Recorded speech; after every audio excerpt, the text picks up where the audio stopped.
"Not again, Dad," I said desperately as he barged into my room with yet another fancy new dress. This could only mean one thing: another date. My mom followed him inside and said, "We're off to a party now. Put those horrible books away and get to a salon. You clearly need a makeover." I rolled my eyes at them and said I wasn't going. Suddenly, their faces darkened and my dad said, "It wasn't a request. You have one job, Angela. Get married." I was starting to get pissed off and said I didn't see why they were so obsessed with me getting married. Mom glared at me and said I had to go on this date. She said the guy was the son of one of my dad's biggest business partners.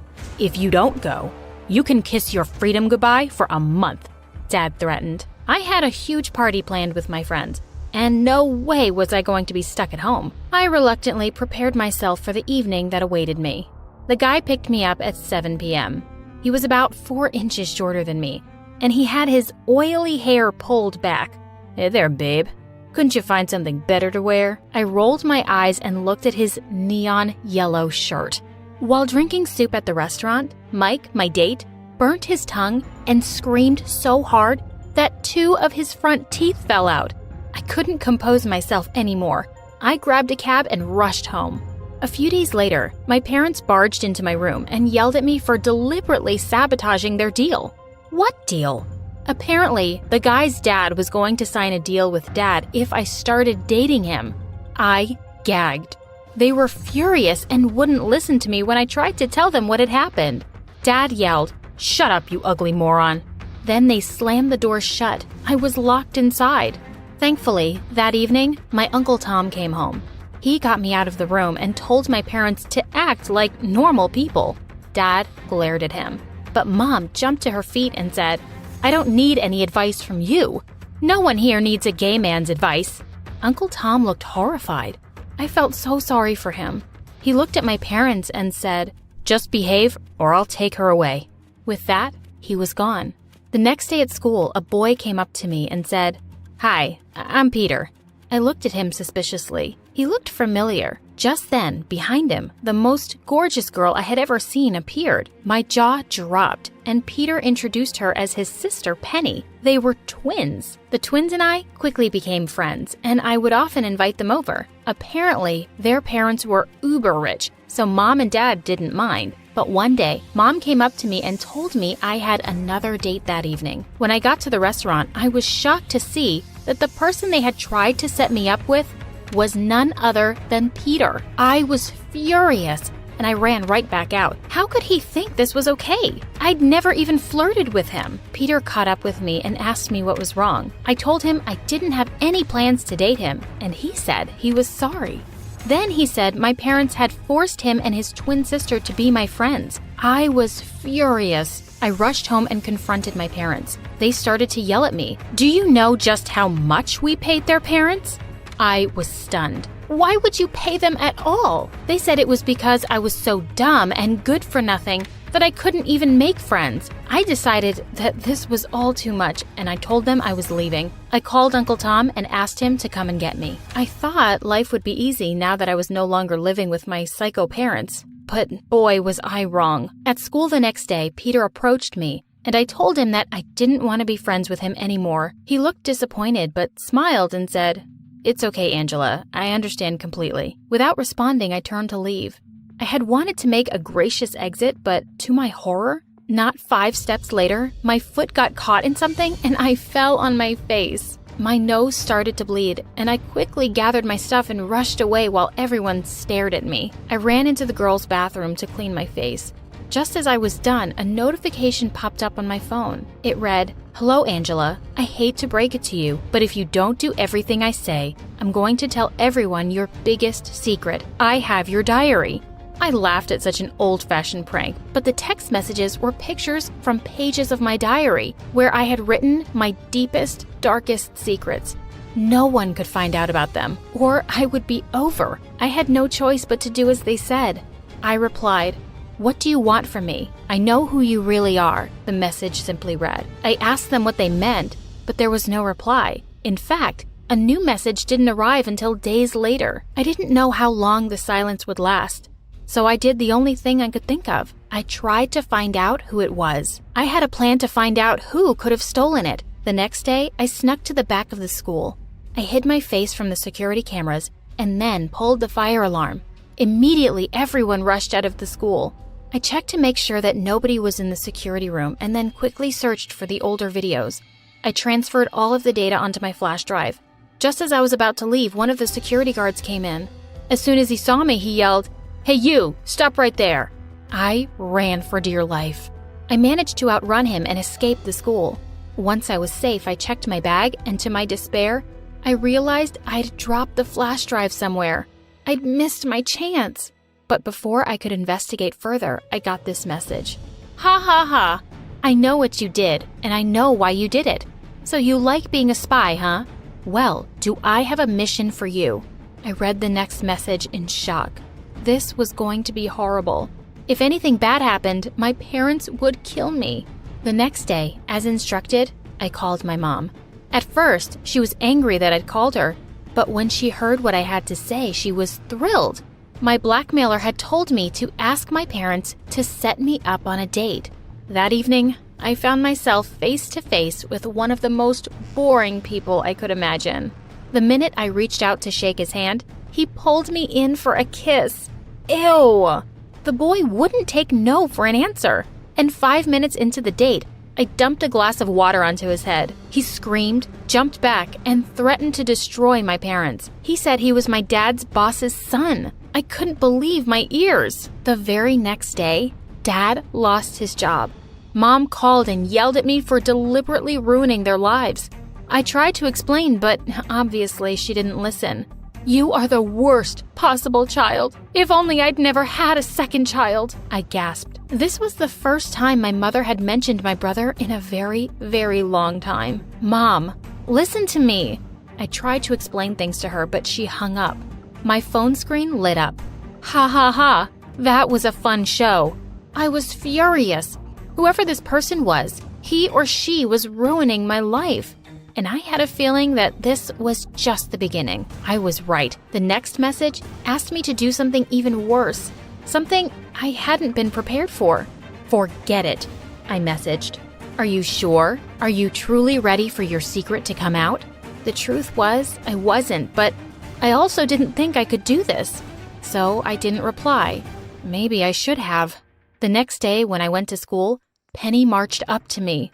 "You are disgusting, Angela. I hate you. Stop spreading rumors about me." I tried to ask her what was wrong, but she slapped me in the face in front of everyone. Then she left. My phone pinged. I took it out and saw another message. "Enjoy." Oh no. Sure enough, I then received a link to a TikTok video. I played it. It said, "I'm gay, so I go on dates just to break men's hearts." It was followed by a video of me dumping water on my last date's head, the one who got my dad fired. To make matters worse, the video ended with a picture from my diary with mine and Penny's names written in hearts. My phone suddenly blew up with thousands of messages from Mom and Dad. All my friends were calling me too. Everyone wanted to know if this was true. I rushed home to Uncle Tom and barged into his room. Mom and Dad were already sitting there. They looked at me and then at Tom, waiting for him to say something. He got to his feet very slowly and said, "I'm sorry, Angela, but you can't live with me anymore." I was horrified. I asked him why, and he said that my parents were disowning me and wouldn't give me a single penny now that I had come out. They had also threatened to sue him if he tried to help me. I asked my parents if it was true, and they acted as if I weren't even there. I was certainly homeless. There was nowhere to go. There was no reason to stay in this town since everyone either hated me or thought I was a joke. Besides, I didn't want to play into the blackmailer's hands anymore. With whatever money I had, I moved to another town. In this new place, I got a job at McDonald's and even managed to enroll in college.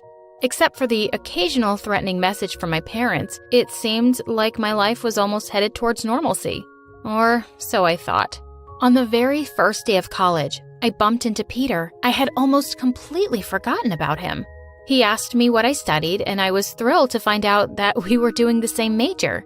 I wasn't really thrilled, but at least I finally had a friend here. He was always with me. We hung out together, and he even got a job at McDonald's too. One day, he asked me out on a date. "I never truly got over you," he said, looking like a lovesick puppy. After all of my parents' messages, I knew that they would never accept a girl as my partner, so I gave in and agreed to date Peter. The very next day, I got a message from my parents telling me that they were so happy I was dating a guy. How the hell did they know? Was there no escaping these two? But the worst was yet to come. A few days after Peter and I started dating, he invited me to his house. While he was making dinner, I began to roam around the hallway when I came across a door he usually kept locked. He told me it was his storeroom. I went inside and almost passed out. This was no storeroom.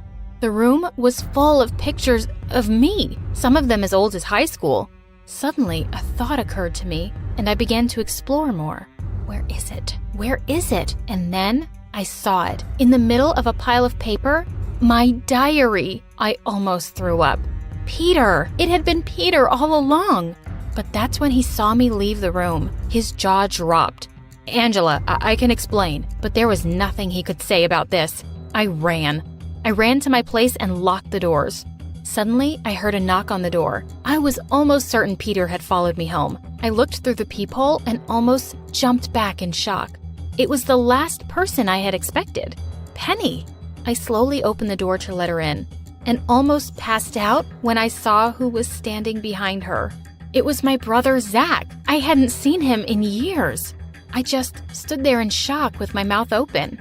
Penny explained that her crazy brother had told her he was dating me, and she had tried to warn me about the psycho that he was. Zach was with her because apparently the two had been dating. Just then, we heard Peter banging loudly on the door. "Angela, please let me explain. I love you and I want to marry you." "Let me handle this," Zach said. Zach had suddenly left many years ago when I was very young, and the very next day, I'd heard my parents fighting. That's when I discovered my biggest secret. I never told anyone. When he came back, he apologized to me. "Angie, I'm sorry I left you alone with our crazy parents." He said he hated that Mom and Dad had tried to force him into medical school. "Moving out was my only option," he said. I was really surprised. I thought he left because of me. We started hanging out a lot, and he was always trying to make up for what he called not being there for me. Then one day, he called me and said he had a surprise for me. I was psyched as I waited for him.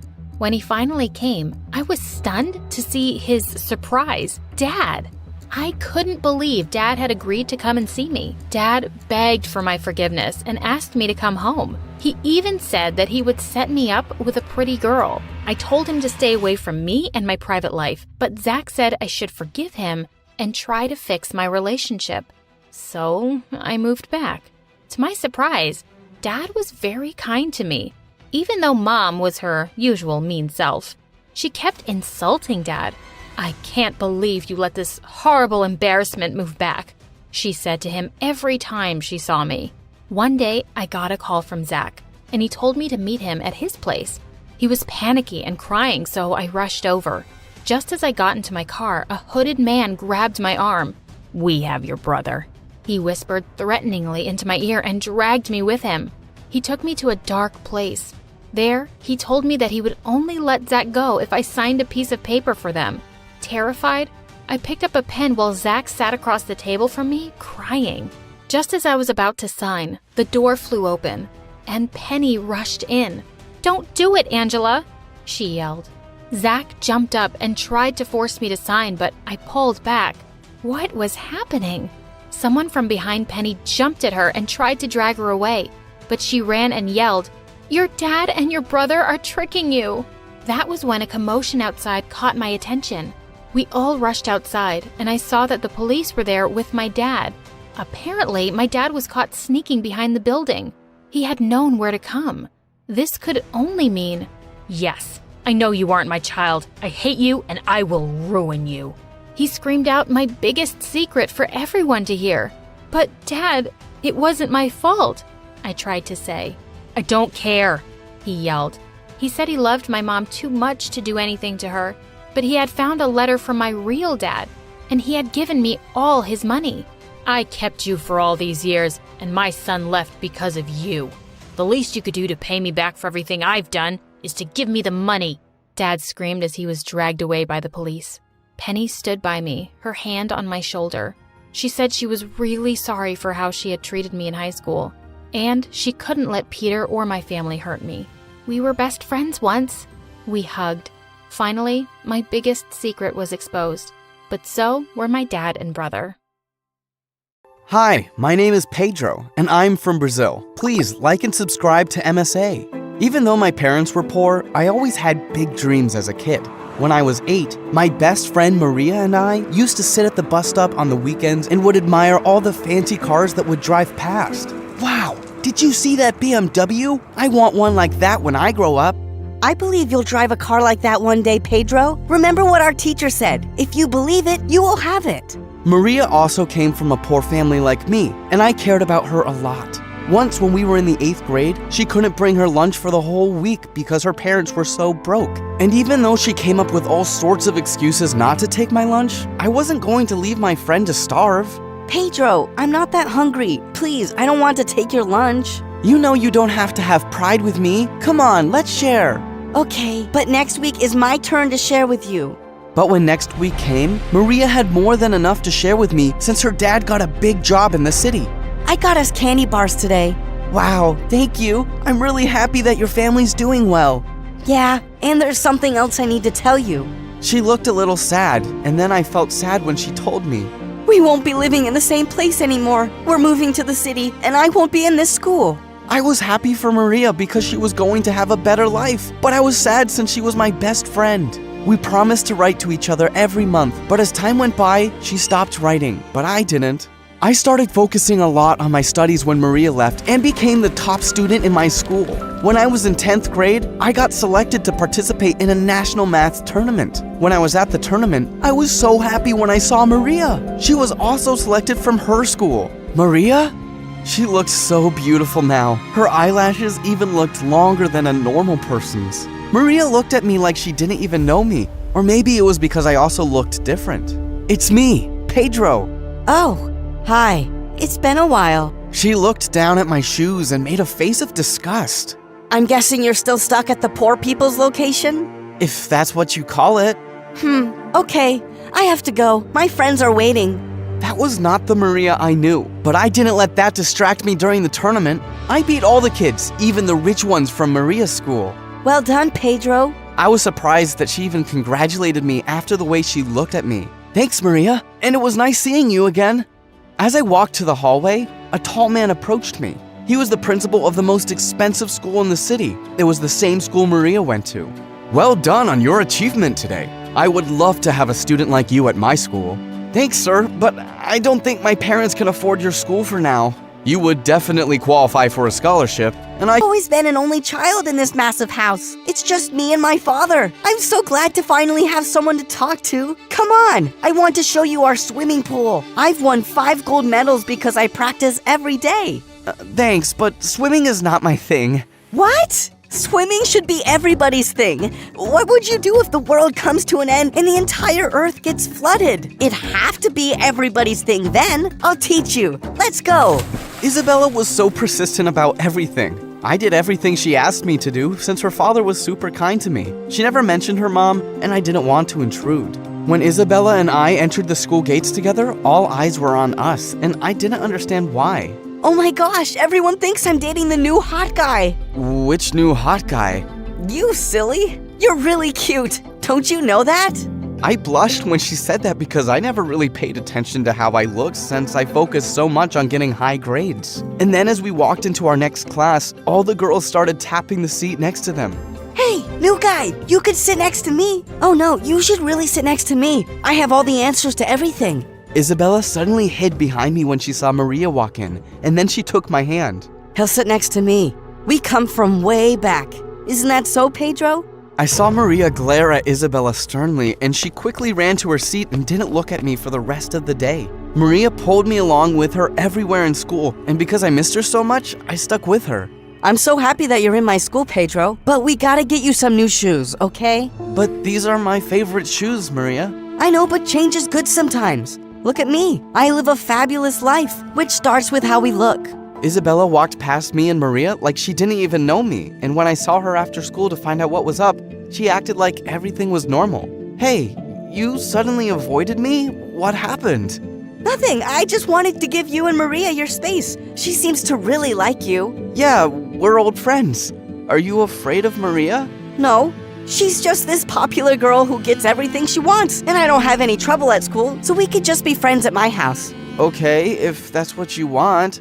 The next day at school, Maria immediately approached me and took me to a quiet place, and then she took a new pair of sneakers from her bag for me. I felt very uncomfortable taking them. Maria, I told you I don't need new shoes. Pedro, it's rude not to take a gift. You know that. Remember that time you made me share your lunch and I took it? Yeah, but I was Take my gift, Pedro. Please. I looked at her eyes, and she looked like she was about to cry, so I took the shoes. But it didn't stop there. Maria changed my whole look, and I kinda liked it, but hanging out with her and her friends felt awkward. Like this one time when we were in 12th grade, they invited me to a beach party, and when I decided to bring Isabella along, Maria acted like she owned me. Pedro, can I speak to you alone, please? She seemed angry, and I left Isabella waiting for me. Why did you bring her to a party that I invited only you to? I live in her house, and she's my friend, so I thought it'd be okay. Well, it's not okay, and I'm not happy. You were my friend first. In fact, I think I like you more than a friend now. Maria suddenly kissed me, which caught me off guard. Before I could react, my phone rang, and it was my dad. Sorry, I have to take this. My dad called to tell me that in a month's time, they would be losing the house because he lost his job. Maria could see that I wasn't okay, and because I was so worried, I ended up telling her everything. So you're going to be homeless? No, I won't allow that to happen. Well, I don't know how you will do anything since you're still in school. But if you send Isabella back home and tell her that she's a loser, then I'll speak to my dad to help your family. What? I can't do that. Isabella's family is helping me, and she's a good person. She's a freak, Pedro, and you're hot and smart. And I want you all to myself. I was so turned off with Maria. She wanted me to hurt another person for no reason, and I just couldn't do it. I went back home with Isabella, and she was happy to get out of the party because it wasn't her vibe either. Maybe we can go get some ice cream? Yeah, let's do that. What did Queen Maria say? You looked so unhappy after you spoke to her. Don't worry about it. I don't think I'll be hanging around her anymore. After our fun ice cream date, I started growing really fond of Isabella. She was sweet and accepted me for who I am. She was still very hyper about many things, but I started loving that about her. And then, after the weekend when I went back to school, everyone looked at me differently. Even the girls who dropped after me now looked at me like some poor, pathetic boy.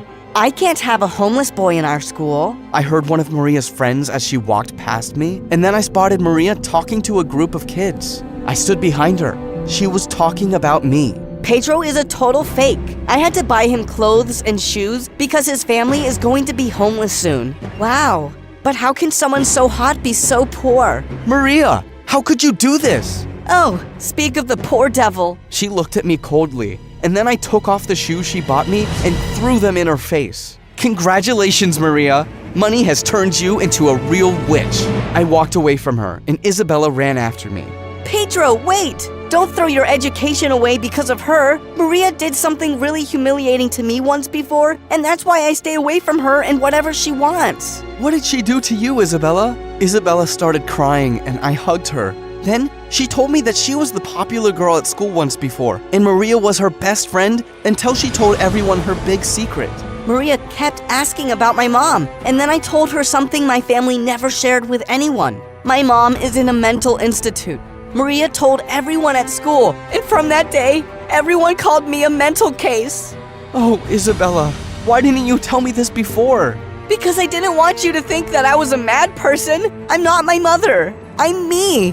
After what Isabella told me, I wanted nothing more to do with Maria. So I completed my last year of high school with Isabella by my side, and her dad also helped my parents not lose the house. Thank you so much for all that you did for my family. I hope to pay you back one day, sir. You have a bright future ahead of you, Pedro, and it was a pleasure having you in my house.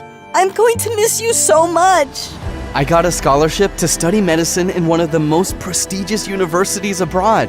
And my school helped my parents pay for my flight ticket since I was the best student they ever had. I worked hard in university and became one of the best heart doctors in the world.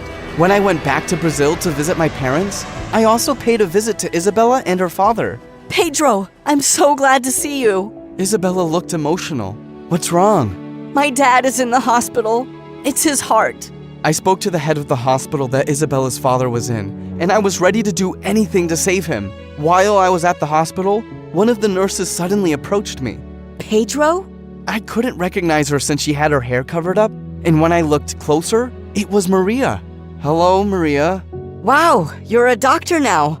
Yes, and I am a very busy person, so please excuse me. I walked past her, and I could feel her eyes still on me, but she was someone I forgot about a long time ago. After my successful operation on Isabella's father, he couldn't stop thanking me, and I was happy that I was able to do something good for him and Isabella. Pedro, you are like my angel. You always come into my life at just the right time. When I was lonely back at high school, you filled up my life, and today, you saved my father. I hugged Isabella, and then suddenly Maria tapped my shoulder. What can I do for you, Maria? I just wanted to say I'm sorry to both of you. She looked really sincere, so Isabella and I forgave her. She asked if we could have dinner together. I looked at Isabella and she nodded, so we hung out together. As we sat in a restaurant, we actually enjoyed ourselves. And when Isabella excused herself to go to the bathroom, Maria held my hand. I still love you, Pedro. I don't know what came over me in high school, but I've changed now. I slowly pulled my hand away from her. I'm sorry, Maria, but I'm in love with Isabella, and that's why I came back to Brazil.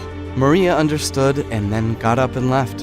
Where's Maria? She's gone, so it's just the two of us. I took Isabella's hand, looked into her eyes, and told her how I felt. Isabella, will you go out with me on a real date? She smiled. So, I guess I did get the hottest guy in school after all. She always knew how to make me blush. Never let your current situation determine your future. When life throws you lemons, make sweet lemonade.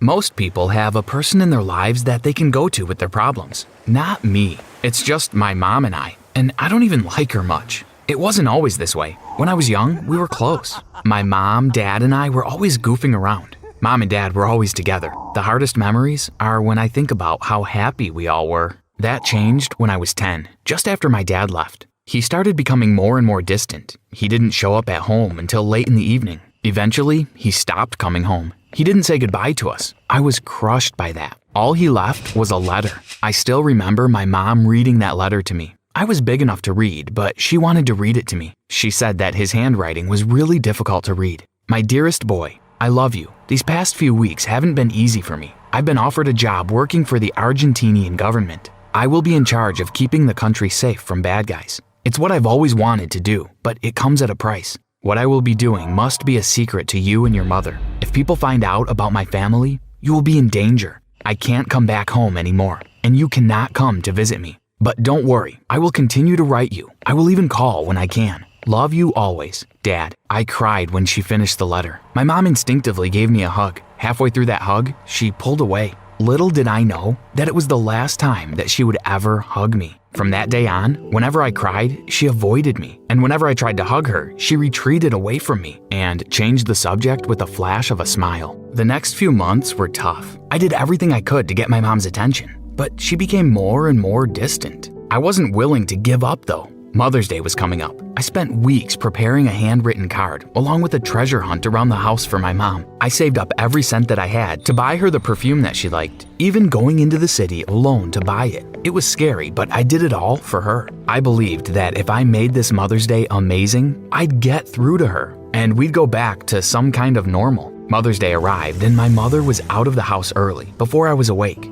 She arrived at 10 p.m. that evening. I was waiting up for her. "Happy Mother's Day, Mom," I said, giving her the gift. She gave me a weak smile and said thank you. "I've had a long day, kiddo. I'm going to sleep now." She left me standing there, alone, wondering what I had done wrong. I was broken and hurt. From that day on, things changed between us. Every so often, I got a postcard from my dad from Argentina. The postcards contained nothing personal, only famous quotes. Things like, "Don't judge each day by the harvest you reap, but by the seeds that you plant." When I was young, I thought these were wonderful pieces of wisdom that my dad had discovered, but I soon realized that he'd found them on a quick Google search. On my 11th birthday, he called me. He sounded different, but I was excited to speak to him. He wished me a happy birthday. "Thanks, Dad. How are you? How is work going in Argentina? I miss you so much. When are you coming home?" I had so many questions, but my dad didn't have many answers. He stuttered out a few answers and then said he had to go. I put down the phone, beating myself up.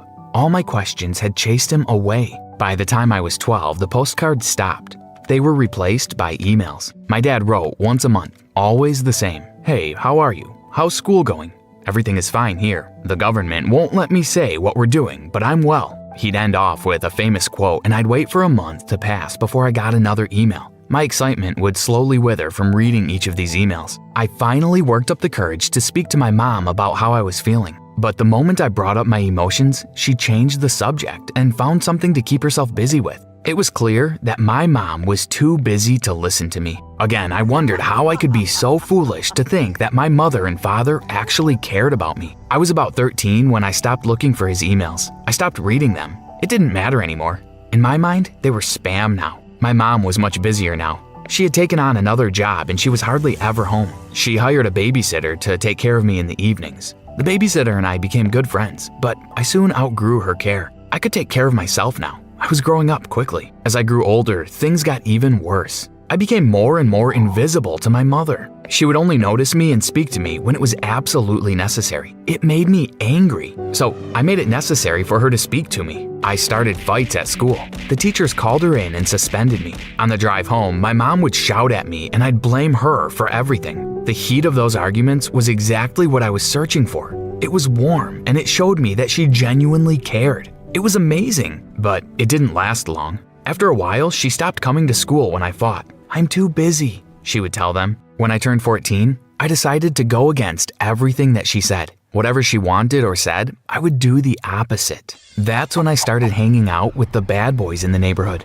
She'd warned me to stay away from them, and that's what drew me right to them. It was fun hanging out with them. They had this kind of carefree life. They did whatever they felt like doing. We spent our afternoons playing practical jokes on the old ladies in the neighborhood, laughing as they chased us away with brooms from their homes. These boys were a lot like me in so many ways. Their parents didn't have time for them. That brought us closer together. Soon, we became our own family. We looked out for each other. It was great to have people care for me again. A year later, my friends and I were bored of the practical jokes. We needed something more thrilling. We started sneaking into people's houses and looking through their things. It was exciting knowing that we were always seconds away from being caught. But even if we did get caught, it was okay. We had a code of silence. We were brothers and we'd always look out for each other. Soon, the sneaking turned into breaking into houses. We kept pushing the boundaries, looking for more ways to get the biggest thrills. Up until that point, it was a game that I enjoyed playing. It was when one of my brothers fell for a girl that things turned ugly. As much as he adored this girl, she wanted nothing to do with him. We laughed about it. "Move on, there are plenty of fish in the sea," we told him, but he wouldn't. "She disrespected me," he said, "and I'm going to teach her a lesson." Hearing him say those words scared me. Seeing the anger in his eyes told me that this time was different. This wasn't a game. We tried to calm him down, but he wouldn't listen. Worst of all, he wanted us to help him teach her a lesson.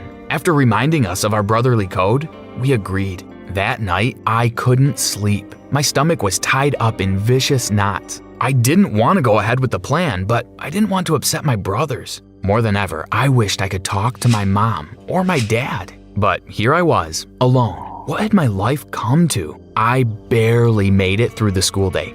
I was so distracted by my brother's plan. We waited for her in an alleyway near the school. The girl passed this way on her walk home. My job was to lure her into the alley. I saw her walking by and called her. She saw me and smiled, and she started to walk towards me. I lost my nerve. I couldn't do this. "Run! Get out of here!" I screamed. I felt relieved to see her run. But my brothers weren't happy. They made me pay. They beat me up and told me that I was dead to them. I was no longer one of their brothers. "We'll get her without you," he said to me as they left me lying in the alley beaten and bruised. I didn't sleep well that night and skipped school the next day. My mom didn't know and didn't care either. I kept hearing my brother's words in my head. "We'll get her without you." I knew that they were serious, and I knew that they were angry enough to seriously hurt her. I had to do something about it. I went to the police station and told them about my friend's plan. They took me inside the station and sent me over to a detective. He took my statement and asked me lots of questions about the names of my friends and the girl, where we went to school, etc. Then he asked me to give him a minute. I need a cup of coffee. The detective's desk was a mess of files.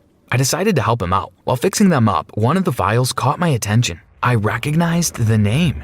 It was my father. I opened it up and there he was. It turns out he wasn't in Argentina. He was here. I took a photo of his address and finished up my interview with the detective. He told me that he'd call my brothers in and give them a good scare. I walked to my dad's house. My mind was racing with so many ideas. Why hadn't my mother told me that he was here? I knocked on the door. It took him a minute to answer, but he did. He was surprised to see me. "Son?" he said. He was a bit of a mess. It looked like he had just woken up. He was unshaven and his clothes were stained. "It's me, Dad. What are you doing here? Did they send you back from Argentina?" He was confused. "Argentina? You work for the Argentinian government," I said. "The work you do protects the people." My dad told me to be quiet. He pulled me into his house. It was an even bigger mess than he was. "You're right, son. I escaped, and they're out to get me. That's why I'm hiding out in this dump. I'm going to need your help. Is your mom still around?" I nodded. "I need $10,000. Call your mom and ask her to send me the money." The more he spoke, the more I could tell that he was lying to me. I listened for a while and told him that I'd come back. I went back to the detective and asked him about my father. "I'm sorry to hear that he's your dad. He's a con man. He's been pulling cons for 15 years now. In and out of jail for the last 7. I couldn't believe it. My head was a blur, filled with all the lies I'd been fed, from my mother and now my father. I felt ashamed, angry, and confused. I was waiting for my mother when she arrived home. It was after 10 p.m. and she was exhausted. She didn't want to talk, but I didn't give her an option. I told her I'd found my dad. "That was someone trying to take advantage of you," she said. But I could tell that she wasn't expecting this. I'd caught her off guard. I kept pushing her for answers. "Everything you told me was a lie." She tried to distract me the way she had always done. As she walked away from me, I said the one thing that had been in my heart all of these years. The one thing that I hadn't said out loud because I was too ashamed to admit it. "What did I do for you to stop loving me?" She stopped then and turned around. She began to cry then. The tears coursed down her face. For the first time in years, she was seeing me, actually seeing me. "I never stopped loving you. I was trying to save you," she said. "From who?" I asked. "From me." She slumped into the corridor, shaking her head. "I was a mess. It's the reason why your father left. He told me that I was too demanding, too clingy. I asked too many questions about where he was and what he was doing. He told me that a doctor friend of his had diagnosed me as crazy if I kept behaving this way. I'd lose you to social services. Eventually, he left. He told me that I was the reason you would grow up without a father. And if I knew what was good for me, I'd leave you alone before I chased you away as well." But that wasn't all. Before he left, he gave me a letter to give you. "I remember that letter," I said. "But you don't know that what I read to you was a lie." I didn't believe her. I didn't believe any of this. I asked her to show me. Reluctantly, she did. The letter said, "Son, got to go, Dad." I read it over and over, and now I started to cry. That was all he had to say? My mom nodded. "I couldn't let him break your heart like that. So I made up a story. I sent you postcards and then emails. I even paid someone I work with to call you and pretend to be your father." My mom explained that the real reason my dad left was that his victims had finally caught up with him. More than 20 people showed up at the house demanding the money that he'd swindled from them. I took on the second job to pay these people back. By next month, I would have paid back every cent that he stole. We both went quiet for a long time. It was a good quiet. It felt warm and honest. "Why didn't you tell me?" I eventually asked. "Your father was very persuasive. He made me believe that I was a bad mother, that my care was actually obsession, and that I would chase you away with my intensity. For years, I've blamed myself. It was safer to tell you a story. It was safer to keep you far away from me." I watched her now. The woman that I had come to hate for reasons I couldn't understand. Now, with her defenses down, crumpled into a heap, I saw the woman that I had loved. The woman who had loved me. All the years of hating her washed away in that moment. I walked over to her and gave her a hug. That hug was like a bridge, connecting me to that 10-year-old version of me. We sat like that for a long time. I hugged her while she cried, and she hugged me back. The next day, we went to the police station and spoke to the detective. My mom had enough evidence of my dad's scams to get him arrested for good. He had spent every cent of the money he had stolen. But that didn't matter. My mom stopped working her second job after she'd finished paying my dad's final debt. We used the free time that she now had to reconnect. The detective was true to his word. He scared my brothers so badly that they stopped messing around. They even stopped talking to each other. They never spoke to me again, but I don't care. Silence has a way of destroying beautiful things. The truth is so much better. The end. Honey, you're saying it wrong. It's, that was delicious, Mommy. I would like some more. Now come on, say it again. Mom's English accent was just as bad as this advertisement. I knew exactly what I had to do. Blah, blah, blah, blah. Hi, I'm Harper, and I'm one of the biggest television stars. Before I continue, please do like and subscribe. Growing up, I always loved watching TV shows, and it was all because of Mom. She wanted to be an actress but couldn't make it, so she made sure I became one, even though I never really wanted to.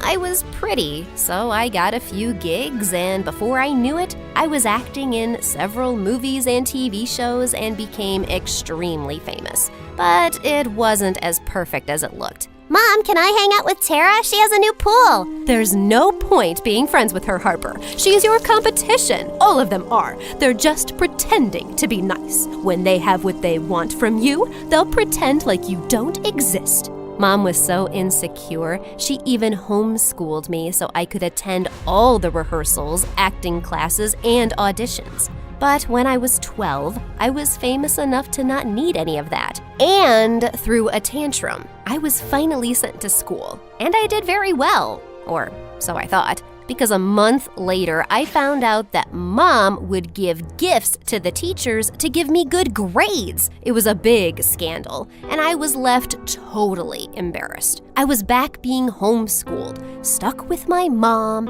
and with no friends at all. Friends are stupid distractions. You have a career to make. Yeah, you would say that. Unfortunately, you can't buy friends with money. Ugh, she was the worst. And with time, I started hating her more. We would fight almost every day. All I wanted was to live a normal life, and all she cared about was money. Once, when I was 17, she lied to me to get an audition for a high-paying role that was clearly for someone older than me. She is 15. She's just a little short. Look at her portfolio. She has way more experience than all the other kids here.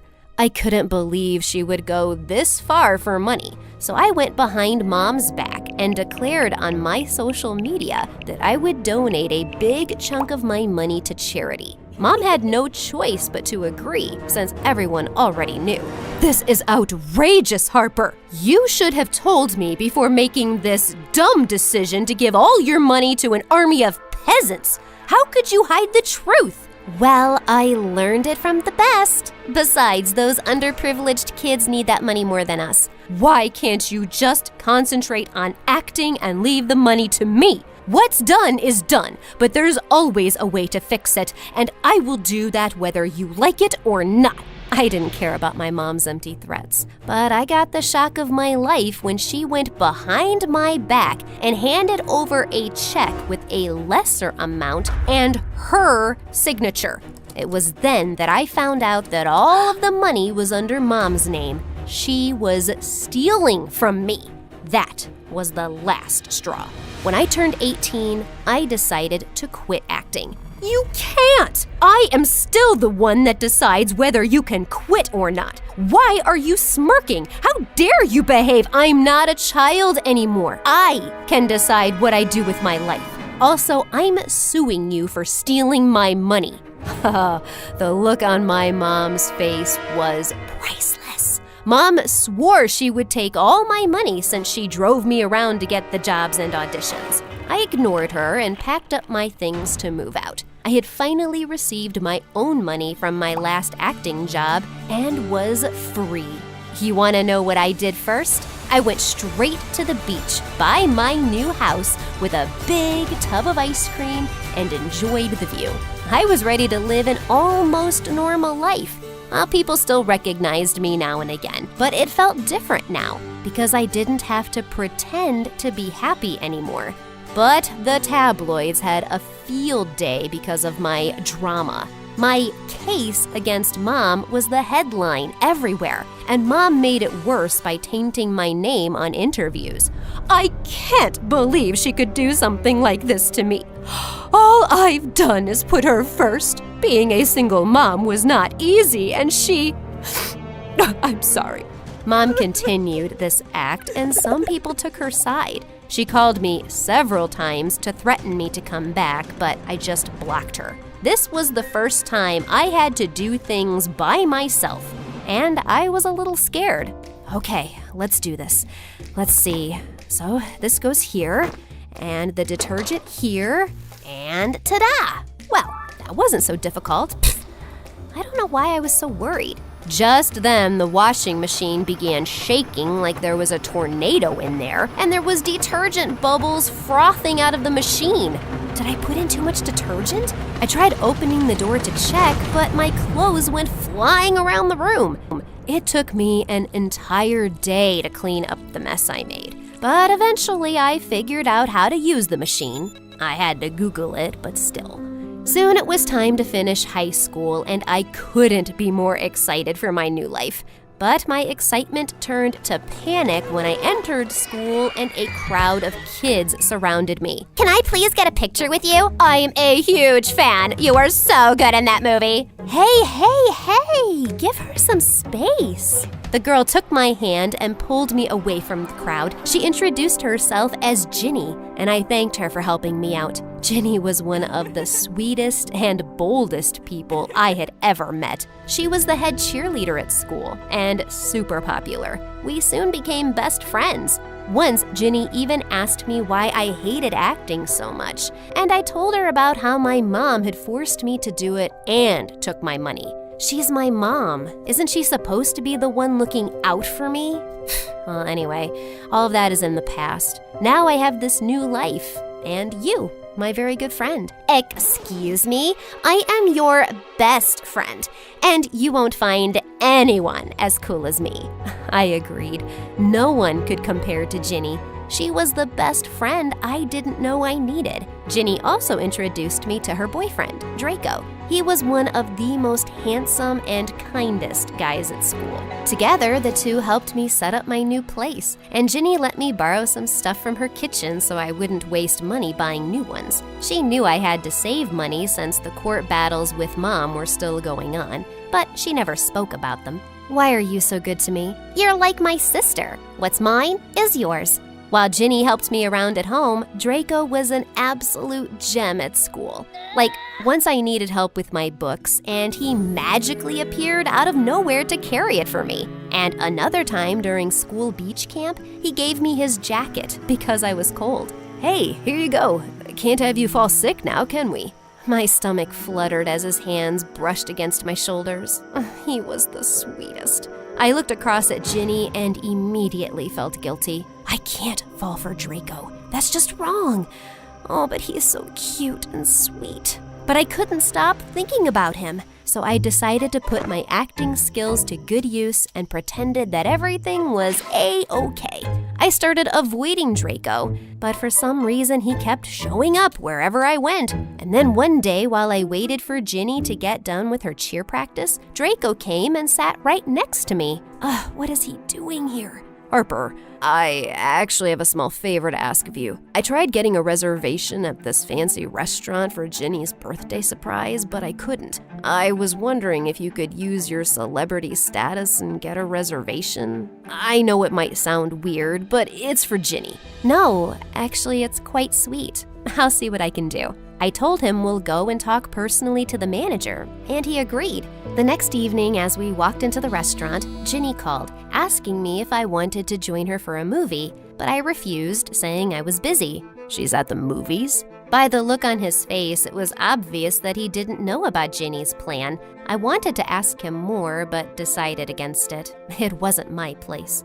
I spoke to the manager and got a reservation, and he even offered us free dinner that night. But just as we sat down, I could feel something was troubling Draco. Okay, spill. What's on your mind? I don't know. But I think Ginny is gonna break up with me. What? Why? She loves you, dummy. Isn't it obvious? She never tells me where she is, and we hardly go on dates because she's always so busy. We've been together since we were kids. I don't know what I'll do without her. Watching Draco so helpless broke my heart. I don't know what came over me. I instantly put my hand over his. For a moment, our eyes met, and all I could think was kissing him. You don't think it's in my head? Huh? Yeah, I think head is all. I mean, you're right. I don't think I'm feeling too well. Let's leave. We left immediately. But on the ride back home, I couldn't stop thinking about how much he loved her. With Draco still on my mind, I reached my front gate, but to my horror, it was broken. Someone was in my house. I held my keys as a weapon, and then my mom walked into the living room. She had the most evil smile when she saw me. Aw, look at my little baby all grown up, living by herself. Mummy is so proud of you. What? How did you get in here? It's a crime, you know. It's not a crime to come and see my own daughter. What do you want? Why are you here? All in good time, honey. First, tell me, why are you ruining your name? A good thing I followed you around. I would have never seen you flirting with your best friend's boyfriend. I thought you were one of the good ones, but turns out you'll do what it takes to get what's yours, just like your mother. What are you talking about? Mom flashed her phone with a photo of me with Draco from the restaurant, and I was shocked. Oh, not so fast. If you want this to remain a secret, then drop the court case. Give me what's mine, and let's get you back to work. I was turning red with rage. I had had enough with her. I was not flirting with him, and you're the one ruining my name by saying mean things at interviews. I'm not playing your games. Leave. We'll see who your friend believes. Last chance. Come with me or have your friendship ruined.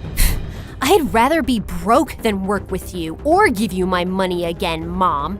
She left. I couldn't believe that she would stoop this low to get her way. I knew I had to meet Ginny before Mom did. I know how manipulative she can actually be. I tried calling Ginny, but she was at the movies and didn't answer. So I rushed to Ginny's place to wait for her, but when I got there, she was already home and she wasn't alone. Oh, honey, good thing you're here. I was just showing Ginny these beautiful pictures of you. And what's his name? Draco. The look on Ginny's face was enough to tell me what pictures she was looking at. I thought you were busy, but you were on a date with Draco? Harper, I never thought you would hurt me this way. No, Ginny, it's not what it looks like, I swear. Please believe me. I've seen how you look at him. Are you saying you don't have feelings for Draco? Mom smiled. She had been watching me for months. She knew I was in love with him. I do have feelings for him. I won't lie about that. But I would never act on them, and he would never betray you either. She admits she's in love, and I have proof they were together yesterday. She lied to you. I see the picture, and I know she lied about where she was yesterday, but I believe you, Harper, not her. No wonder she wanted to run away from you. You're pathetic. The look on my mom's face was worth framing. She was too stunned to speak. Dumb girls. One day you'll know that money is the only thing that matters. I feel sorry for you, Mom. Now if you're done, leave. And don't come back. She stomped her heels and walked out, and I ran and hugged Ginny tight. Draco was planning a surprise for your birthday. That's what we were doing there. I'm sorry I lied, but I swear it's the whole truth. I believe you, but I also know that maybe what I'm doing to Draco is wrong. I don't like him as a boyfriend. Maybe we are just better off as friends. My heart broke for her and Draco, but I knew what Ginny was feeling was justified. The next week she broke up with him, and I spent all my time with her. I even went ahead and filed a much-needed restraining order against my mom, but Draco was still on my mind. One day during school, I was trying to reach for a book when someone offered to do it for me. Draco! We got talking, and I asked him how he was doing. I won't lie, it was tough, but I kinda get it. Ginny was great, and we'll always be friends, but maybe nothing more. Well, in that case, welcome to the singles club. I got up to leave, but Draco took my arm. Sorry, instinct. I was just wondering if you were free tomorrow night. We do have that fancy dinner reservation, remember? She would love to. I turned around to see Ginny walking in our direction. What are you doing? I figured you're too chicken to ask him out, so I'm doing it for you. Besides, I want him to be someone great, and I miss our group. So Draco, will you date my best friend here? Oh my god. In all my years, this is the most embarrassed I've been. So that means you don't like me? I do! I don't! I do! I just... Before I could say another word, my phone rang, telling me that I'd won the case. My mom was finally off my back, and for some reason that made me oddly confident. So where were we? The dinner. You like me? Yes to everything. But before we do that, let's catch up for some ice cream. It's been long.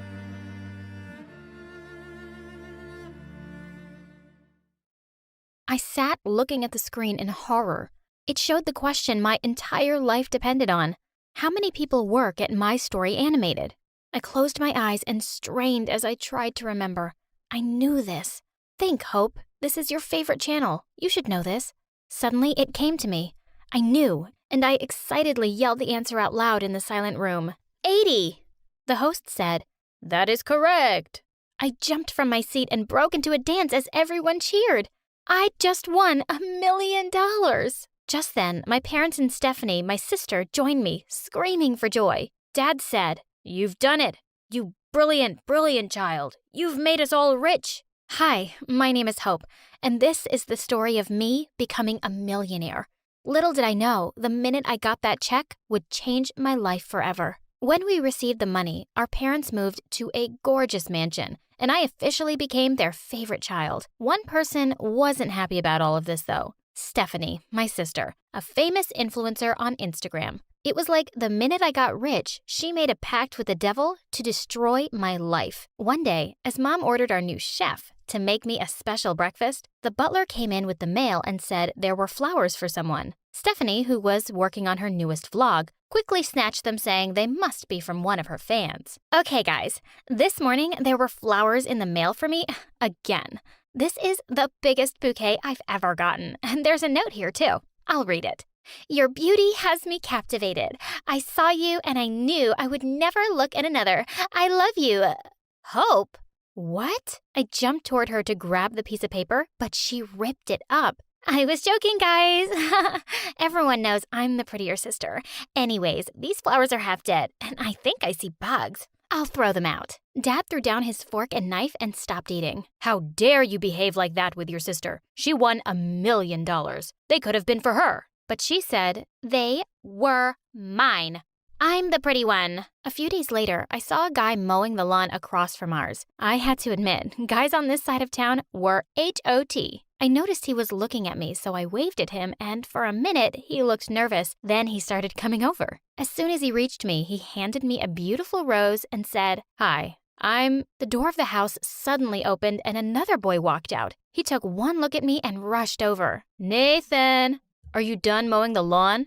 We don't pay you to hit on our gorgeous neighbors." Nathan turned red. I was so embarrassed. I'd called him over, and now this rude dude was insulting him. Nathan just smiled and winked at me. Then he turned and ran back. "I'm getting to it, man. Chill." By then, the other guy had walked over to me. He grabbed my hand, shaking it far too enthusiastically for my liking. "You're Hope, that millionaire girl. I'm following you on Instagram. You looked so beautiful on TV. I'm Jake." Steph and Dad saw us from the window and joined us. As soon as Steph heard this guy was following my account, she tried to cut in and introduce herself, asking if he'd seen her on Instagram. But Jake totally ignored her. She looked furious. Uh-oh, here she blows. But thankfully, Dad cut in. "I'm glad you've all met each other. We met him when we came to check out this place. I hope you two will get along well since you'll be going to the same school." Jake grinned and winked at me. "I think we'll get along just fine, sir." Oh, great. I shuddered thinking about hearing this weirdo talk like that for a whole freaking school year.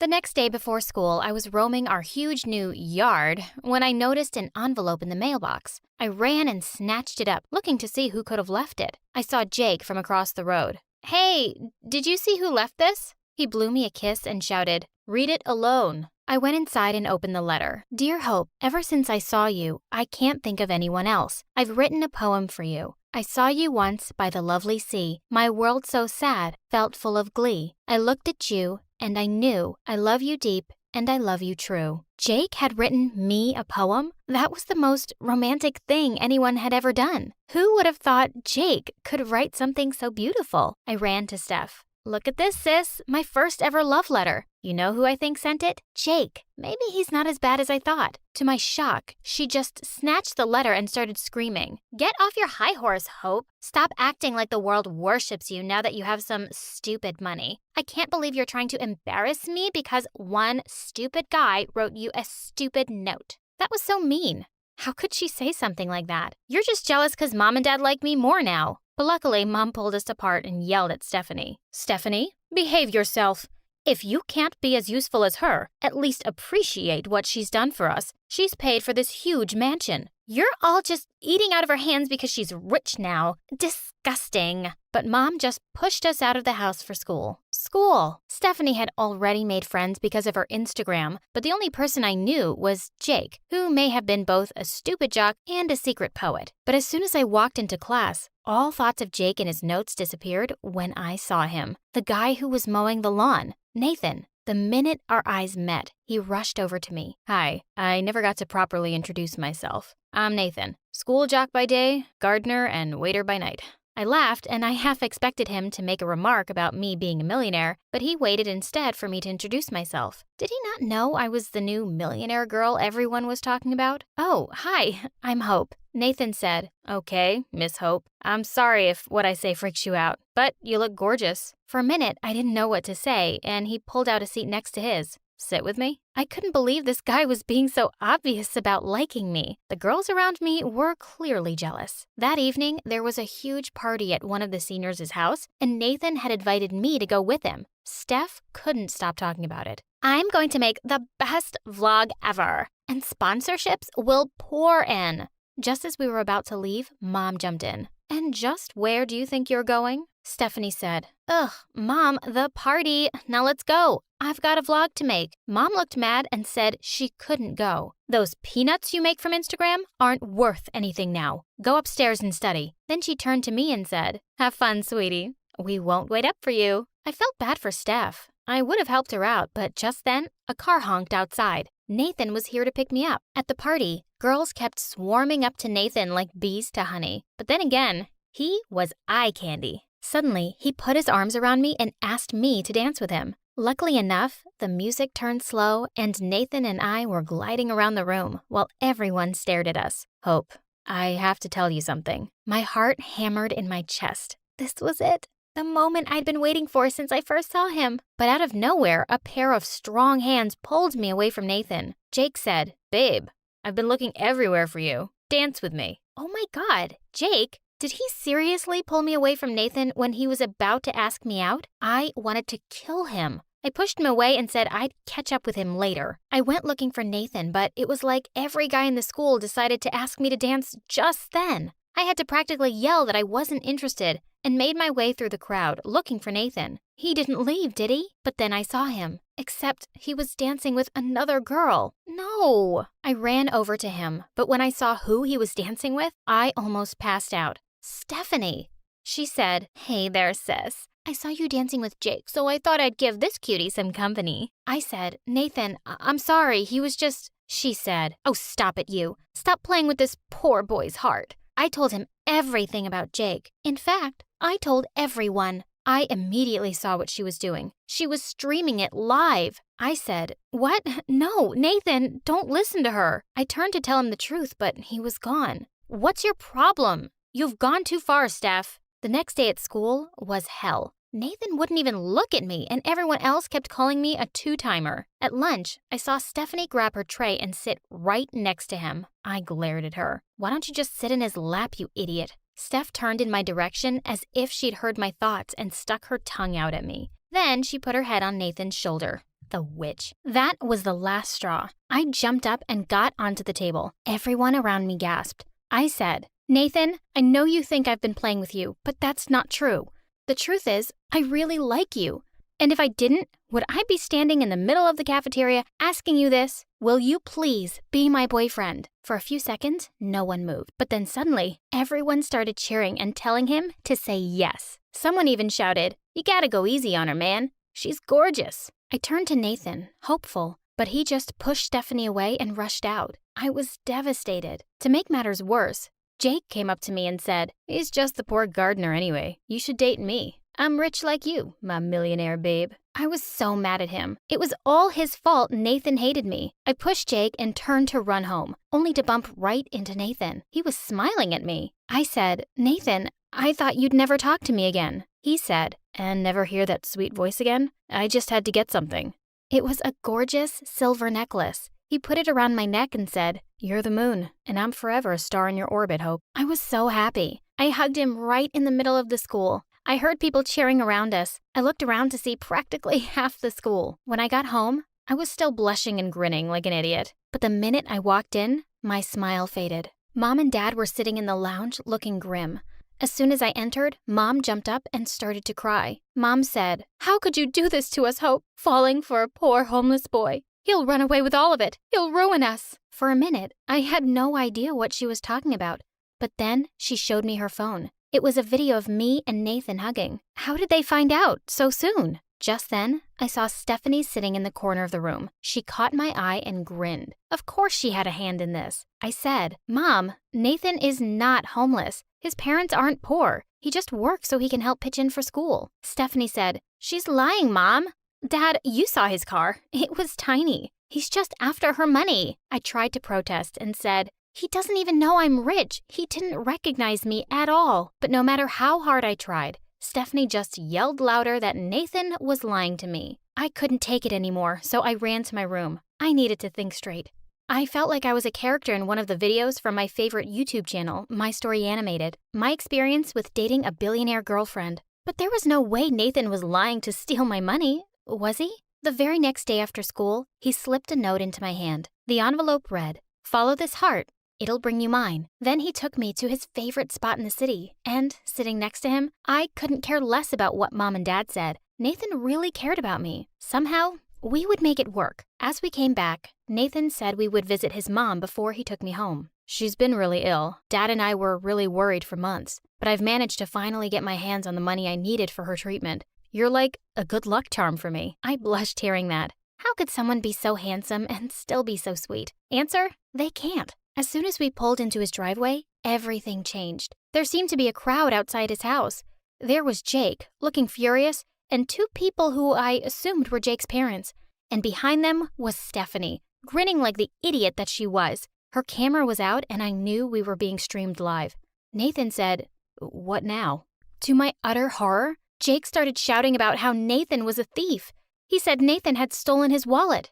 I said, "That's ridiculous. And Steph, put away that stupid phone." Jake said, "Oh yeah? Then what was this doing in your room?" Then he waved his wallet in Nathan's face. He looked like he'd seen a ghost. Nathan said, "No, that can't be.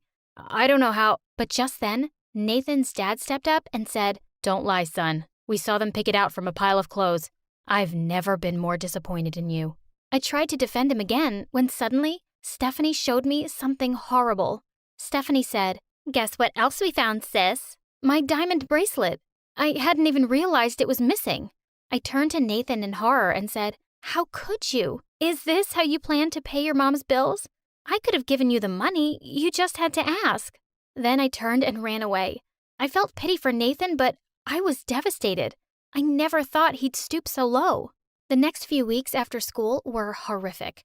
At school, it seemed like everyone had seen Steph's stupid video and everyone was avoiding Nathan. It broke my heart to see him alone and sad, but I didn't know what else to do. Worst of all, now Jake was always by my side. I couldn't even think of talking to Nathan with Jake around. I really missed Nathan. So one day, when I finally managed to shake off Jake, I went to Nathan's mom's house. I wanted to see him just to give him another chance to explain himself. Maybe he wasn't really guilty. His mom was on the porch, so I didn't even have to ring the doorbell. She told me where his room was and said another girl had just dropped by minutes ago. Curious, I tiptoed to his room. His door was slightly open, and what I saw almost made me pass out. Stephanie said, "Nathan, baby, she didn't even trust you. You knew Jake set you up. You could have gotten out of it, but she didn't even let you try. She thinks you're after her money. Date me instead." It was Stephanie. She was trying to hug Nathan, who kept pushing her away. "Get out of here. Jake couldn't have put her bracelet there. I'm done with both of you. Get out." With that, he suddenly pushed the door open for her and jumped back, horrified. For a minute, our eyes met. "Hope, I'm so sorry. I'm so sorry. I understand now why you hate me." And then I turned and ran. Behind me, I heard Stephanie giggling. "Oops. Eavesdropping, was she?" If I thought my heart was broken before, it was smashed to pieces now. And I was the culprit. I'd let down the love of my life, and now he hated me. And it was all Jake's and Stephanie's fault. I ran all the way to Jake's house and banged on his door. He said, "Babe, I was just thinking about you." I slapped his face. "I never want to see your face again. I know what you did to poor Nathan. I don't care how many love notes you write to me. Don't ever freaking talk to me again." Jake looked stunned for a minute, but the next second he burst out laughing. "What love notes? Did you think it was me? Oh, you're smarter than that. I just saw that loser gardener leaving the note there, and I pretended it was me. There was no way I was going to stand by while you dated him. Now that the romance is over, do whatever." He slammed the door in my face. For a moment, I stood there. Just then, I heard him behind me. "I saw you once in a crowded room, and I felt 1,000 flowers bloom. I looked at you, and you at me. My heavy heart was finally free." I turned and looked at my secret admirer in shock. Nathan!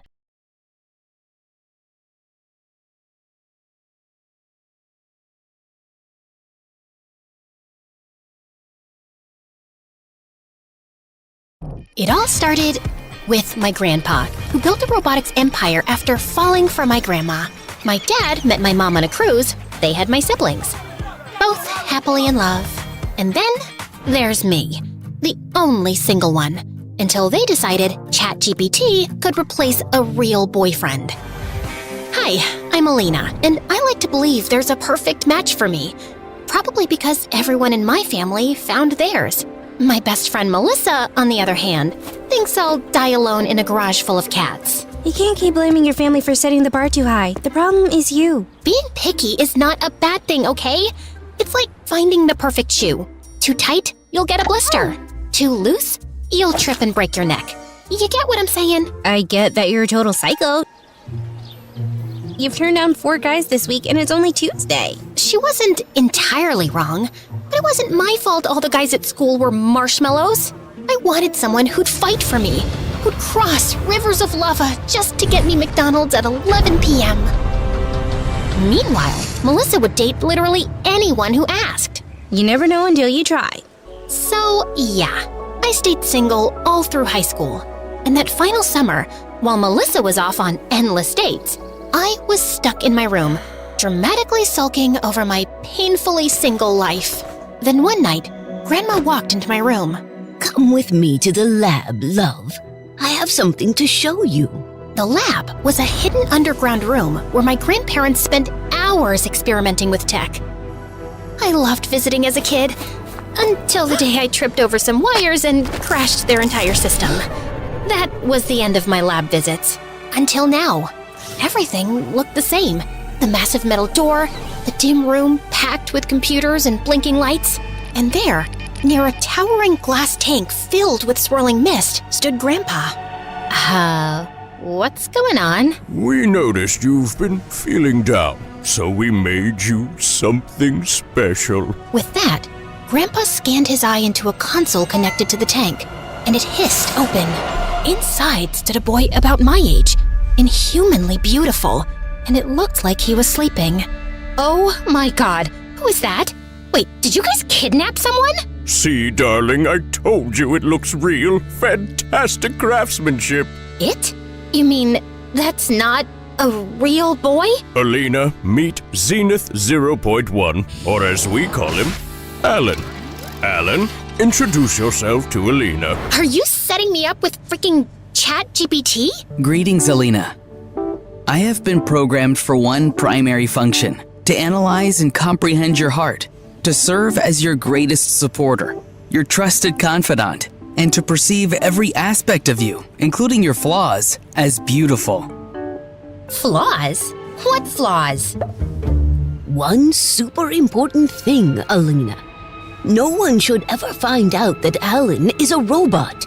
The tech used to build Alan is illegal. If anyone, especially Herman Robotics, finds out about him, we're in serious trouble. That company would stop at nothing to get their hands on him. Wow, he's just so pretty. Alina, did you listen to anything I said? Yes, I heard you, Grandma. I won't tell anyone, jeez. Now, when do I get him all to myself? My grandparents told me that they had a few last-minute fixes to do, and the next morning, I found Alan standing next to my bed, smiling at me. Good morning, Alina. My scans indicate you have entered the rapid eye movement stage of sleep exactly 32 minutes and 18 seconds ago. You were watching me sleep? Don't do that. It's creepy. Noted. Is there anything else you'd like me to do? I'd love it if you talked like a normal guy. Noted. Yo, babe, sup? Did you sleep good or whatever? By the way, you looking fire today. Wanna grab a ride? Okay, no, stop. That's worse. Let's stick to whatever you were doing before. For the rest of the day, I had Alan all to myself. And it was kinda awesome. When I couldn't decide on breakfast, he whipped up the most beautiful smoothie bowl. When I struggled to pick a movie, he suggested a list of highly rated films. And when I got bored of staying home, he suggested we go out for a picnic. Everything was perfect. Until we got there and realized we hadn't brought any food. And then suddenly, Alan started unbuttoning his shirt. Alan, what are you doing? But when I opened my eyes again, I saw his chest opening up like a compartment to reveal a fridge where he stored all the food. How cool was that? The last week of summer flew by as Alan helped me finish my bucket list. Visiting the amusement park, trying desserts, and watching sunsets together. I was so used to Alan by now that it felt weird to go to school without him by my side. There you are. Was beginning to wonder if someone abducted you, since you've barely answered my calls all summer. You mean the 5 missed calls you've left me in 60 days? Okay, fine. I was busy with Broderick. But we broke up. He has a very big head and very small feet. I should have walked away immediately, but... He got me that new harmonica bottle. The one with the harmonica cap. Wait, you dated him because of a water bottle? Not just a water bottle, Alina. A bottle and a built-in musical instrument. Hydration and entertainment. I was weak. Oh, that's actually cool. Now I'm single and hydrated and ready for your drama. Now you tell me, on a scale of 1 to 10, how boring was your summer? Actually, I met someone. You what? Who? Where? Is he cute? More importantly, why was I not informed? His name's Alan, and he's, the son of the head of marketing at our company. Are you asking or telling? Never mind. I want to know everything. I showed Melissa some photos, and I just couldn't stop talking about him. And I thought Melissa was impressed. But during lunch, she came rushing to me with excitement. Okay, Alan's great, but he's not officially your boyfriend, right? No, but perfect, because there's this new guy, Mario. He's recently moved to town, and he's in my bio class. And guess what the first thing he asked me was? If you wanted to go out with him? No, dummy, he asked about you. I'm telling you, Alina, this guy is perfect for you. He's cute, funny, manly, literally everything you've ever wanted in a guy. He told me he wants to meet you, and I told him you already met someone, but he's persistent. Meet me now? Yeah, if that's not too much of a problem. I turned around and saw this really tall guy towering over me. Melissa introduced Mario to me and asked if he wanted to have lunch with us. And obviously, he accepted. So, you're into robotics too? Melissa told me about your family business. She's into fashion and makeup. Can't you tell by how gorgeous she is? I swear, her eyeliner skills are insane. She could do a perfect wing in 3 seconds. It's basically her superpower. Gee, thanks, Mel. I hope one day I can save the world with it. And Mario burst out laughing like I'd just cracked the funniest joke on the planet. He even joined us for our study session later and was so pushy with all his friendly questions that I barely got any of my homework done. Thankfully, when I got home, Alan was there to help. while Ellen was steady and reassuring, Mario was relentless, and Melissa wasn't helping. She kept insisting he was good for me and started inviting him to everything. The cafeteria, breaks, the library. Mel, I love you, but you've got to stop shipping me with Mario. I'm not interested in him that way. Then who are you interested in? Alan? Because in that case, why haven't I met him yet? Because he's not... I think... Blah, blah, blah. Excuses. Either introduce me to Alan or date Mario. I knew Melissa wasn't going to let this go.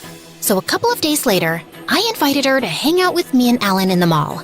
As soon as she saw Alan, her eyes went wild. Wow, you're cute. Hello to you too, Melissa. I've heard a lot about you. Me too. Is he always this formal, Alina? He's just really polite. Politeness often leads to respectful conversations, but I can adapt to the tone you prefer. It's cool. We wandered around the mall shopping, and Melissa and I got caught up in non-stop laughter over school gossip. After an hour, she realized Ellen hadn't picked out anything.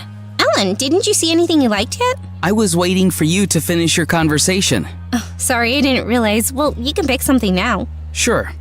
Alina, what would you like me to wear? Ellen just stood there like a rock, waiting for my command.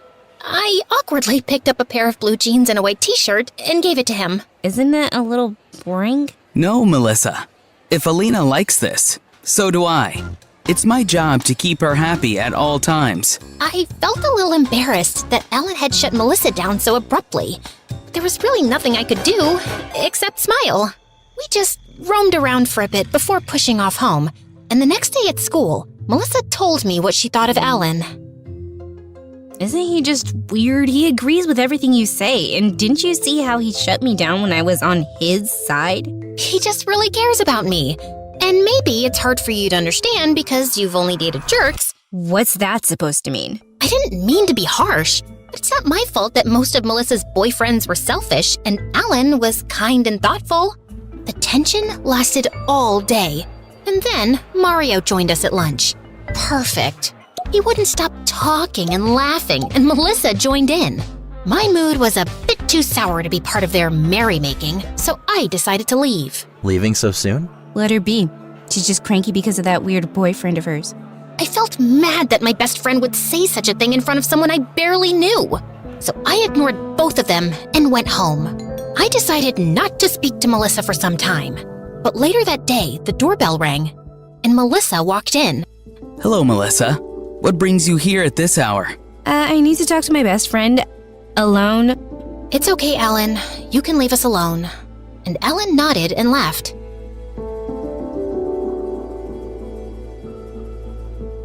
Once we were alone, Melissa turned to me suspiciously. Why is this boy always hovering around you, and why is he at your house so late? Your parents don't have a problem? That's why you came here? To judge me more? No, I came here to say that Alan's not good for you. He's too intense, and something about the way he talks is creepy. Take it from me, this boy is bad news. Really? And who's good news? Mario? Who can't read the room and realize we're annoyed and not in the mood for his dumb jokes? Oh my god, Alina, he was trying to cheer you up. Alan would have probably encouraged you to fight me right there on the cafeteria table. That's not true. Alan's sweet and kind. And acts like a freaking bot, unlike Mario, who's human. Enough with Mario. I'm not interested. How many times do I have to say that? Before Melissa could say another word, Alan walked in looking angrier than I'd ever seen him and grabbed Melissa's arm. You need to leave now, Melissa. Let me go. But Ellen just opened the door and escorted her out. I was so angry, I stormed to my room, and Ellen walked in right behind me. Are you okay? No, I'm not. I don't understand why Mel is so pushy about Mario. Why can't she just let me be? She thinks she's so much better than me because she's been on a million dates, but she conveniently forgets that every single one of them ends in disaster. So maybe she's not as smart as she thinks she is. If dating is so terrible, why do you want to do it? Because that's just how it works, Alan. People just want love. Huh. Interesting. Ugh, she is so annoying. Does she bother you that much? Yes, I don't want her to talk to me ever again. For the next few days, Melissa just ignored me completely. Fine. I didn't care. I had Alan. I spent my breaks texting him, and he was always spot on with his replies. After school, we hung out, but his endless nodding and smiling started to feel empty. I missed Melissa, and I tried apologizing, but she wouldn't respond. We'd fought before, but usually we'd scream at each other, then 5 minutes later, she'd send me a meme and it'd be over. But this felt different. I felt really down one day, so when Alan asked me if I was okay, I simply burst out crying. Melissa just won't talk to me. Yeah, I said some things, but we always say things when we fight. Why is she dragging this out so much? Because I told her to never speak to you again. You did what? I asked Melissa to. Yeah, I heard that. But why? You told me you don't want to speak to her again. Oh my God, Alan! I said that because I was angry. Don't you get that? I understand, but my system prioritizes your desires above all else. And you said, I can't believe how stupid I was. Go, and don't come back. Alan looked confused, not moving from his spot. Why? Why? Do you not understand how serious what you did was? But that's what you asked for. I did what you wanted. I didn't want to. Alan, do your job properly. Put my desires above all and just leave me alone. Understood. Slowly, Alan stood up and walked away. And now, I was truly alone. I had to talk to someone about this, so I decided to tell Grandma what Alan had done, hoping to get some advice. Oh, wow. He's smarter than we thought. Well, his smartness cost me my friendship. No, darling. You lost your friend because you chose perfection over real human connection. Alan follows your commands because that's what he's designed to do. But you can't expect real people to fit into your world perfectly. You have to meet them halfway. I know, but Alan's the kind of guy I've always wanted. He's perfect. Like Grandpa is perfect for you. Dad is perfect for Mom. Why can't I have someone like that? When I started working with your grandpa, he couldn't stand me. Neither could anyone else in the lab. They didn't think women belonged there. It took years to prove myself, and forgiving him was another journey. And your mom was tough to live with. Your dad spent years adjusting to her temperament. We've all struggled, sweetie. No one's perfect. That's what makes us human. Grandma was right. And the next day at school, I walked into class thinking I'd talk to Melissa and fix things. But seeing her with her new boyfriend only made me more sad. She didn't need me. And I was ready to leave when Mario stepped in my way. You look sad. Let me guess. Your boyfriend did something again? I'm not sad. And Alan's not my boyfriend. Not anymore, that's for sure. Great. I mean, I'm sorry to hear that. You know, there's this cute ice cream place that serves the best sundaes. No pressure, but I have a feeling you could use some company right now. I did need a distraction, so I agreed. And to my surprise, it wasn't so bad. He was funny, sharp-witted, and surprisingly easy to talk to. The more time I spent with Mario, the more I found myself enjoying his company. And I started thinking we could be more than just friends. Until things started to get a little creepy. He kept asking about my grandparents, how they started their business, whether they were still inventing new technology, and if we could visit their labs. And weirdly enough, he was super curious about Alan. So, is Alan from this town? Nope. Then how did you guys meet? Through my parents. Do you have some pictures of the two of you? I don't have a social media account, so I haven't really seen how he looks. Why do you care so much? I don't. I'm just curious. Well, if you're so interested in Alan, maybe I can set you two up on a date. You're funny. Mario's behavior seemed really off. So one night, I decided to do some online digging. He didn't have any social media accounts, but after some searching, I finally found an old newspaper article. Turns out, Mario's full name was Mario Herman, and he was the future heir of Herman Robotics, the same company Grandma had warned me about. So that's why he was so curious about Alan. He knew he was a robot. That was the only possible explanation. I rushed to the basement. I had to make sure Alan was well guarded now that I knew what Mario was really after. But when I went down, Alan wasn't around. I searched the whole house, even spoke to the servants, but no one had a clue. I was losing my mind when I got a call from Melissa. Melissa? Hey, come and get your creepy boyfriend. He's in my house forcing me to meet you because your emotional stability is his #1 priority. Oh my God. Just please sit tight. I'll be right there. You better, or I will hit him with a frying pan. I strongly advise against that, Melissa. My exterior casting is tough. Your fry pan will sustain irreparable damage. You see what I mean? He's crazy. I immediately rushed to Melissa's house, which was just a few blocks away. I barged into her room, and there, in the middle, stood Alan looking confused. I stepped toward him and reached into my pocket, pulled out the key, and inserted it into the small slot on his back. In an instant, Alan shut down. What was that? What did you do to him? Nothing. He's just resting. That's it. I'm calling the cops. No, wait. Melissa, let me explain. I told Melissa everything about Alan, how he was a robot and how my grandparents made him for me, and Melissa just looked shocked. He's a robot? How? He looks so real. Yes, and I thought I could control him, but clearly I was wrong. But the worst part is Mario. I gave him a chance, but I've just found out he's about to inherit our rival company, Herman Robotics. He was using me to get to Alan, I'm sure of it. No wonder he was so persistent about meeting you. Ugh, I'm so sorry, Alina. I shouldn't have pushed you so hard to go out with that weirdo. It's okay. You didn't know. But now, I have a plan, and I need you. Whatever it is, I'm in. I gave Melissa a rundown of our plan, and she loved the idea. We needed a boy to help us out, and she convinced her boyfriend to be a part of it. The next day, we got to work.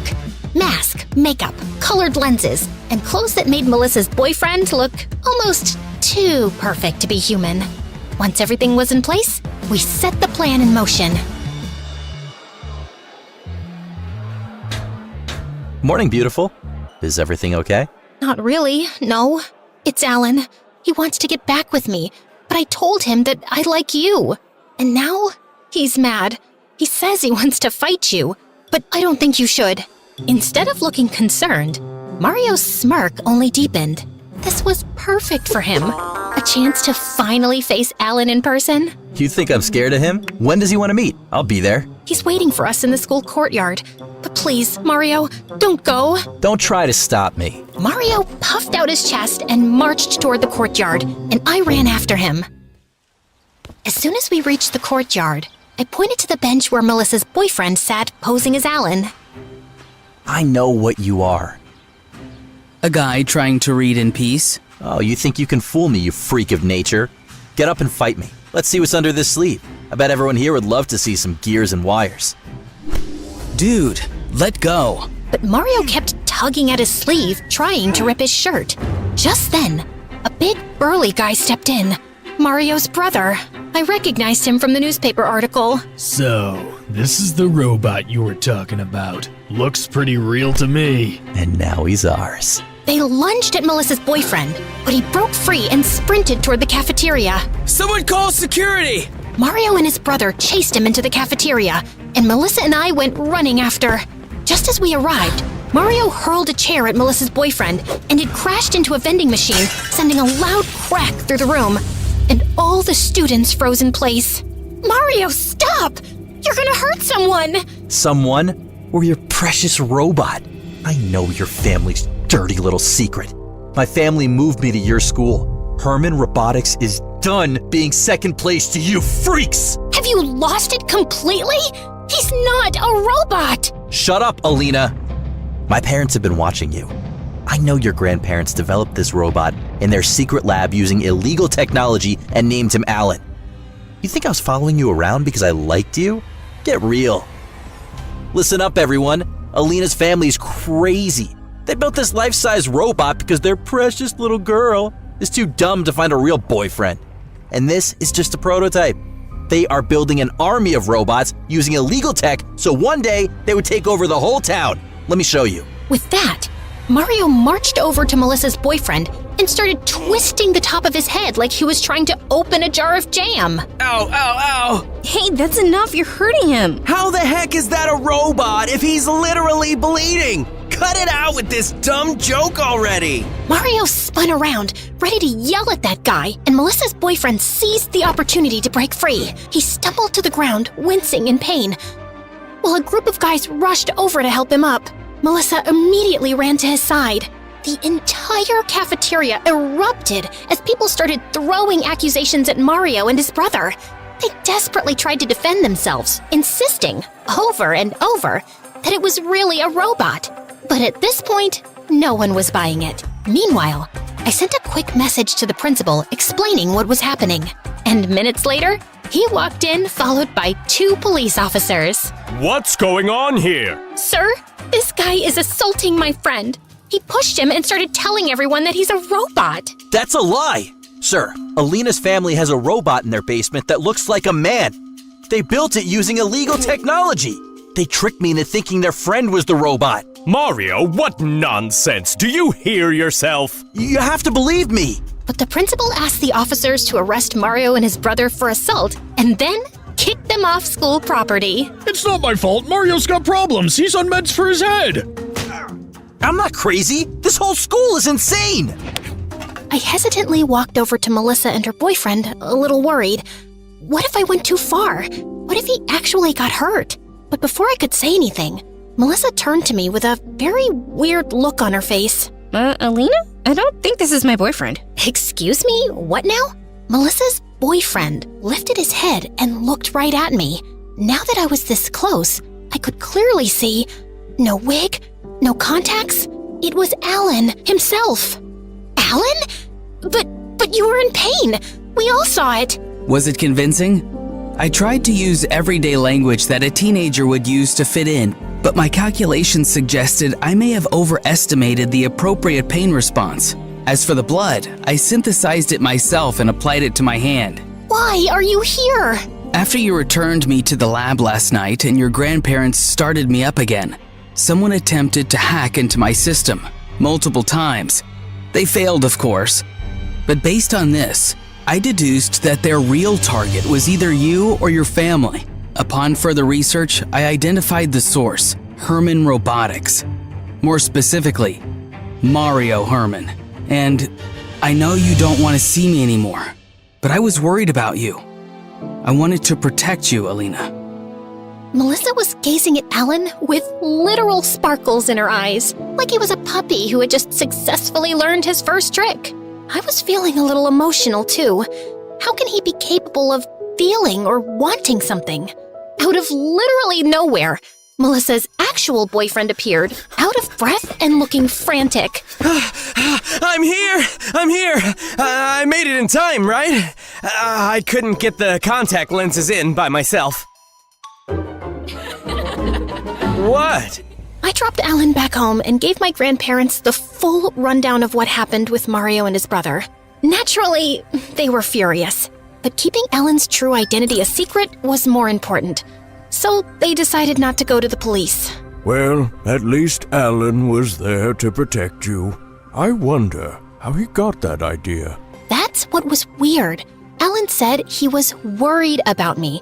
He wanted to protect me. I can erase my progress if you're not happy with it. But personally, I kind of like to keep it. No, Alan.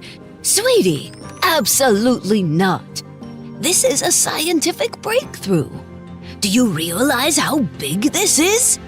This is Nobel Prize material. After that, Alan practically lived in the lab. Grandma and Grandpa's greatest project. He became family, loved by all. I missed having him to myself, but I had bigger problems, like surviving Melissa's matchmaking.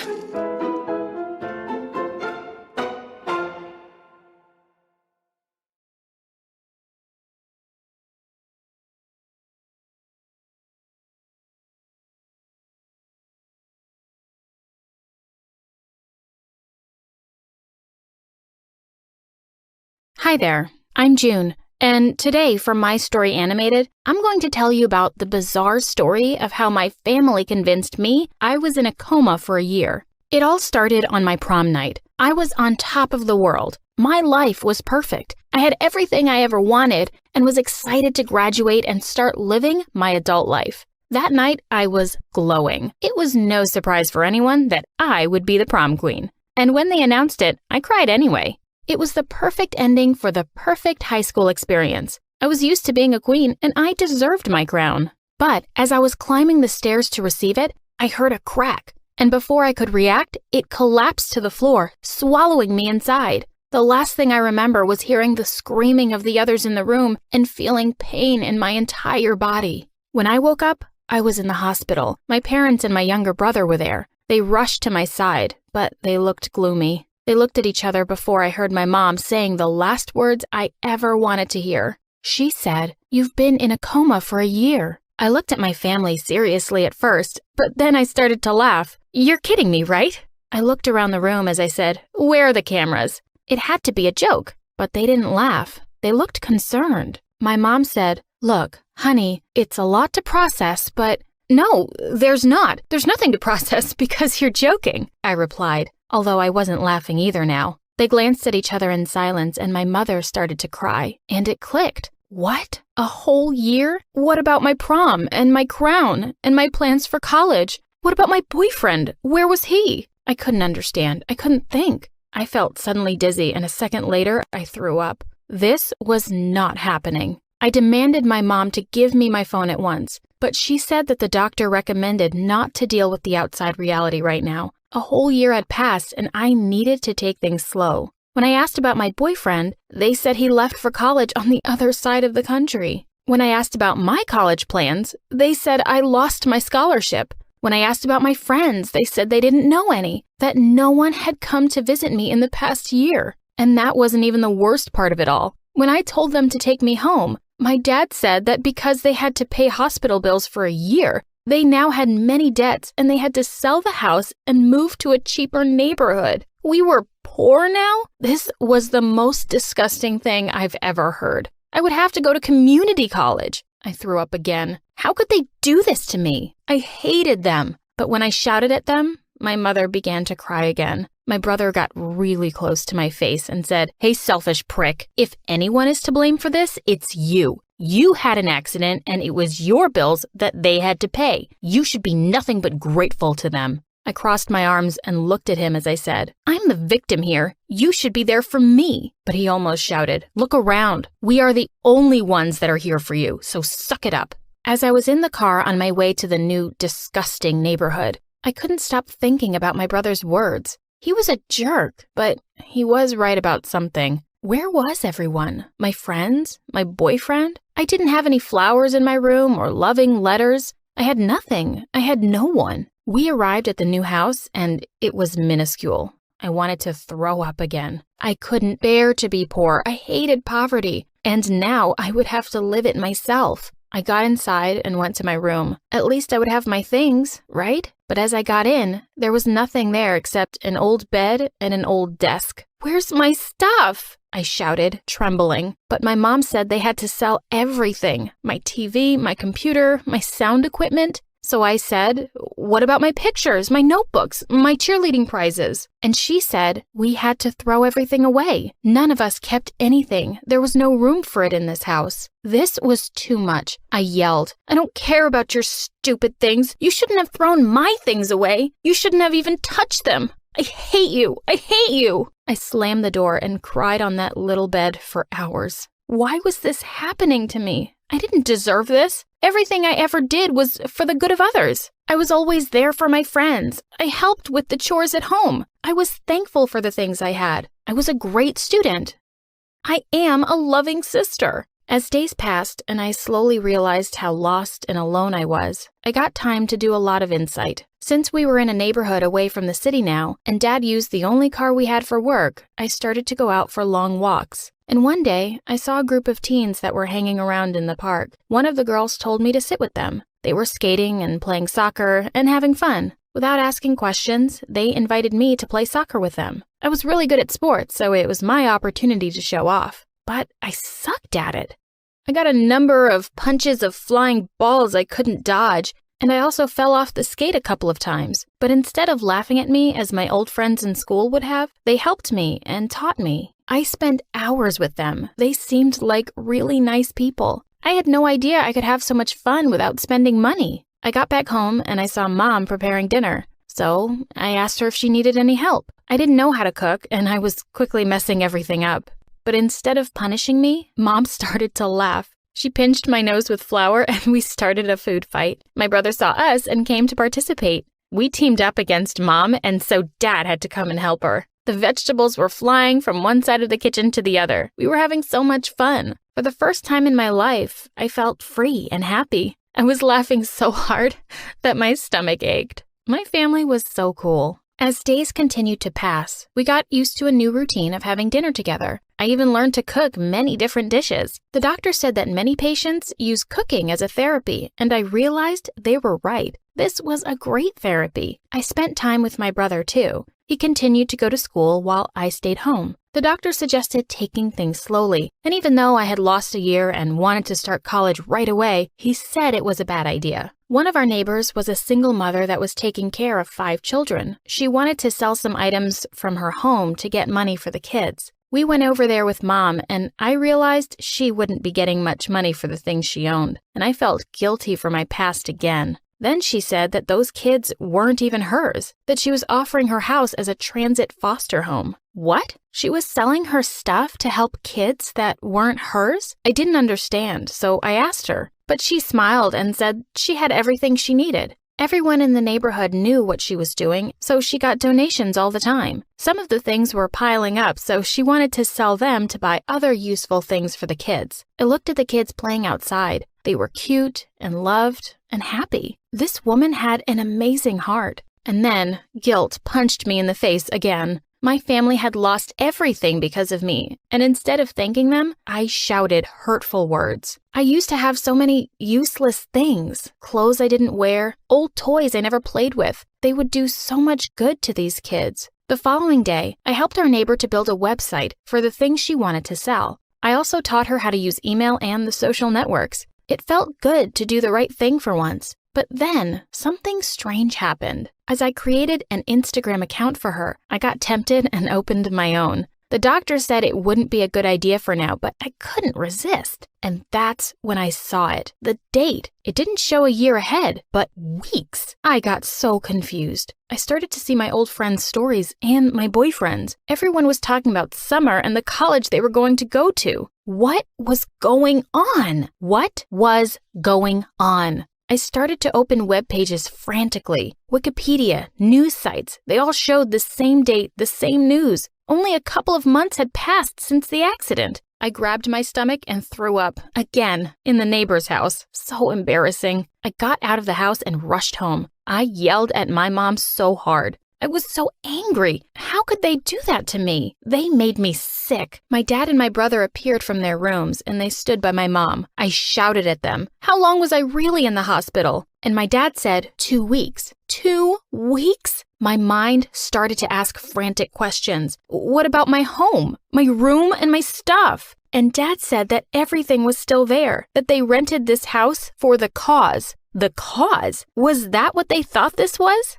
My mom got closer to me and said, I'm sorry, we didn't know what to do. We were losing you. I looked at them and said, that's ironic because that's exactly what happened. You just lost me. June, please, my mom begged. But I was furious, out of myself. Take me home, now, I said. As we were in the car, my mom continued to cry and apologize. She said it was for my own good, that I needed to get a glimpse of reality. But I couldn't listen to her. I was mad. I got inside my room and sighed as I saw all my things were still there, that I had my life back. I took my acceptance letter for college and pushed it against my chest. Classes had already started, but I still had time to go. I opened my closet and saw all of my clothes. For a moment, I thought about those poor kids at the neighbor's house, but I didn't let that affect me. On the very next day, I got dressed and drove to college. But I wasn't feeling as excited as I thought. The car, my clothes, my expensive backpack, everything made me feel guilty.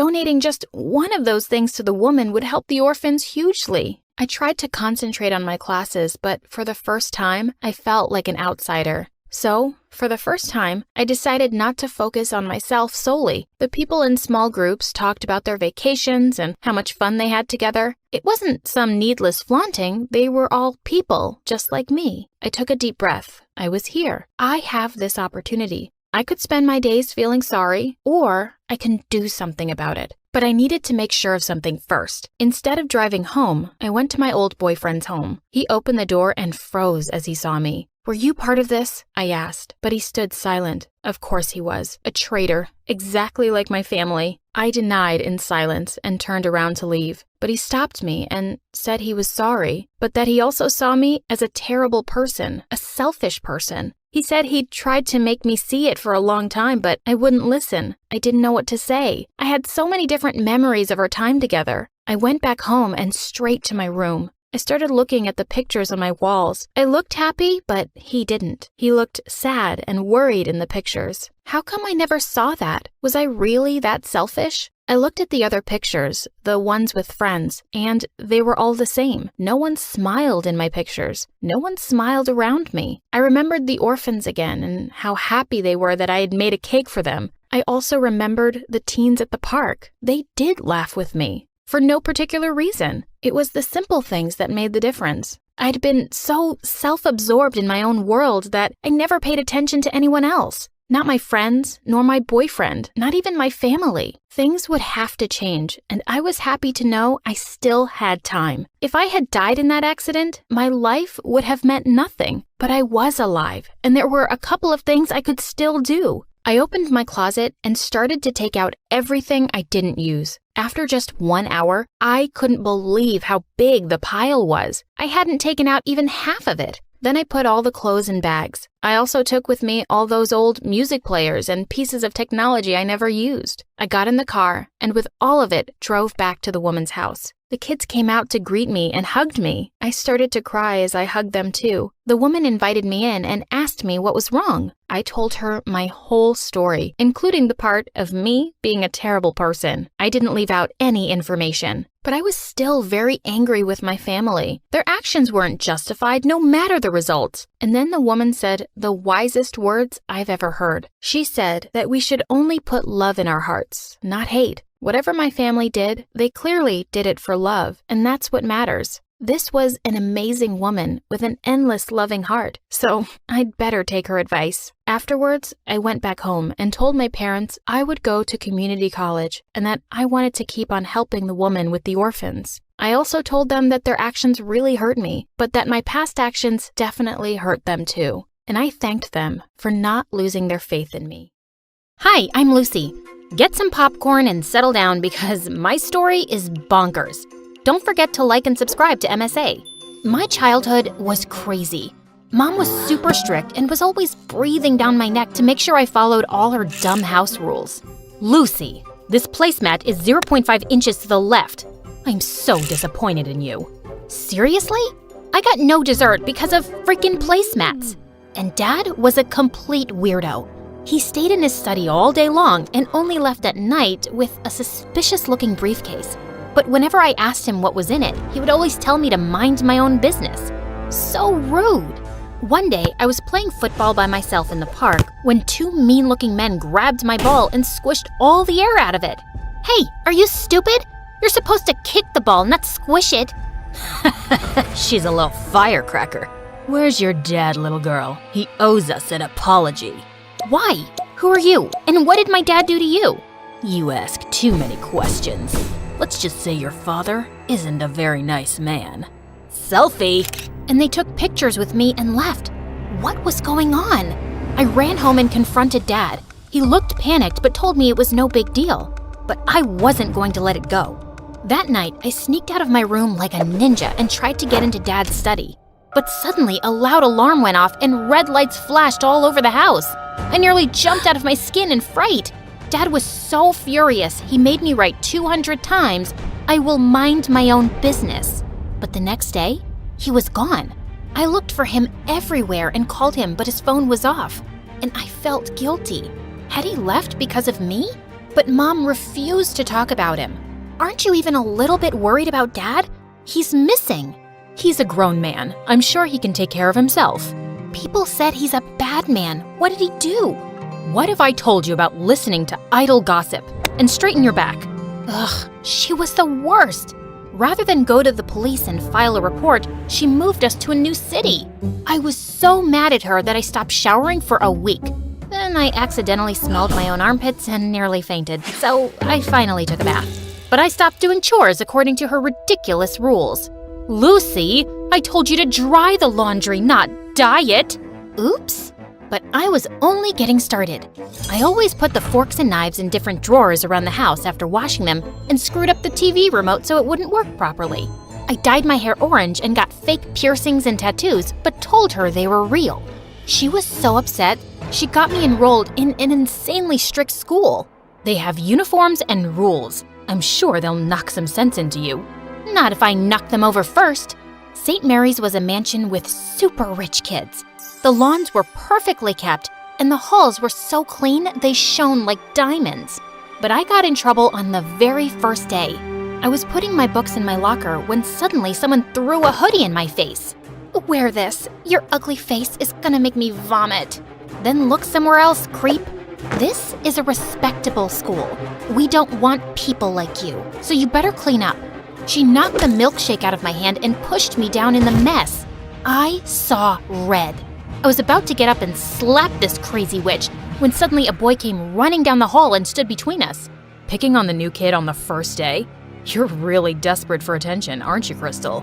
Mind your own business, Anthony. This is my school, not your dad's office. What I say goes.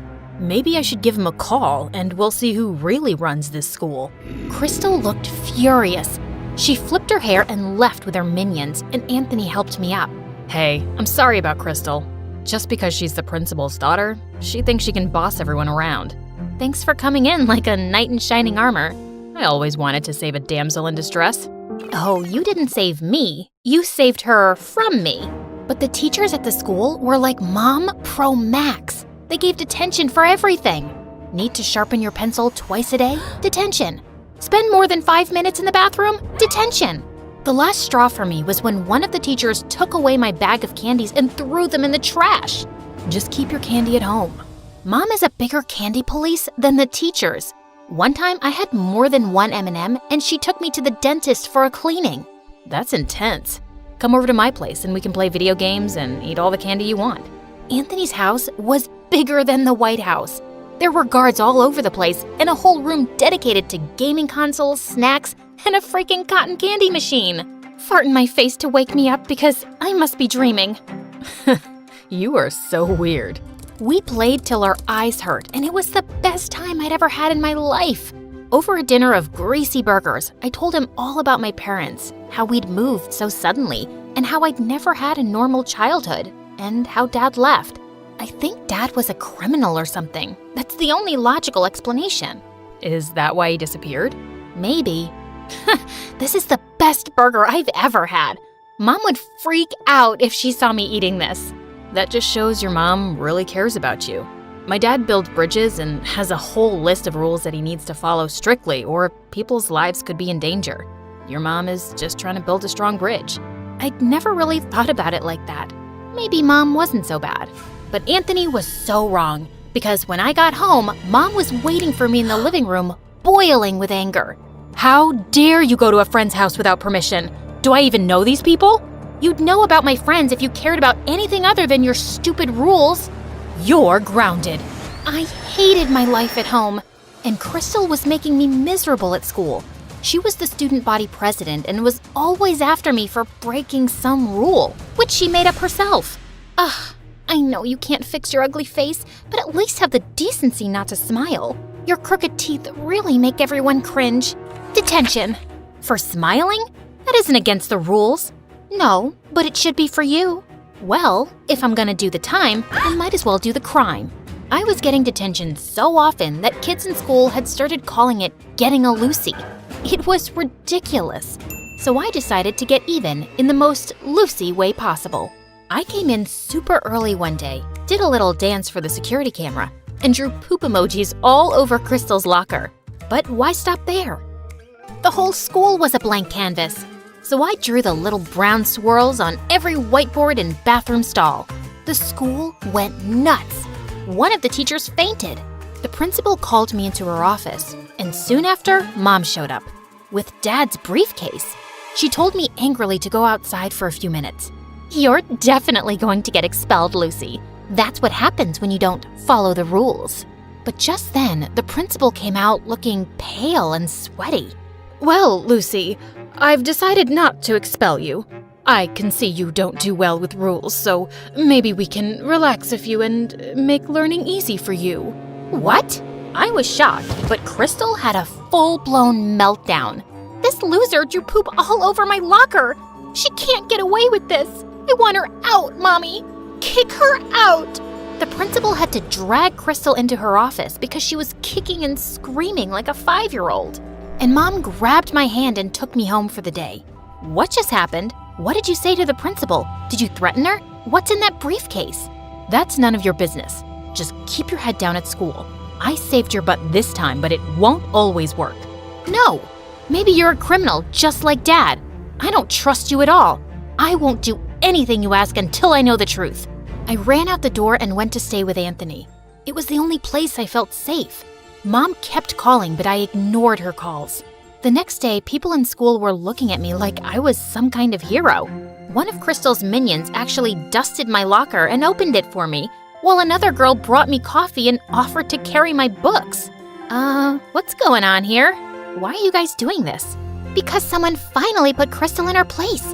She's no longer the student body president thanks to you. We were all so tired of her being mean to us. Aw, shucks. But I didn't really do anything. Thanks for the coffee, but you don't have to do this anymore, okay? Life was pretty sweet after that. The teachers left me alone, and Crystal's day of ruling the school halls was over. She was always glaring at me like she was planning something evil in that petty brain of hers. And a few weeks later, I found out what. Someone had spray-painted poop emojis on every teacher's car and left a giant cat turd on the principal's windshield. Don't look at me. I didn't do it. Then who did? You're such a witch, Lucy. Everyone tried their best to make you straighten your ways, but you're a lost cause. Once a criminal, always a criminal. You take that back. You're a criminal. I slapped Crystal so hard that her contacts fell out. I was expelled on the spot, and the teachers reported me to the police for destroying their cars. My case was being investigated, and I was probably going to end up in juvie. But I wasn't a criminal like Dad, and I had to prove my innocence. So that night, I sneaked into the school's security room and got all the camera footage on a USB, and then ran to Anthony's place. Lucy, what happened? Why did you do that to all the teachers' cars? I didn't. Someone's framing me, and I'm gonna find out who. We used his laptop to look through the videos, but there were hours and hours of it, and I was getting sleepy. I went to the bathroom to change into my pajamas when I saw something that made the hair on the back of my head stand up. Hey, Lucy, I think I found the footage, but it's no good. The person's wearing a hoodie and a mask. I don't think you'll be able to prove it wasn't you. And that's exactly what you wanted, didn't you? I threw the hoodie and mask in his face. They had the same spray paint stains as the one used to make the emojis. He looked shocked at first, but then an evil grin spread on his face. No one is going to believe a nobody like you. They shouldn't have believed your dad either. What are you talking about? What does my dad have to do with any of this? He has everything to do with this. When you joined the school and I read your name, I knew you had to be that nosy journalist's daughter. Journalist?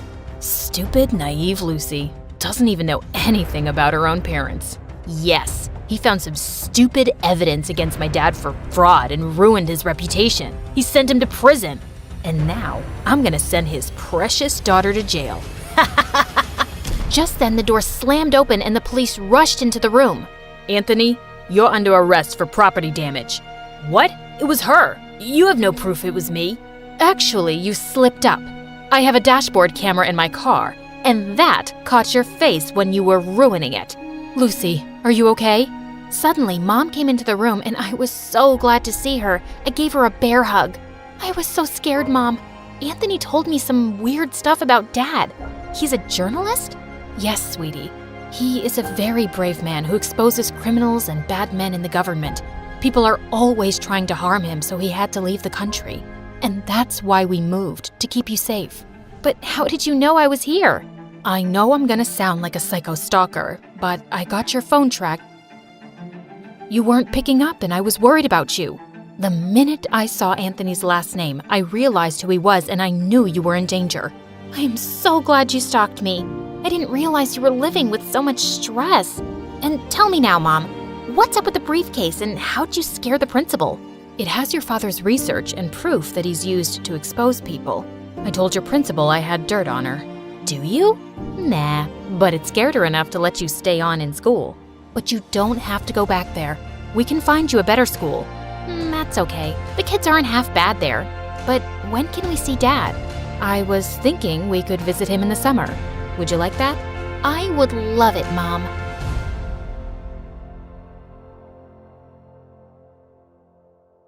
Hi, I'm Eden from California. Please like and subscribe to MSA. Ever since I was little, I hated my parents. They ignored me 24/7 because they were famous actors. They were always shooing me away while they signed autographs for their fans and talked on the phones with their agents. Can't you read me a bedtime story? Just this once? Eden, just take something from the shelf and look at the pictures. Luckily, I had someone at home to be with, so I didn't lose my sanity. My Aunt Zoe. Aunt Zoe was kind of a teenager. She wore heavy makeup and tight clothes and was obsessed with social media. Time for our morning selfie, baby girl. My aunt was my live-in BFF. But one day when I was in 10th grade, my parents decided to ruin my life. I woke up and smelled smoke, so I ran downstairs to see what was burning. But I didn't see anything. Instead, my parents were just sitting on the couch and told me the worst news ever. They made Aunt Zoe move out. Don't worry, you two can still keep in touch. But your mother and I have decided it's best if just the three of us are in this house. Why? Because she's too helpful around the house? Because she actually cares about me, unlike you two? Do you smell that smoke, Eden? My sister was cooking breakfast this morning and started a fire. She's a child trapped in an adult body. We love her, but we can't live with her. I was boiling with anger. I refused to speak to Mom and Dad for days. But one night, I agreed to go with them to a celebrity after party, but only so I could get dressed up and get free refreshments. At one point, I was standing by myself when this famous teen actor came up to me. Hey there, gorgeous. Just say your name and I'll make an autograph out for you.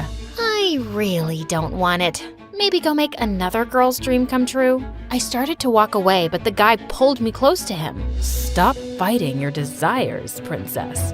You deserve this. With that, he leaned in as if he were about to kiss me. I shoved him off so hard that he fell backwards onto the refreshment table, smashing it in half. Uh-oh, I hadn't meant to hurt the guy, but everyone started freaking out and rushing to him as they called the ambulance.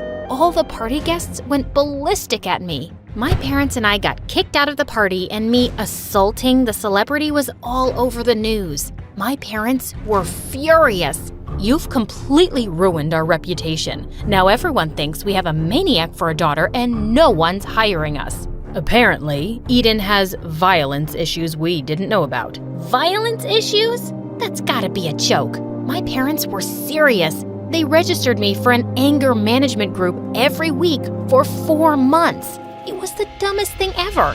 And everywhere I went, people would stare at me.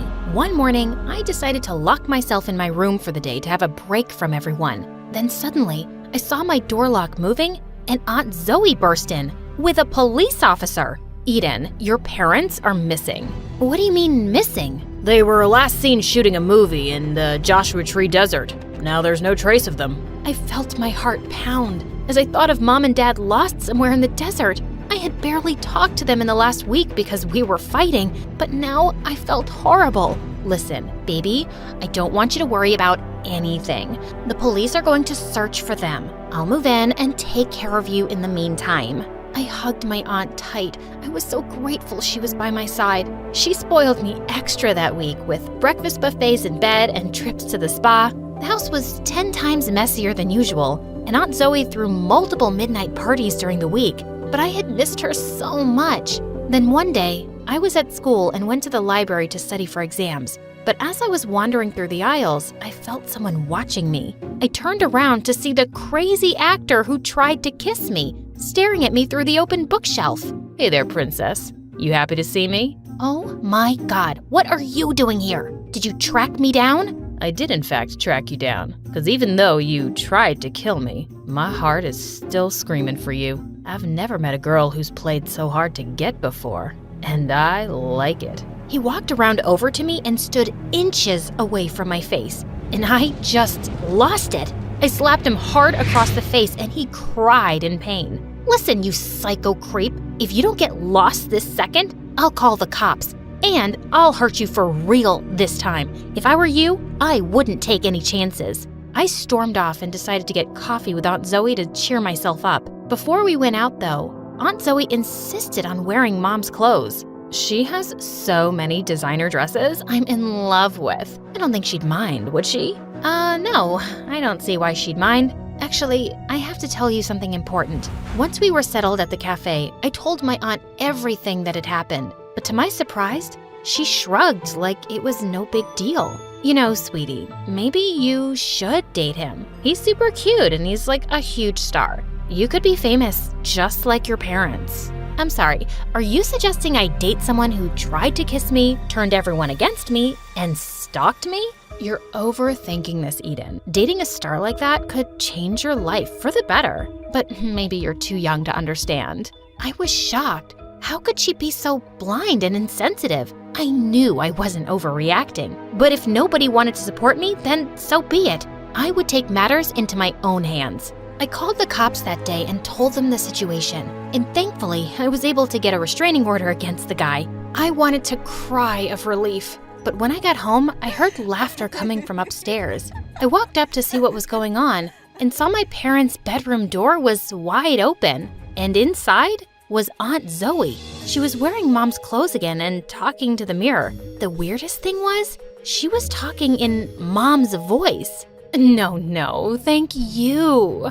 I can't believe this is my 3rd Golden Globe. Oh, you're a fan too? Oh, you guys are so sweet. I can't take it. Aunt, what are you doing? Just having a little fun, playing a little dress up. Was there something you needed? I felt really confused and weirded out. What did Aunt Zoe mean she was playing dress up? I decided not to dwell on it and got right to telling my aunt about the restraining order. I'd hoped she'd be happy for me, but instead, she looked super pissed. I can't believe you'd do something so stupid, Eden. Do you know what I would do to be wooed by a celebrity like that? To be seen with him in magazines and to be famous? Poor me. A star actor tried to kiss me and tracked me down to profess his love. Ugh, cry me a river. Yeah, he tried to ruin my life. Aunt Zoe ignored me and walked out of the room. Did she really think fame was more important than my own safety? She was insane. And the dressing up as Mom in the mirror was strange, too. Maybe Aunt Zoe just really missed my parents and was acting out. Things were awkward between us that week, and Aunt Zoe started acting weirder. Not only was she dressing every day in Mom's clothes and talking in Mom's voice, she started going by Mom's name. Eden, you're not allowed to call me Aunt Zoe anymore. You have to call me Aunt Savannah. And Aunt Savannah is off to an acting audition. How? You're not an actress. What are you talking about? Aunt Savannah is a star actress. Aunt Zoe pulled out her phone, which was opened to Mom's email account. She had been talking with a bunch of directors pretending to be Mom. If they notice I look different, I'll just tell them I had a little plastic surgery. Aunt Zoe started laughing as she walked out the door. She was totally out of her mind. What was happening to my aunt? That night, I was asleep in bed when a loud machine woke me up. I ran downstairs to find Aunt Zoe shredding hundreds of pictures of my parents. Are you shredding pictures of Mom and Dad? It's something that has to be done. They're obviously not coming back, which means we have to perform a ceremony to say goodbye to them. All of a sudden, Aunt Zoe scooped up a pile of shreds and put it into a pot of boiling water. I'm putting their old pictures into a soup that we're going to eat. Then they'll really be gone for good. And I'll be the one who'll live here now. That is the most twisted thing I've ever heard. And you know what? I know I'm going to find my parents, The police were able to help me with that stalker actor, and I know they'll help me with this. And if you're gonna act this crazy, maybe you shouldn't live here anymore. I fled from the kitchen and out the front door to the police station. I just didn't feel safe around my aunt at that moment. I spoke to the cops and asked for an update on my parents. I also told them about Aunt Zoe's weird behavior. Eden, don't worry. We're gonna continue searching for your parents. Also, I think it's best I find you somewhere else to sleep tonight. Your aunt sounds mentally ill and you should stay away from her right now. I knew the policewoman was right, so I slept in a shelter nearby and went back to the station the next day. And when I got there, Aunt Zoe was waiting for me, looking furious. You little brat. You had me worried sick about you. Well, I'm sorry, but you were acting like a crazy person and I just couldn't be around you. Suddenly, Aunt Zoe ran up to one of the cops and hid behind them. Do you hear how mean my niece is being to me? She wasn't always like this. But ever since her parents went missing, she's turned all her anger on me. As her legal guardian, I want her to go to a psych ward so she can get proper help. I love her, but I can't live with her right now. I couldn't believe the words I was hearing. Luckily, the cop didn't believe Aunt Zoe and sent her to another room so they could do an investigation. I stayed with the police while they continued the search for my parents. I felt sick to my stomach. I wanted my parents back, and I wanted my aunt back. I stayed at the police station until midnight, feeling totally numb. Then suddenly, the door opened and the cops came in with my parents. I burst into tears and hugged them for the longest time. I don't understand. What happened to you guys? Your dad and I decided to drive to the movie shoot, and we got lost in the desert. Luckily, we found some campers who were able to feed us. But still, we're so sorry we scared you. Before I could answer, the cops came over with a serious expression on their face. We just wanted to update you. We caught Zoe and put her back in the asylum. What do you mean, back in the asylum? My parents were dead silent and looked at each other. Eden, we know you love Aunt Zoe, but she's never been a mentally well person. The reason she moved out was because we sent her to the psych ward. She's always been jealous of your mother's success, and one night, she tried to set our bedroom on fire and hurt us. That's why you smelled smoke that morning. I was horrified and completely heartbroken. My aunt had been my favorite person in the whole world, but apparently, I never really knew her. God, I feel so stupid. I'm sorry I got mad at you guys when you kicked her out. You were only trying to keep me safe. Oh, darling, we don't blame you. We've neglected you for so many years, and as crazy as my sister was, she did take good care of you. But we're taking time off from work now. We're ready to give you the love and attention you deserve. We are so sorry about everything. We love you, Eden. I love you guys too.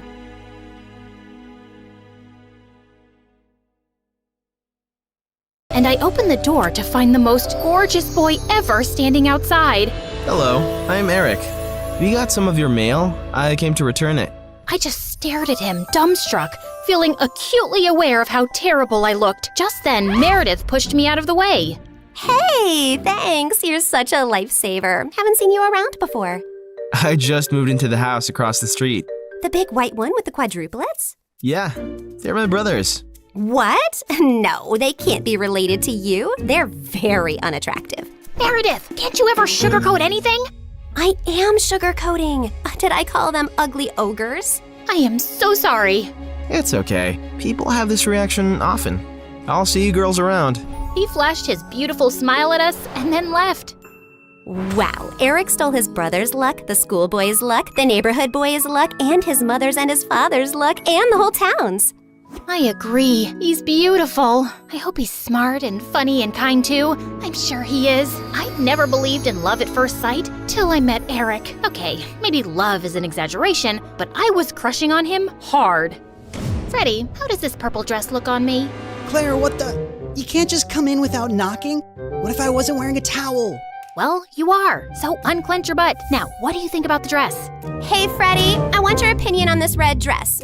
Oh, hi, Claire. I didn't know you were here. Have some respect for my privacy. What are you talking about? Actually, I don't care. Now tell me, I look hot, right? Of course I look hot. I could wear a potato sack and I'd look hot. I can do hot in my sleep. What's the dress for? The party at Eric's place? What, did you think you're the only one who got invited? The red's a bit much for a casual housewarming party, no? Yeah, you're right. It's more of a second date dress. Thanks, I'll look for something else. And your dress looks lovely. I am not your sister, and you can't treat me like this. I am a man. Okay, thanks for the news flash. Come on, Claire, let's go before Freddie has a heart attack. The party was coming up soon, but I knew there would be many guests, and I wouldn't really get a chance to talk to Eric then. So I decided to drop by to borrow some sugar one evening. But my heart sank when I spotted Meredith and Eric in the kitchen, and they were kissing. I couldn't believe that witch. It was so obvious I was crushing on Eric, wasn't it? Can you give me some mashed potatoes, Claire? I lifted a spoonful and threw it straight at her face. Claire, what the heck? Oh, I'm sorry. You didn't want them on your face? You should have been clearer then. You got a problem with me? What a genius. Since you're so smart, I'm sure you already knew I liked Eric, but you went after him anyway. Yeah, I saw you two kissing. Oh my God, what? You like Eric? I had no idea. You should have been clearer too. Cut it out, okay? You knew. Did not. Okay, so now that you know, will you stop seeing him?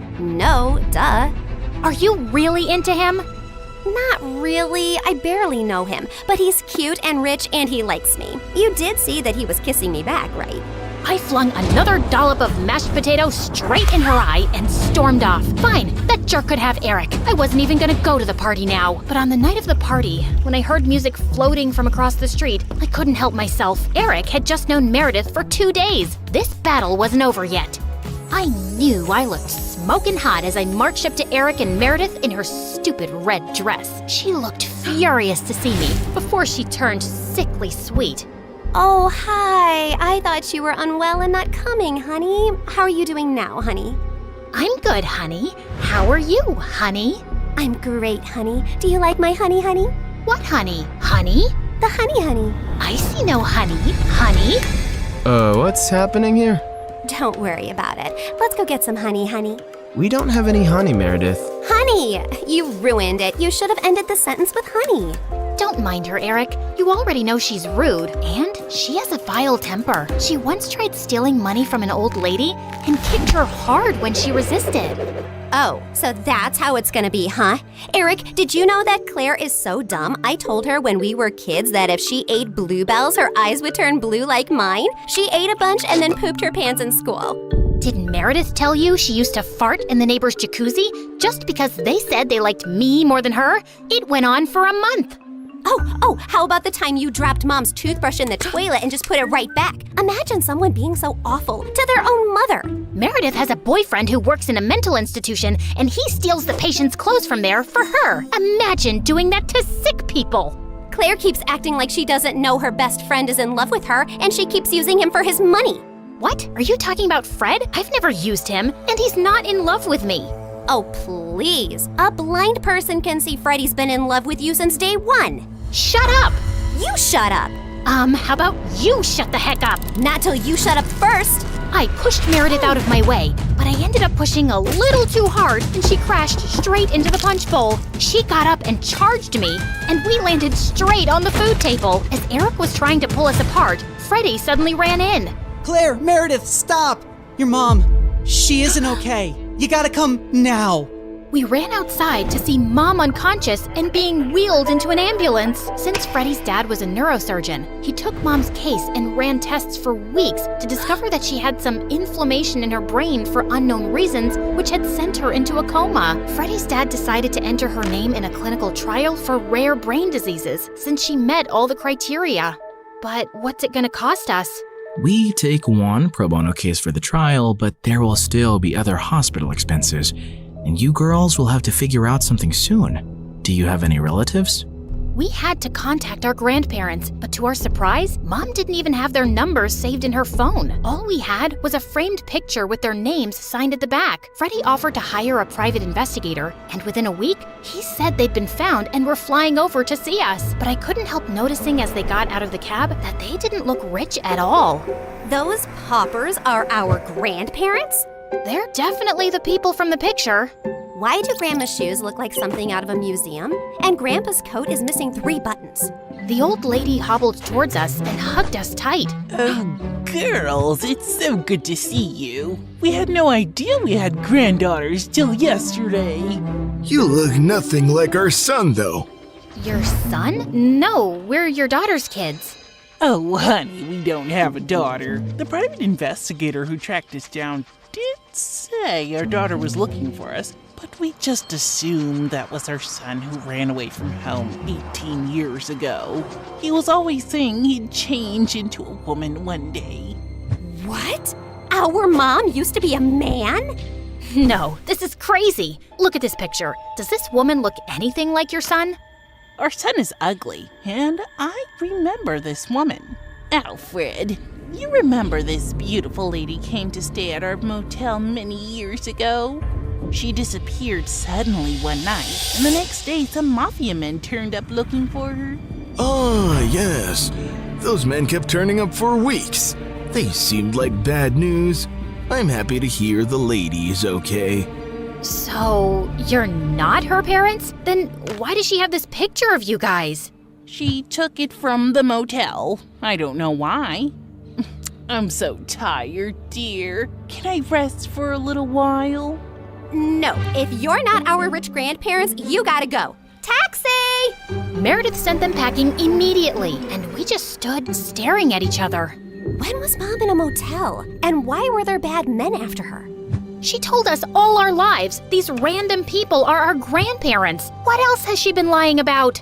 Apparently, a lot of things. When we checked out if she had any health insurance, she couldn't be found in the system. I went to the diner where she'd been working for years to see if the manager could help, only to find out that no one there had ever seen her. We had no clue where she'd been going all this time while she was pretending to work, or where she got her salary from. Meredith and I tore up Mom's room looking for more clues. We didn't find anything in the closets or under the bed, but I pulled the rug away and came across a loose floorboard. We pried it open to find a laptop and so many fake IDs and passports, all belonging to Mom. Oh my God.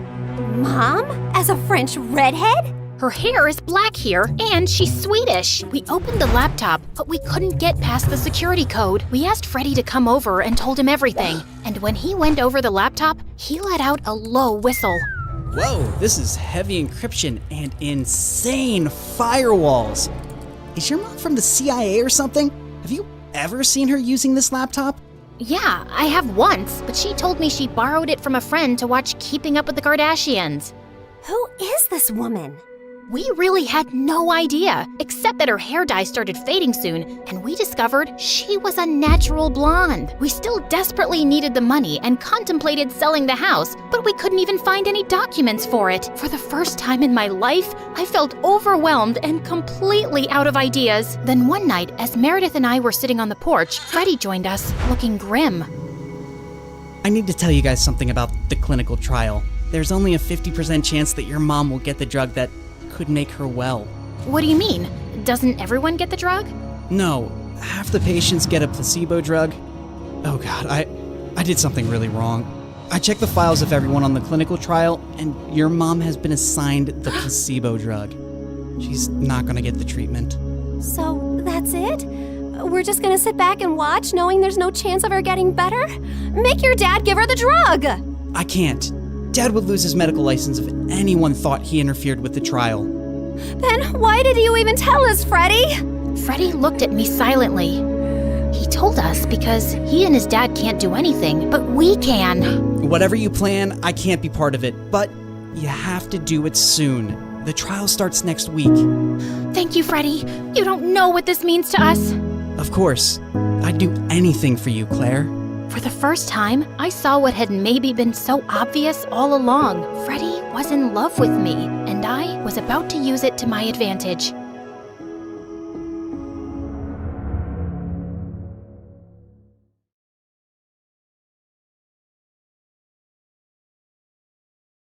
Hey, it's Juniper, the rhyming whiz. Ever since I was a kid, I've loved poems. It all started with my amazing grandma and her incredible library. People would line up just to catch a glimpse. But when I turned 13, something really bad happened. My grandma left us, and because of a big business loss, my parents had to close down the library she loved so much. It was heartbreaking to see her special books being sold off. I felt so sad and lost without her and the library. Life went on, but one day, I spotted a real gem, my grandma's collector's edition book of Emily Dickinson's poems. I knew I had to get it to honor her memory. OMG, OMG. Mom, Dad, I need to have this. Please, please.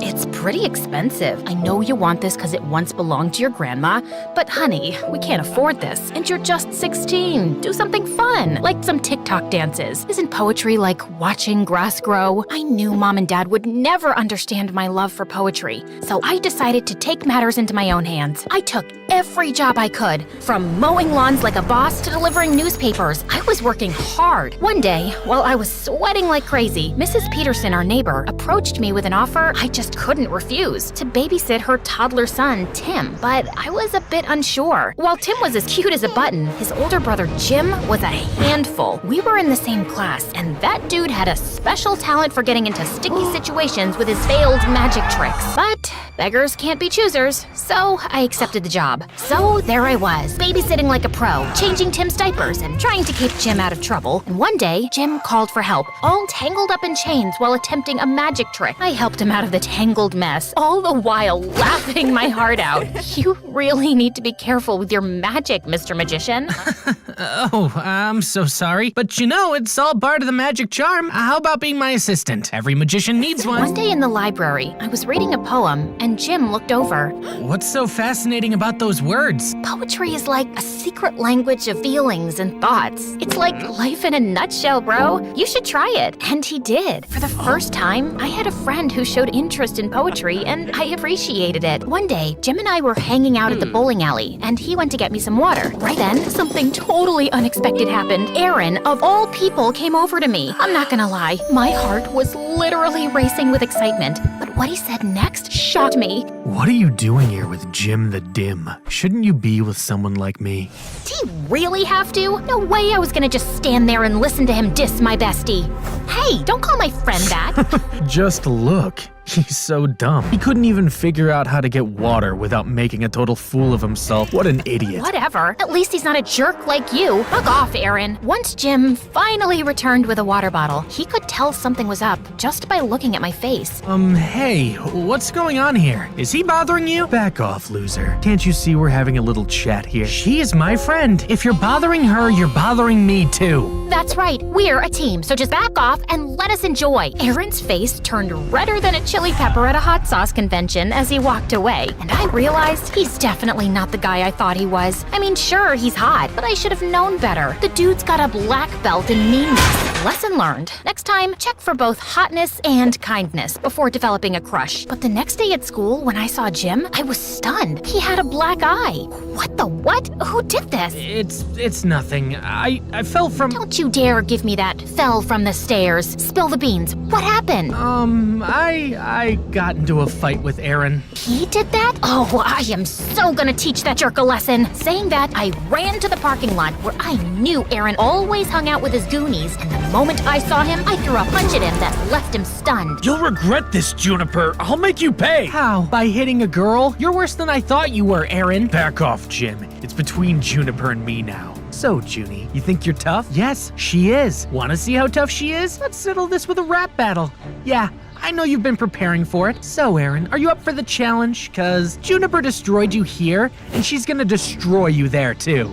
Bet I will. I'm not afraid of you, Aaron. We'll see about that. But just so you know, if I win, you'll have to go on a date with me. No way. Oh, you will. And if I lose, I promise I'll apologize to Jim in front of the entire school. Fair deal, right? Bring it on. As Aaron walked away with his friends, reality hit me hard. I had just agreed to a rap battle with Aaron, and if I lost, I'd have to go on a date with him. While I would have been thrilled about the idea before, now that I knew Aaron was a jerk, I had zero interest. list. Jim, I don't know if I can do this. Juniper, you don't have to do this if you don't want to. But think about it. The cash prize is a whopping $5,000. We can split it. You can finally get those poetry books you've been dreaming of, and well, I can perhaps get that PlayStation 5. My mom's been denying forever. His words sparked a glimmer of hope within me. Maybe, just maybe, I could pull this off. All right, let's do this. And so, we went all in, writing and rehearsing like crazy. Aaron and his crew seemed just as determined, and we saw them often practicing at the nearby park every day after school. One rainy afternoon, as I was on my way home, I was about to slip in a puddle, but Aaron caught me just in time. Careful there. I didn't need you to rescue me. Even though I didn't want to, we both ended up finding shelter under a small roof, and there, I felt a bit uneasy. It was a tight space, and we had to stand close, making the situation all the more awkward. I never thought I'd be stuck in the rain with my archenemy's BFF. I don't know why you think he's your enemy. Jim's an amazing guy. It's you who's a grump all the time. Just like everyone else, you also probably think I'm just a jerk. Duh. You think you've got it all figured out, huh? Well, I've got it figured out that the tough guy act you put on, it's to keep others away. You know, you don't have to be a meanie all the time. Whatever. It's just that things at home aren't good. Everything feels like a mess. Well, everyone has problems, Aaron. I guess it's time you realize that and perhaps show people the goodness in you. You're weird. You know that? Takes one to know one, I guess. As Aaron and I kept talking, I realized he wasn't so bad after all. Once the rain finally eased up, we both went our separate ways, but I couldn't help but feel a newfound understanding for Aaron. As the days passed, I saw a new side of Aaron, and it amazed me. One time, I spotted him helping a stray dog find its way home, and another time, he even shared his lunch money with a classmate in need. One day, I noticed Aaron leaving school in a hurry, forgetting his phone. I chased after him on my bicycle and found him at a hospital, sitting in a room and crying. Hey, Aaron. What are you doing here? You left your phone at school. Is everything okay? You seem upset. It's none of your business. This is my mom. She's been in a coma for a long time. I come here every day to see her. Oh my God, I had no idea. I hope things get better for you. Yeah, thanks. From that day on, I saw Aaron in a totally new light, and when I told Jim about how Aaron's mom was sick, without revealing the part that I spoke to him, he just rolled his eyes. That guy's a phony. Don't believe everything you hear, Juniper. Jim hated Aaron, but I guess I had started to have feelings for him. One day, at lunchtime when Jim wasn't around, Aaron approached me. Hey, Juniper. Want to catch a movie together? Barbie's playing. I heard it's hilarious. Sure. Why not? But just as friends, right? But Barbie? Are you sure? Absolutely. I know you'll love it. If you love it, I'm sure I'll love it. I'm talking too much. See ya. Day of the movie arrived, and I had come up with a plan to watch Barbie with Aaron without Jim knowing. I told Jim I was feeling sick and needed to rest, which wasn't entirely a lie because I felt butterflies in my stomach at the thought of spending time with Aaron. At the cinema, Aaron and I laughed our hearts out at the silly scenes in Barbie. It was so fun. But as we left the cinema, I was in for a surprise. Jim was standing there looking heartbroken and hurt. Juniper, you lied to me. I thought we were supposed to be best friends, and here you are with Aaron of all people? It's not what you think, Jim. Aaron is a really nice guy. Juniper, please. This guy, he's a snake. Hey, dude, I'm standing right here. You better shut that mouth. You shut up and stay away from Juniper. Before I knew it, Jim threw a punch at Aaron and knocked him on the ground. I was shocked. Are you crazy, Jim? What's gotten into you? You hurt him badly. But Juniper, you're my friend. You're supposed to be on my side. Jim, I'll be friends with whoever I want. I can't stay around you. It's like I don't even know who you are. I then helped Aaron up and walked him home. He could have pressed charges against Jim, but he didn't, which was very kind of him. In the days that followed, Jim tried to contact me many times, but I wasn't ready to talk to him yet. It felt like everything was spinning out of control, and I needed some time to sort out my feelings. So, on the day of the rap battle, instead of participating, I messaged Jim that I wouldn't be joining. All he replied with was a simple okay. Feeling torn and anxious, I decided to at least visit the rap battle to see Aaron perform and support him, but what I saw there left me shook. Jim was trying his best, but Aaron, he was killing it, and not in a good way. Hey, Jimbo, you lost your friend.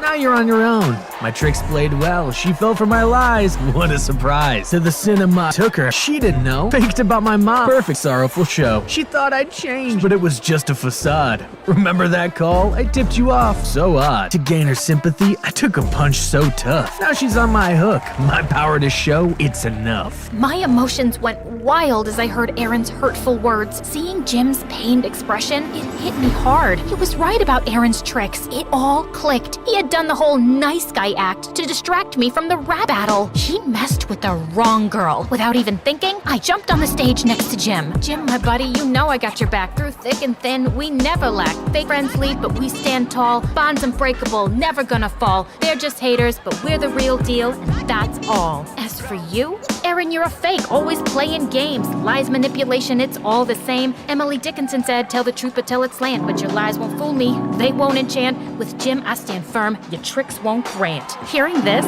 Jim jumped up and down and hugged me tight. I knew you'd come. I had to. Now come on, let's win this thing. Jim and I were doing amazing.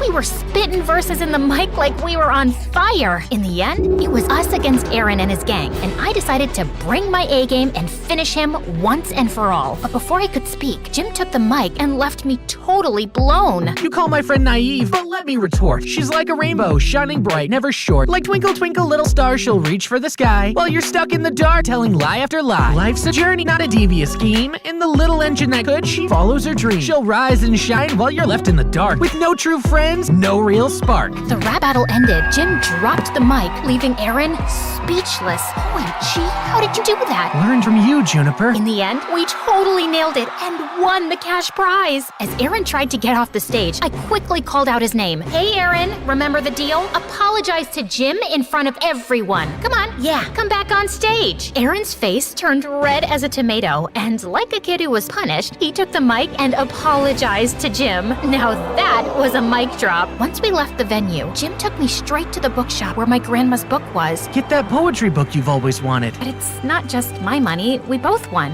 You get part two. No, I wanted to win just for you, Juniper. OMG, you're the best friend ever, Jim. Remember, true friends got your back, no matter what. Fake people and lies can't break real friendship. Trust your buddies.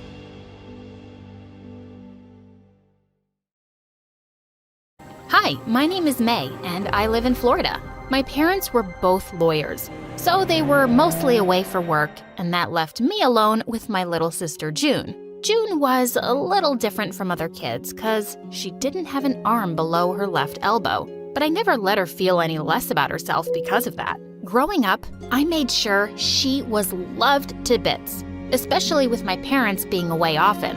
I took care of everything, from feeding her, bathing her, to taking her out for rides. But then once when she was 4, Mom took us to the shopping mall. While Mom was in the changing room, another woman with a little kid came there, and the kid started screaming when he saw June. Freak! She's a freak! She's so scary, Mommy. She's gonna eat me just like she ate her arm.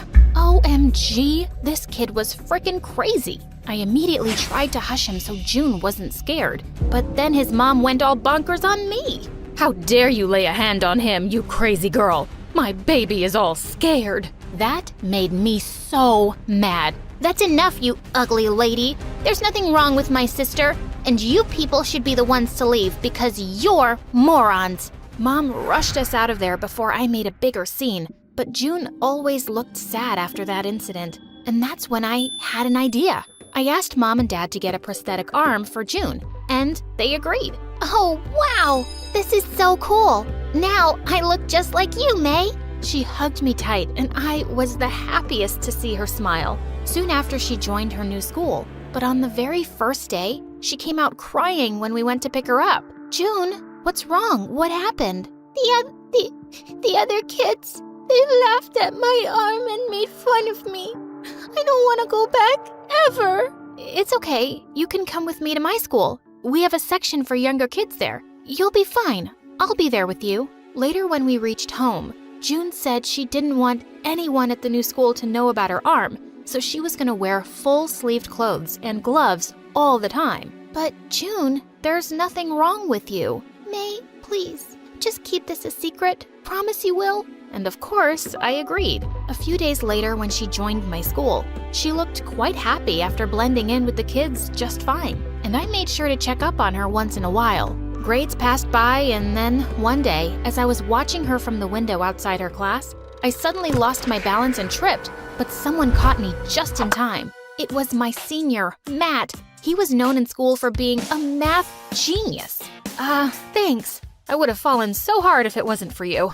I wouldn't have let that happen. I'm Matt, and you don't look like a kid, so what are you doing in the junior section? Oh, I was just keeping an eye on my little sister.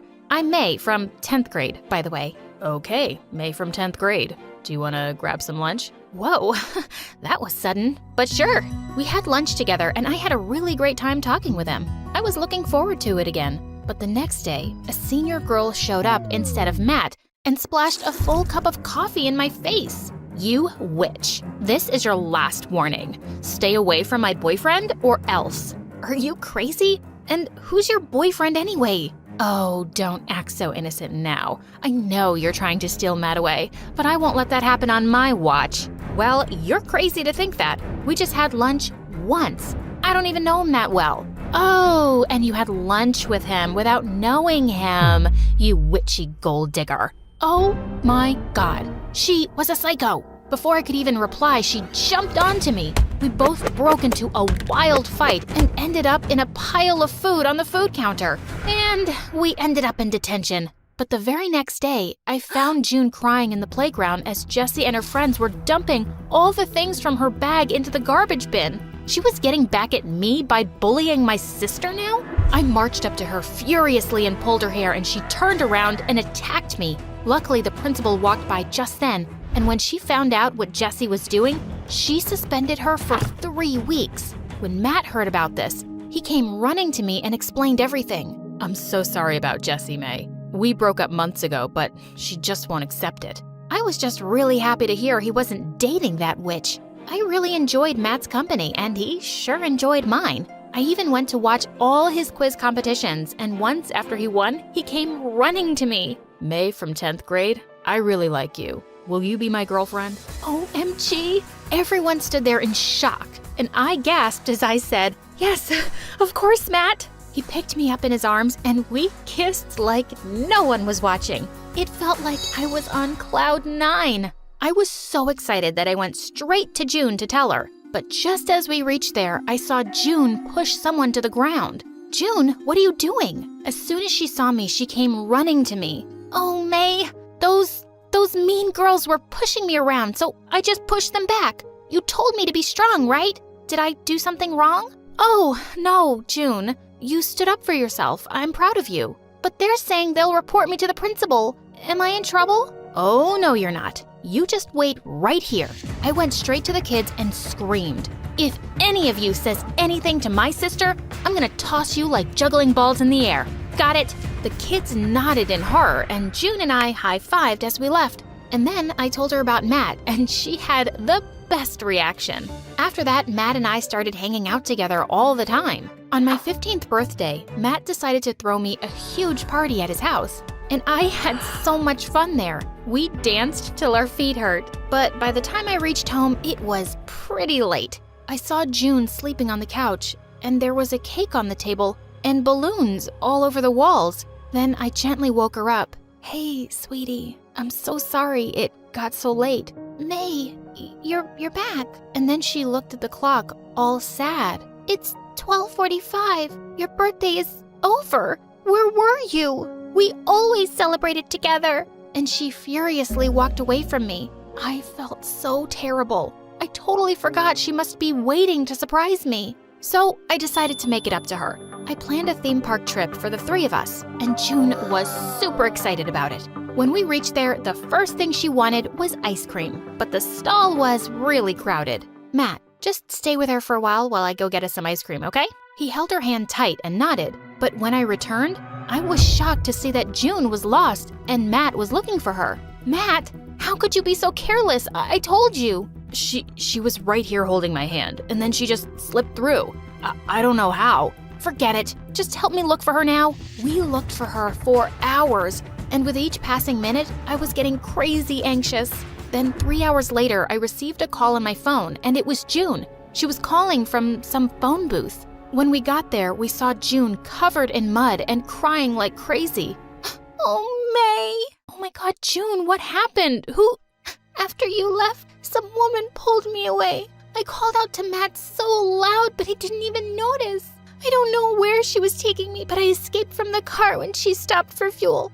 I'm so scared, May. Please take me home. I turned to Matt. I should have never trusted you with my sister. What was I even thinking? Matt tried to explain, but I just took June's hand and stormed out of there. When we got home, I got June all cleaned up and even slept with her to make her feel safe. The next day when we went to school, June asked me to forgive Matt, first thing. It wasn't his fault, you know. Let's look for him and make things up. June was right. Maybe I overreacted. We looked for him around the school, but then I found him kissing Jessie in the backyard. Matt, you cheater! How could you? His face turned white as a ghost. May, I can explain. This isn't what it looks like. Oh, it's exactly what it looks like. Just shut up. And Matt, we're done. I don't ever want to see your face again. He tried to run after me, but the witch Jessie stopped him, and honestly, I didn't care. June hugged me while I cried my heart out. What a jerk. He doesn't deserve you, May. It's okay. I'm here for you. I'll always be here for you. Please don't cry. The next few days were hard for me, but June tried her best to make me smile and even brought me hot chocolate in bed. She was the sweetest. But at school, Matt was trying to follow me again. So I just went into the girls' room and locked myself in a stall to escape. As I waited there, I suddenly heard familiar voices. June and Jessie? Are you crazy? Why did you talk to me in front of everyone? May could have seen us. I wanted to thank you, but I'm also really curious. Why did you help me? May's your sister, after all. That's none of your business. You got what you wanted. Now just get lost and don't talk to me again. And she just stormed out. I couldn't believe my ears. My own sister helped my boyfriend get back with his ex? But why? As I slammed the door open, Jessie looked shocked. You witch! You used my innocent sister to get my boyfriend? I pulled her by her collar, but she just pushed me aside and cackled like a witch. Innocent? It was your sister's idea. Go on, ask her. Like I'd believe her. But I had to ask June what was going on. I followed June around the hallway, and what I found shook me. I saw her snatch another kid's lunch and push her to the ground. You dumbo. No lunch for you until you complete my homework. Oh God, who was this girl? What are you doing, June? You pretended to be bullied in front of me, but you were the bully this entire time? No, wait, I can explain. I even heard you talking to Jessie in the bathroom. I heard everything. What's wrong with you? As I turned away from her, she held my hand and tried to stop me, but I just shook it away from her. As I did, her prosthetic arm detached and fell to the ground. Everyone around us gasped and started whispering, "Oh my God, look at her hand." Wow, the big bully is actually a big weirdo. Oh my God. I stepped forward to help June, but she just picked up her arm and ran away crying. I wanted to follow her, but I was also so furious. When I reached home and my anger calmed down, I went to check on her, but she wouldn't open the door. Ugh, she was so stubborn. The next day at school, I heard kids whispering about June, calling her a cyborg and a robot. OMG, I had to find June. I knew she wouldn't be taking it well. I looked for her in the classroom, but she wasn't there. And then as I was passing by the gym, I heard her shout.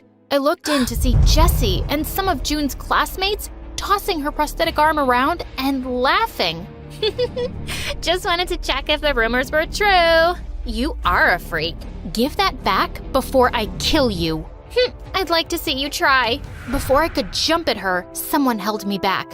It was Matt, and standing next to him was the gym teacher looking furious. He screamed at Jessie and the kids that he'd get them expelled and marched them straight to the principal's office. June, are you okay? Oh, May, Matt, thank you for saving me. And I'm sorry, you guys, for everything. I'm sorry too. It was because of me that the kids knew about your arm. But June, why did you bully them in the first place? Because I was scared.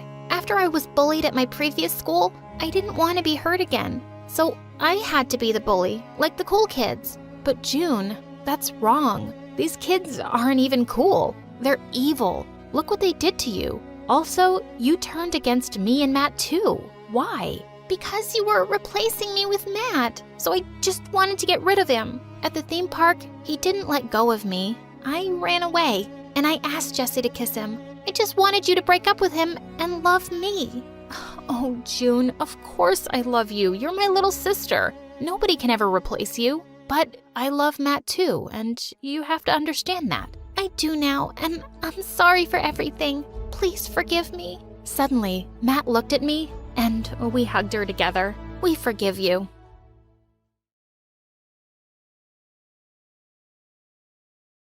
I can't believe you made this, my mom said, looking disgusted. I was sitting in my playroom one afternoon, just finishing off a painting of my mom's favorite yellow flower. I made it for you, Mommy, I said, handing it to her. And what am I supposed to do with this garbage? She asked. I started to cry as my mom tossed the painting into the fireplace. You draw like an idiot. What do you expect? Ugh, just go to your room. You're acting like a 5-year-old. But I am 5, I cried as my mom left me all alone in the room. This pretty much sums up the relationship I have with my mom. While this memory is still stuck in my head forever, it wasn't even close to the worst thing I can remember her doing. See, my mom treated me like complete trash. Literally, I slept on a blanket in the living room and only ate the leftovers from her meals. She was a crazy psycho, and to make things worse, she didn't have a career back then. Her only job was torturing me as if she were getting paid for it. Her crazy ways chased my dad far away from us. He sent us enough money to live off of and left me all alone with this monster. It's not that she hated all kids, though. In fact, this kind of made it a bit worse. When I was in 6th grade, my friend came over and my mom opened the door. Oh, you're friends with this stupid creature? She treated my friend better than me. She even let my friend sit at the dining room table for dinner. My friend thought my mom was cool and funny, and they both kind of teamed up on me. When I confronted my mom about why she acted the way she did, she simply said, "Be more like your friend, and maybe I won't hate you." I really tried to make her like me, I promise. I did good in school, never got into trouble, constantly did all the chores, and bought her gifts. One day, when I was cleaning her room for her, I really thought my life was going to turn around for the better. Spoiler alert, I couldn't have been more wrong. Under my mom's bed, I found a gift box. My birthday was that weekend, so I just assumed it was for me. I was so excited. On my birthday, she took out the package and started walking towards me. I was crying with happiness, thinking it was for me. When she asked why I was crying like an idiot, I explained that this was the first time she'd ever acknowledged my birthday. She started to laugh. Not in a nice way, but like a supervillain. Your birthday? This is for a friend, you fool. Her birthday party is today. I guess you didn't get the invitation, she said. Later on Facebook, I saw that my friend actually had a party and invited everyone but me. She even invited my mom. I spent my whole birthday crying in my room, all alone. When I was in the 11th grade, my dad stopped sending us money. He had a new wife and a baby. He sent me an apology note and said that he would see me soon, but I knew it wasn't true. I figured my mom would find a job, but she did something crazy unexpected. See, I came home one day and saw this beautiful woman sitting in my living room. I asked her what she was doing in my house, and she said in a foreign accent, "Oh, your mom was right. She does have an ugly daughter," she said. I yelled at her and told her that she had to leave. That's when my mom came in and asked what all of the screaming was about. I tried to tell my mom how the stranger was making fun of me. Her response? "That's no way to treat my girlfriend. You really are rude," Mom yelled. Girlfriend? She ran over and put her arm around the gorgeous woman. My mom explained how she had realized she was a lesbian and she'd fallen in love with a graduate student she met at the park.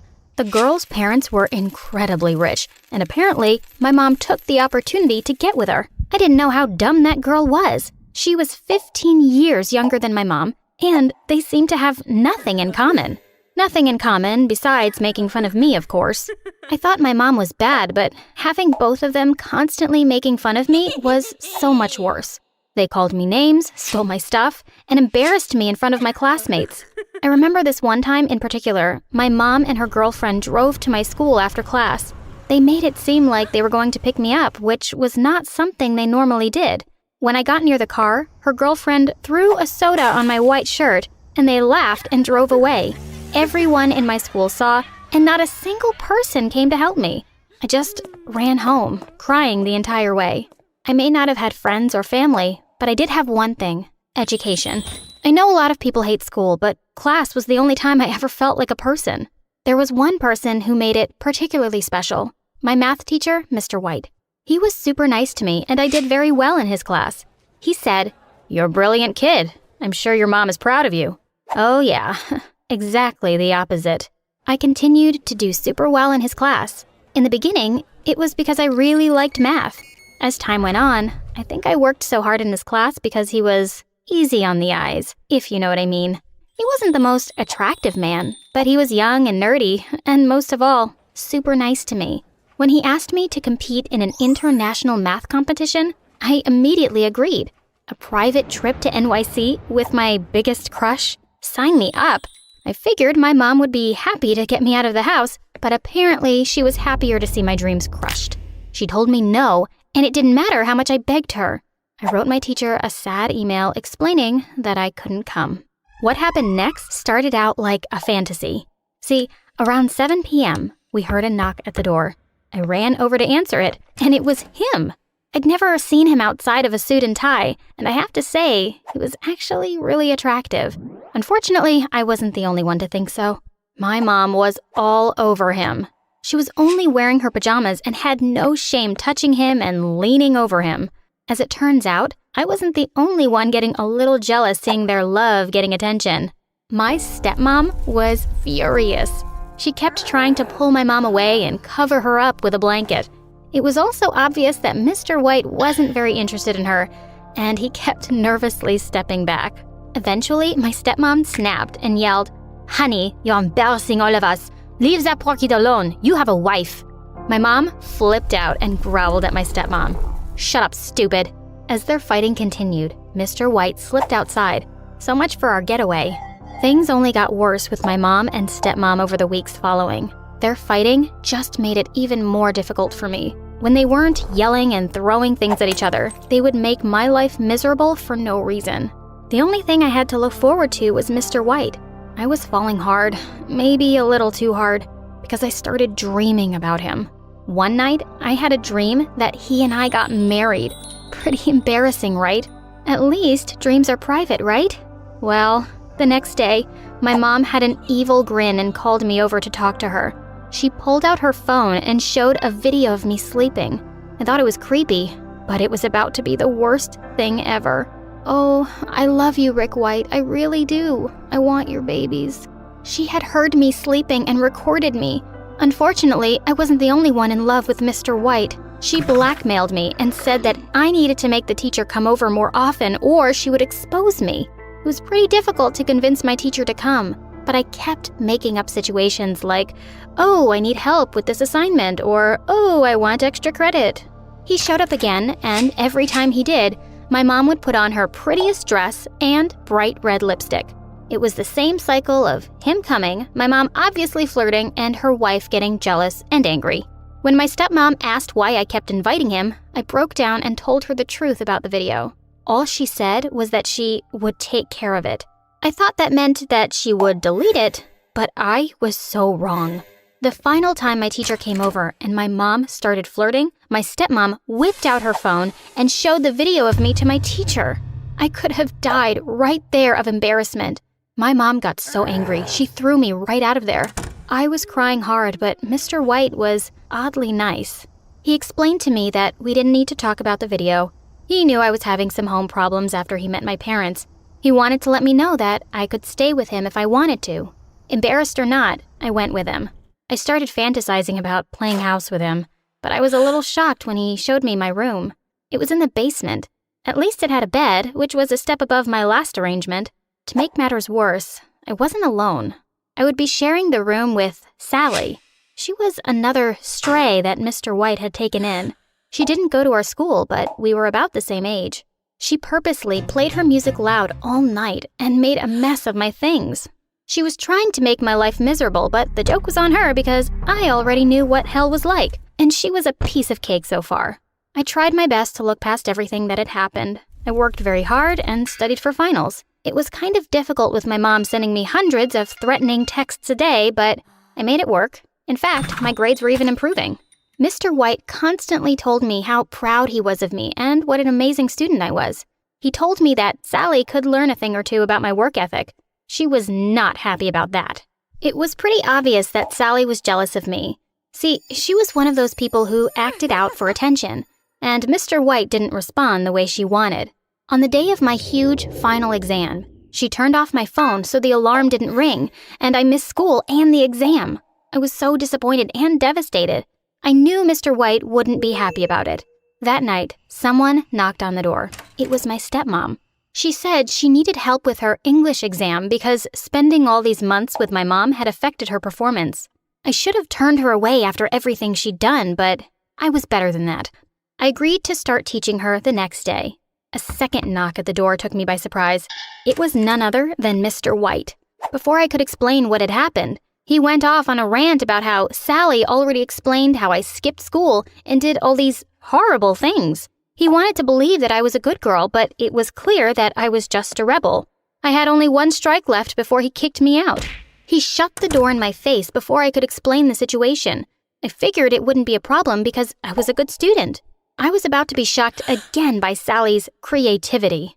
See, the very next day, when I had my stepmom over for lessons, Mr. White came in and threw me out.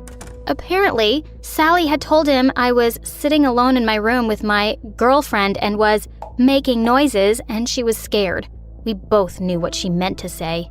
That night, I was sent packing all alone. I stayed with my stepmom in her studio apartment for a few days, but it was awkward, and it was time to address the elephant in the room.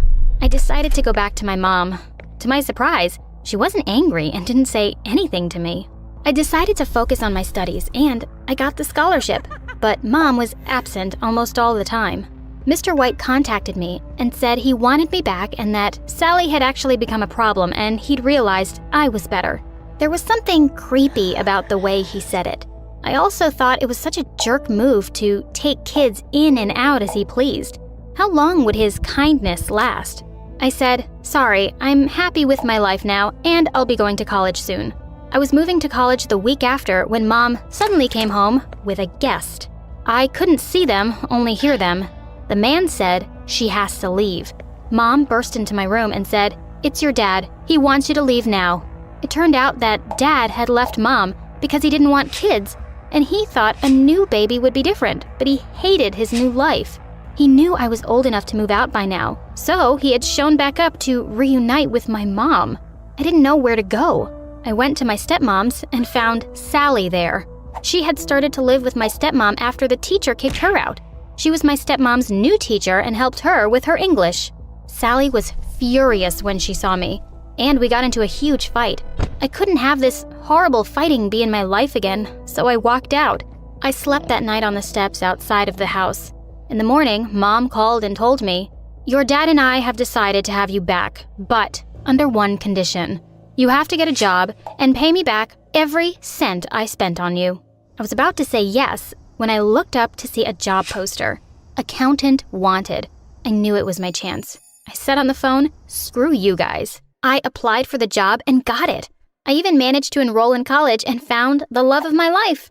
We moved into an amazing house, and I thought my life was finally perfect, until one day the bell rang. It was my mom. She said that she was broke and Dad had left her again. She needed a place to stay, so against my better judgment, I let her move in. For 3 days, she behaved nicely, but on the 4th, I saw her in her pretty dress and red lipstick trying to flirt with my poor husband. She was batting her eyelashes at him and laughing the way I remembered only too well. Was she already doing this to me again? I couldn't stand it anymore. I'd had enough. I opened the door and kicked her out. If she was going to behave like that, she belonged on the streets, and that's where she could stay.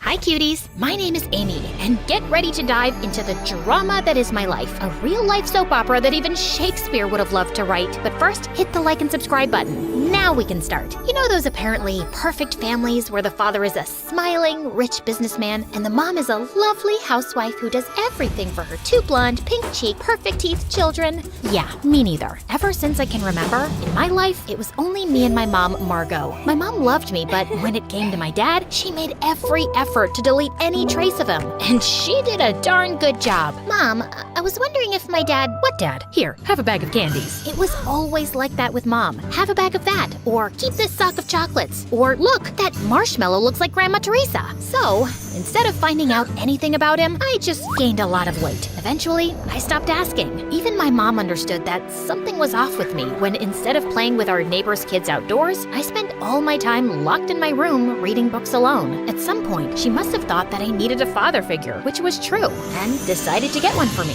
Unfortunately, her dating life was so disastrous that it probably made Cupid consider early retirement. For real, it was the same thing over and over again. It went like this. Amy, please let me introduce you to, insert name, my new boyfriend. We love each other so much. Of course, 2 weeks later, there we were, indulging in a second bowl of ice cream and watching Titanic, with her sobbing uncontrollably on my shoulder. Jack, take me with you. We were supposed to stay together forever. Mom, you met him like a month ago. The best month of my life. But honestly, my mom had a PhD in ruining her relationships. All of her boyfriends had a lifespan shorter than a goldfish's memory. She would get bored of them and then do something to sabotage the relationship. And then, magically, it was always their fault. Antonio the chef seemed like a perfect candidate because who wouldn't want a dad who can whip up 5-star meals? But then... Can you believe it? He left me alone all night to go to a restaurant by himself, choosing puff pastry over me.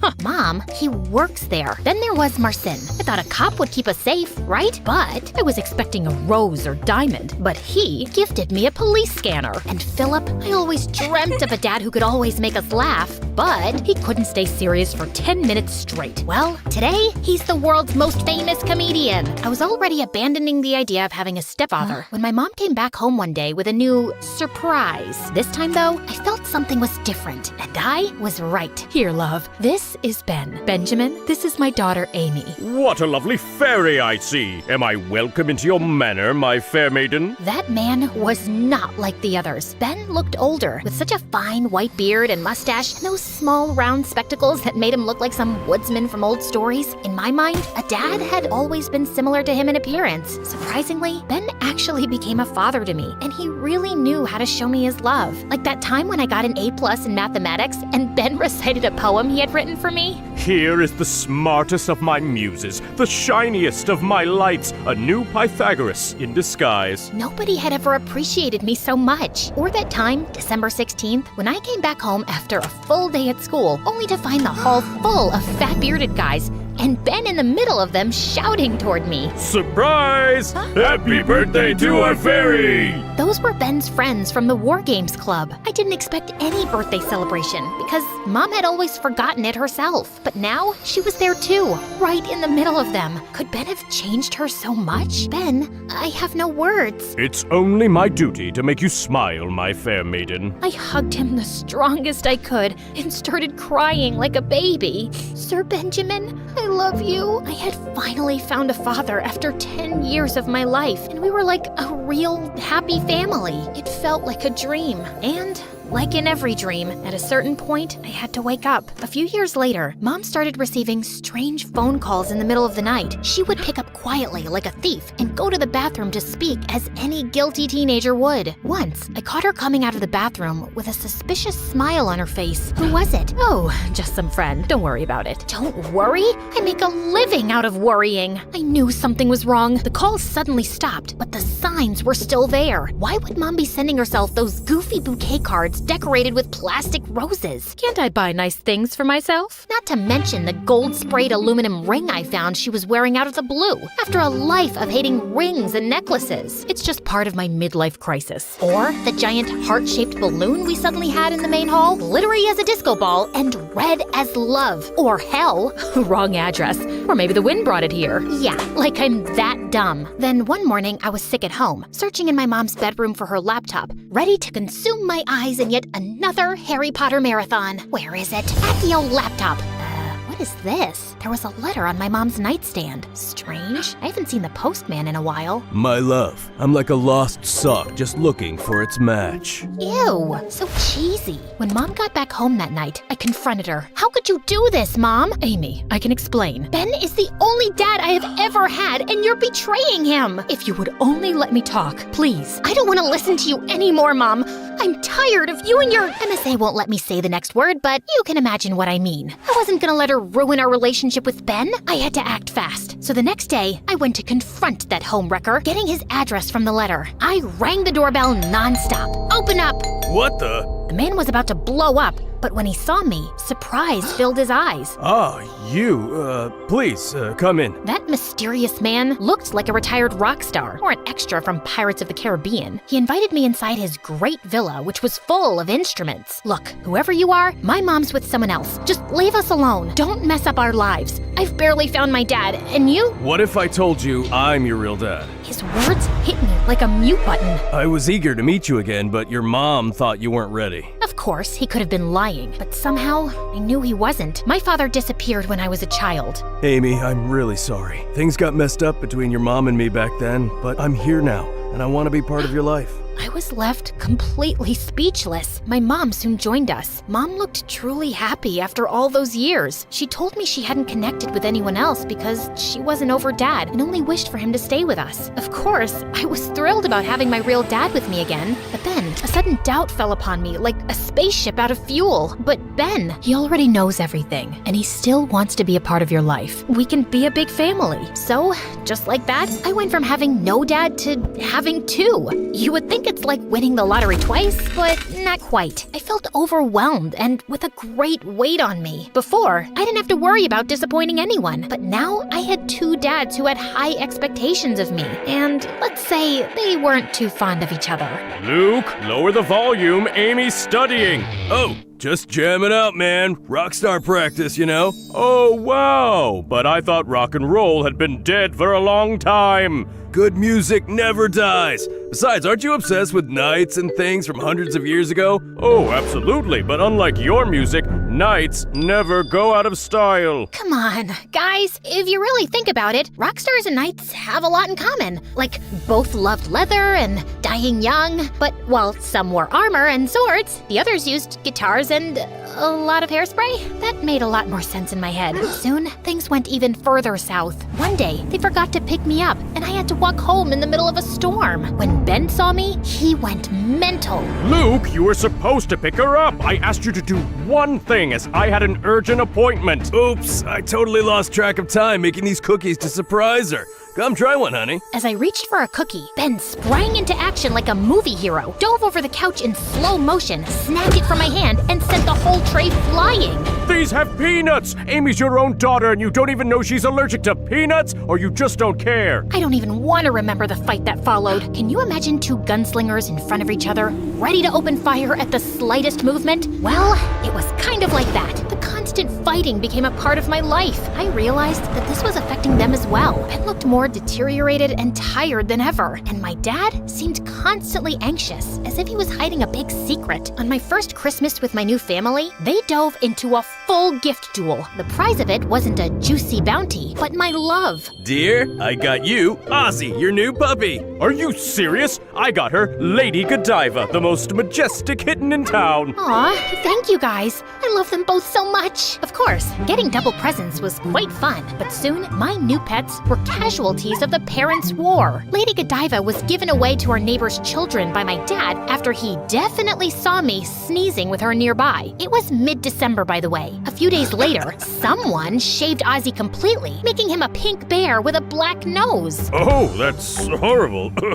Nobody ever found the mysterious culprit. Then it came, December 16th, my birthday again. My dad must have known what Ben did on my last birthday and decided it was a good idea to outdo him at his own game. So he called all of his musician friends to blast a birthday party rock serenade for me. To my beloved daughter, you all, the people of the world, rock! This song is for you! But then, right before the concert started, another group of people appeared. Vikings, Romans, Celts, who knows? They were an army of guys dressed for a historic recreation, waving toy spears. What is all this, Ben? There is a time for peace and a time for war, Luke. Men, be ready! Someone sounded a war horn, and my birthday soon became like the final battle of Avengers Endgame. But instead of aliens and superheroes fighting, I had cosplaying history nerds versus elderly musicians incapable of accepting the passage of time. A clash for the century! After watching the battle for a bit, I went home all set to blow out the candles and dive into the cake. But I found my so-called perfect family in the middle of a loud argument. What are you even doing here, man? Amy's with her real parents. She doesn't need you anymore. This whole uncle situation is bizarre. That's true.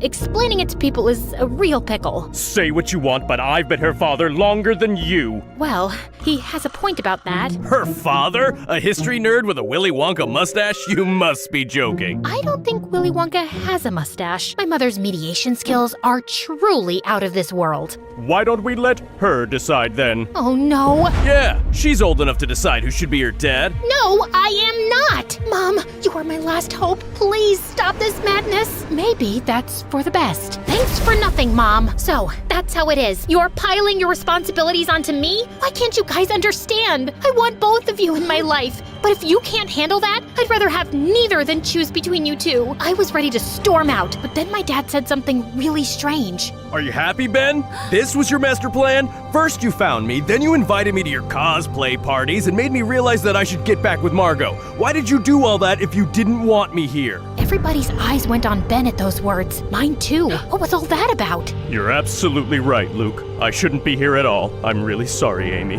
Then Ben darted away, leaving things abruptly. What the hell is going on? I ran after Ben, just in time to catch him while he was already at the park, gasping. He doesn't look too good. He fainted the very next moment. Ben, what is going on? Are you okay? Ben! We rushed him to the hospital, and a few hours later, he woke up. I guess my plan didn't run as smoothly as it did in my mind. Why did you do all this, Ben? My heart is breaking, Amy. Literally. The only thing keeping it together is you. I would love to be with you forever, but the doctors made it clear it's impossible. When I found out, I immediately sought your dad and asked him to come back. I wanted someone to be there for you, after me. But then when I saw you and him together, I got so jealous. I thought you'd forget me for good. I already had tears in my eyes. Again, I could barely force myself to speak. Ben, I will never forget you, and you are not leaving me at all. I had no idea you did all this. Luke didn't tell me anything. Yes, because I asked him not to. It was a secret quest, eh? Like the ancient knights did. I did it for Amy, Margot. I had to. I'm sorry for lying, but... Cough made it impossible for Ben to go on talking. I just hugged him so hard, as if trying to protect him. A few days later, Ben came back home with us, and it was as if he and Dad were two totally different persons. They put their jealousies and fights aside and became something like best friends. Dad even helped and cared for Ben throughout his illness. One night, when they thought Mom and I were sleeping, I overheard them talk. I will never be able to thank you enough for bringing me back to my family. What you did is just... It's okay, Luke. You're a great man. I'm just happy you are in Amy's life. You both deserve each other. They hugged before wishing each other goodnight. I went to sleep with the biggest smile I had ever worn in my entire life. Now, a lot of time has passed, and a lot of things have changed. I'm not a child anymore, and my groom is in front of me, waiting for my yes, I do. Mom and Dad are by my side, happily together and smiling at me. And even if I can't see you in the same way, Ben, I know you are here too, sitting silently between the seats of this splendid church and looking at me with your peaceful gray eyes. You are as real as the photo of you I have inside of the pearl-shaped necklace I always keep by my heart. As I have promised you, I never forgot you, Ben. All that you did for me, from your silly poems to the way you tied my shoes, you will always live with me. You'll always be my guardian angel, and I, Amy, your fair maiden.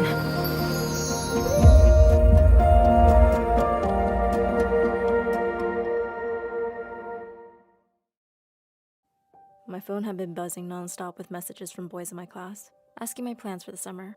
I put it aside as I decided what I was going to wear to my university admissions interview. Anyway, I already had a pretty great boyfriend, Louis, and I had much more important things to focus on than these random boys. Hi, I'm Mia. And my life in high school was just perfect.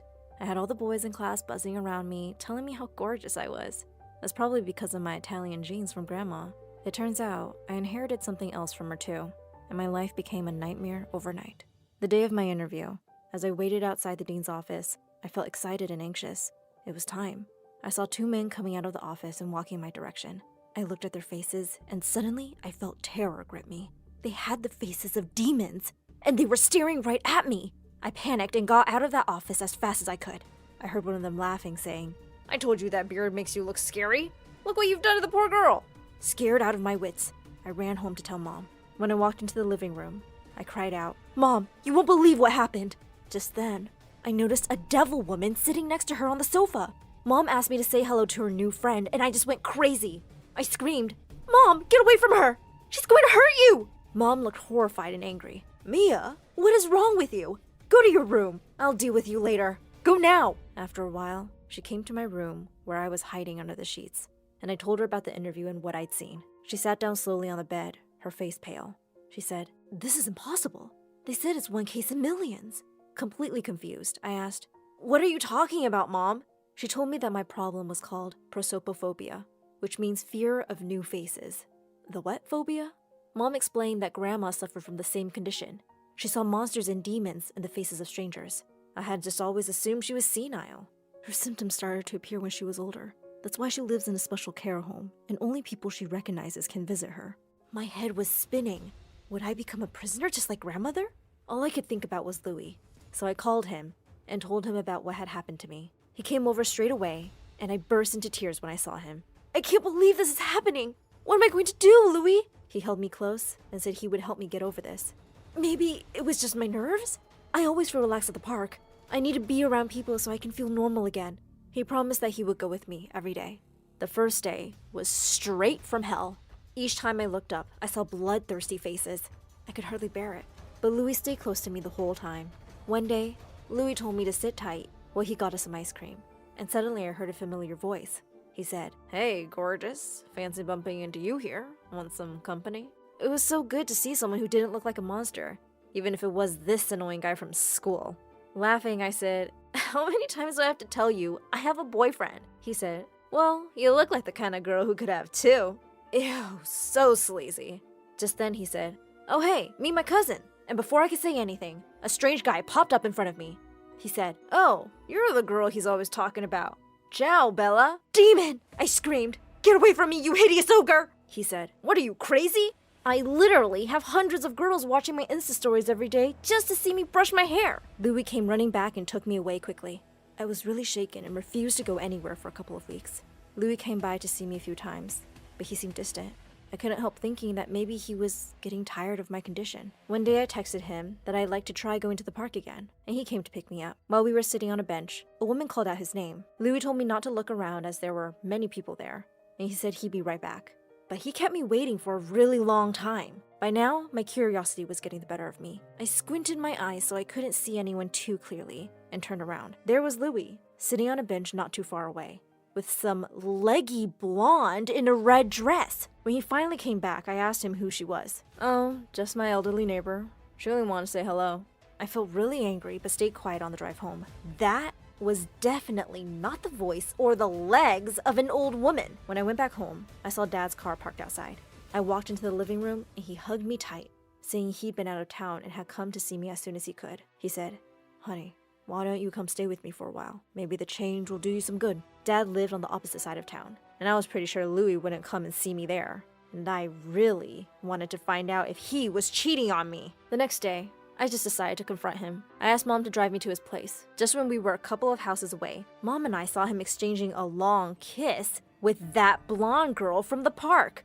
And then they both got in his car and drove away. Mom was beyond furious. How dare he! Never in a million years will he be so lucky as to find someone as beautiful and smart as my Bambina. If he ever comes around our place again, I'm going to box his ears. I was hurt and shocked. But more than that, I was angry. I wasn't going to spend any time being miserable over this jerk who was making a fool out of me. When we got home, I packed my bags and told Dad to come pick me up. I needed to get away for a while. Louis kept calling and texting me the next day, and I finally picked up his call. I said, "What?" He said, "Whoa, who woke up on the wrong side of the bed today? You want to try going to the mall, babe?" I said, "Can't. I've moved to Dad's for a while. Why don't you ask that old neighbor you were kissing outside your house yesterday?" There was a shocked silence on the phone, and then he started laughing. He said, "Looks like your condition is getting worse, babe. Are you hallucinating now?" I said, Louis, you're a horrible, cheating liar. And we are done, he said. Oh yeah? I'm kinda tired of your whole attention-seeking drama anyway.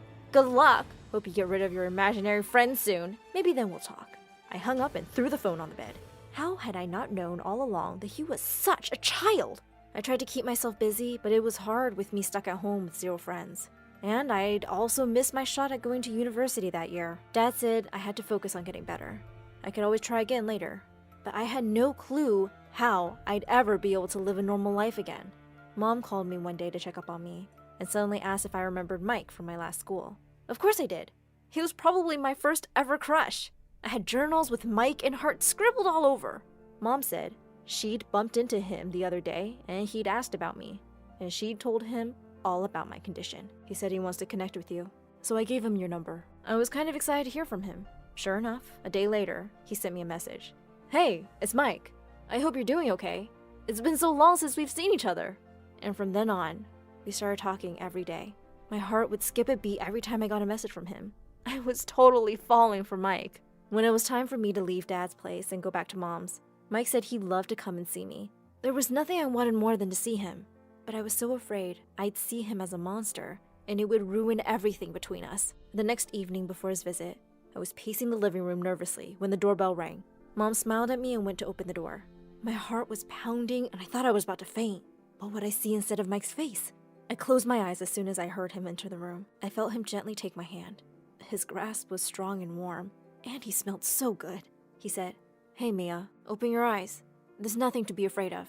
I did, and jumped back a little when I saw his face was covered with a mask and his eyes with sunglasses. He said, "I thought if you get to know me better, it'll be easier for you to see my face as it really is. Until then, I'll keep the mask and glasses on." We started dating, and I'd never been happier. We would go to the park or for a walk by the beach, and even though I still couldn't look up at anyone directly, I felt less afraid with Mike. One day, Mom was really tired and needed groceries for dinner, so I offered to go by myself. She refused, but I insisted that I'd been feeling so much better lately, and I wanted to face my fears. I kept my baseball cap on and made sure I didn't look at anyone directly as I picked up the things I needed. When I made it to the counter and the cashier handed me my change, I made the huge mistake of looking up at his face. Oh my god, he's terrifying. I felt like the walls were closing in around me. I had to get out of here. I left my grocery bags at the counter and dashed out of the store. I couldn't stop crying and was trying to catch my breath. I leaned against the wall and with shaking hands, I started to dial Mom's number.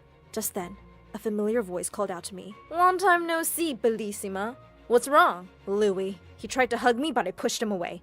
Just then, to my relief, I heard Mike's voice. "Hey, you okay? Is this guy bothering you?" Louis turned to him and said, "I'm an old friend, jerk." "Mia, what's this freak in a mask?" I took Mike's hand and said, "He's my boyfriend, Louis." Suddenly, Louis started cackling. "Seriously? This guy? Babe, you deserve to be on the arm of someone who's as pretty as you are. Hit me up when you dump this loser." I didn't want to stand there listening to him for another minute. I took Mike's hand and walked away. He said he'd drop by to see me, and when Mom told him I'd gone out alone, he followed me to check up on me. As we walked back home, he said, "Mia, what did the doctors say when you told them about your condition?" I said, "I never went to see a doctor. I already know I have the same phobia as my grandma, and there's no cure." He looked shocked and said he couldn't believe I never asked for help, and that we should go see a specialist as soon as possible. Soon enough, he made an appointment with a doctor, and he and my parents came along with me for the appointment. Once we told the doctor everything, he said that my condition was probably triggered by stress. He said that even though it was a very rare condition, he'd read cases of patients overcoming the phobia. The condition is not really as scary as what you're experiencing. You're letting the fear take over and your mind is exaggerating everything. You have to train yourself to believe that this is not the reality. When we left the doctor's office, I started to feel hopeful that one day, if I kept trying, I would be normal again. Mike squeezed my hand and said he would do everything he could to help. The next day, I got a message from a friend at school, inviting me to a reunion at her place. I decided I'd go. I'd already know everyone there, and there would be no new faces for me to be scared of. Mike was more than happy to go with me, and couldn't stop telling me how gorgeous I looked. I felt like my old confident self tonight. I knew everyone, and it felt so good not to be freaked out by people. They all looked at Mike weirdly, though. I was by the table getting some food when Louis walked over. He said, "Wow, is it just me, or are you just getting more beautiful by the day? I've missed you." and before I knew it, his hand was sliding down my waist and he was pulling me in for a kiss. I pushed him away with all the force I had, and he landed on the table and knocked all the food over. I screamed, "What is the matter with you? Stay away from me!" Everybody was staring at us in stunned silence. Louis looked humiliated and furious as his friends helped him up. I grabbed Mike's hand and we left the party. I was still really worked up when we got home. Mike held my hand and tried to calm me down, and I felt a bit better. I was about to get out of the car, but he didn't let go of my hand. He said softly, "You look so beautiful tonight. I really want to kiss you." My heart was racing. I said, "Mike, I want that too, but I'm not ready to see your face yet." He said, "Well, maybe you are. You won't know till you try. The doctor said you're letting your fear exaggerate things." I pulled my hand away angrily. All my anger and frustration bubbled over. "You think I'm making this up too, don't you? Just like Louis. Nobody really understands what I'm going through. Just leave me alone." I burst into tears and ran inside. The next day, I felt terrible for what I'd said to Mike. I knew I'd been unfair, and he had done nothing but support me. I called him a couple times, but he didn't pick up. While I was crying and watching a video on my favorite YouTube channel, My Story Animated, about a girl who kept mixing up faces, the bell rang. No one was home, and I ran downstairs, hoping it was Mike. It was Louis. I shouted, "Seriously? What do I have to do to get rid of you?" He said, "Listen, I just came to apologize for last night. I have a surprise for you." And before I could even react, 4 girls came in right behind him. I screamed when I saw their faces. They looked like banshees straight out of a horror movie. I cried and curled up into a ball with my eyes shut when I heard the door bang open. Mike shouted, "What do you think you're doing, you lunatic?" I couldn't help it. I looked up. "I'm getting a restraining order against you. Don't ever let me catch you near Mia again." Louis scrambled away like a scared rabbit while Mike came to me and hugged me. I held on to him, crying. Mike said, "I'm sorry, Mia. I shouldn't have tried to force you to do anything you weren't ready for. I only want to help you get better, as long as it takes." I said, "I don't know if I can overcome this. I feel like it's going to control my life forever." Mike said, "People aren't all bad like Louis. The world is full of good people, like me and you. Look at the good side of people. No one wants to hurt you, Mia." His words were so reassuring. I instantly felt better. Mike told me when I was ready, he'd take me to the amusement park. "We'll have great fun. Think about it. I know you can do this." "Yes, I'll do it. Sitting here and not doing anything scares me more than seeing monsters." The next day, Mike took me to the amusement park. As we entered the park, hand in hand, I felt a marvelous strength in me. I raised my head, believing from deep inside me that I'd overcome my fear. I looked around me. Everyone's faces still seemed distorted, but this time, it was different. I was still a little scared, but the fear wasn't controlling me. I could control it. As we sat on the Ferris wheel, I looked over at Mike and felt like the luckiest girl in the world to have someone like him by my side. I whispered, "Hey Mike, I think I'm ready to see your face." With a deep breath, he took his mask and glasses off. I gasped. I'd never seen a guy with such beautiful green eyes and that gorgeous dimpled face. I started crying. "I can see you! I don't see a monster! I see your face, Mike!" He said, "I knew you would!" He pulled me close, and we had the most magical kiss, high up in the sky. Hi, I'm Laureen, and for as long as I can remember, I have wanted to be famous. But I didn't want to be famous for just anything. I always envisioned myself as a rock star, screaming into a microphone in front of millions of adoring fans, like my idol. No one in my family even liked music. In fact, everyone downright hated it. The only thing Dad ever watched was the boring news on TV, and my suck-up siblings always followed suit. So every time I turned on music, my dad would yell at me, "Go to your room and put earphones on. I can't believe any of my children could be such a bum." So I would do that and get so lost in the music that I would start to sing out loud.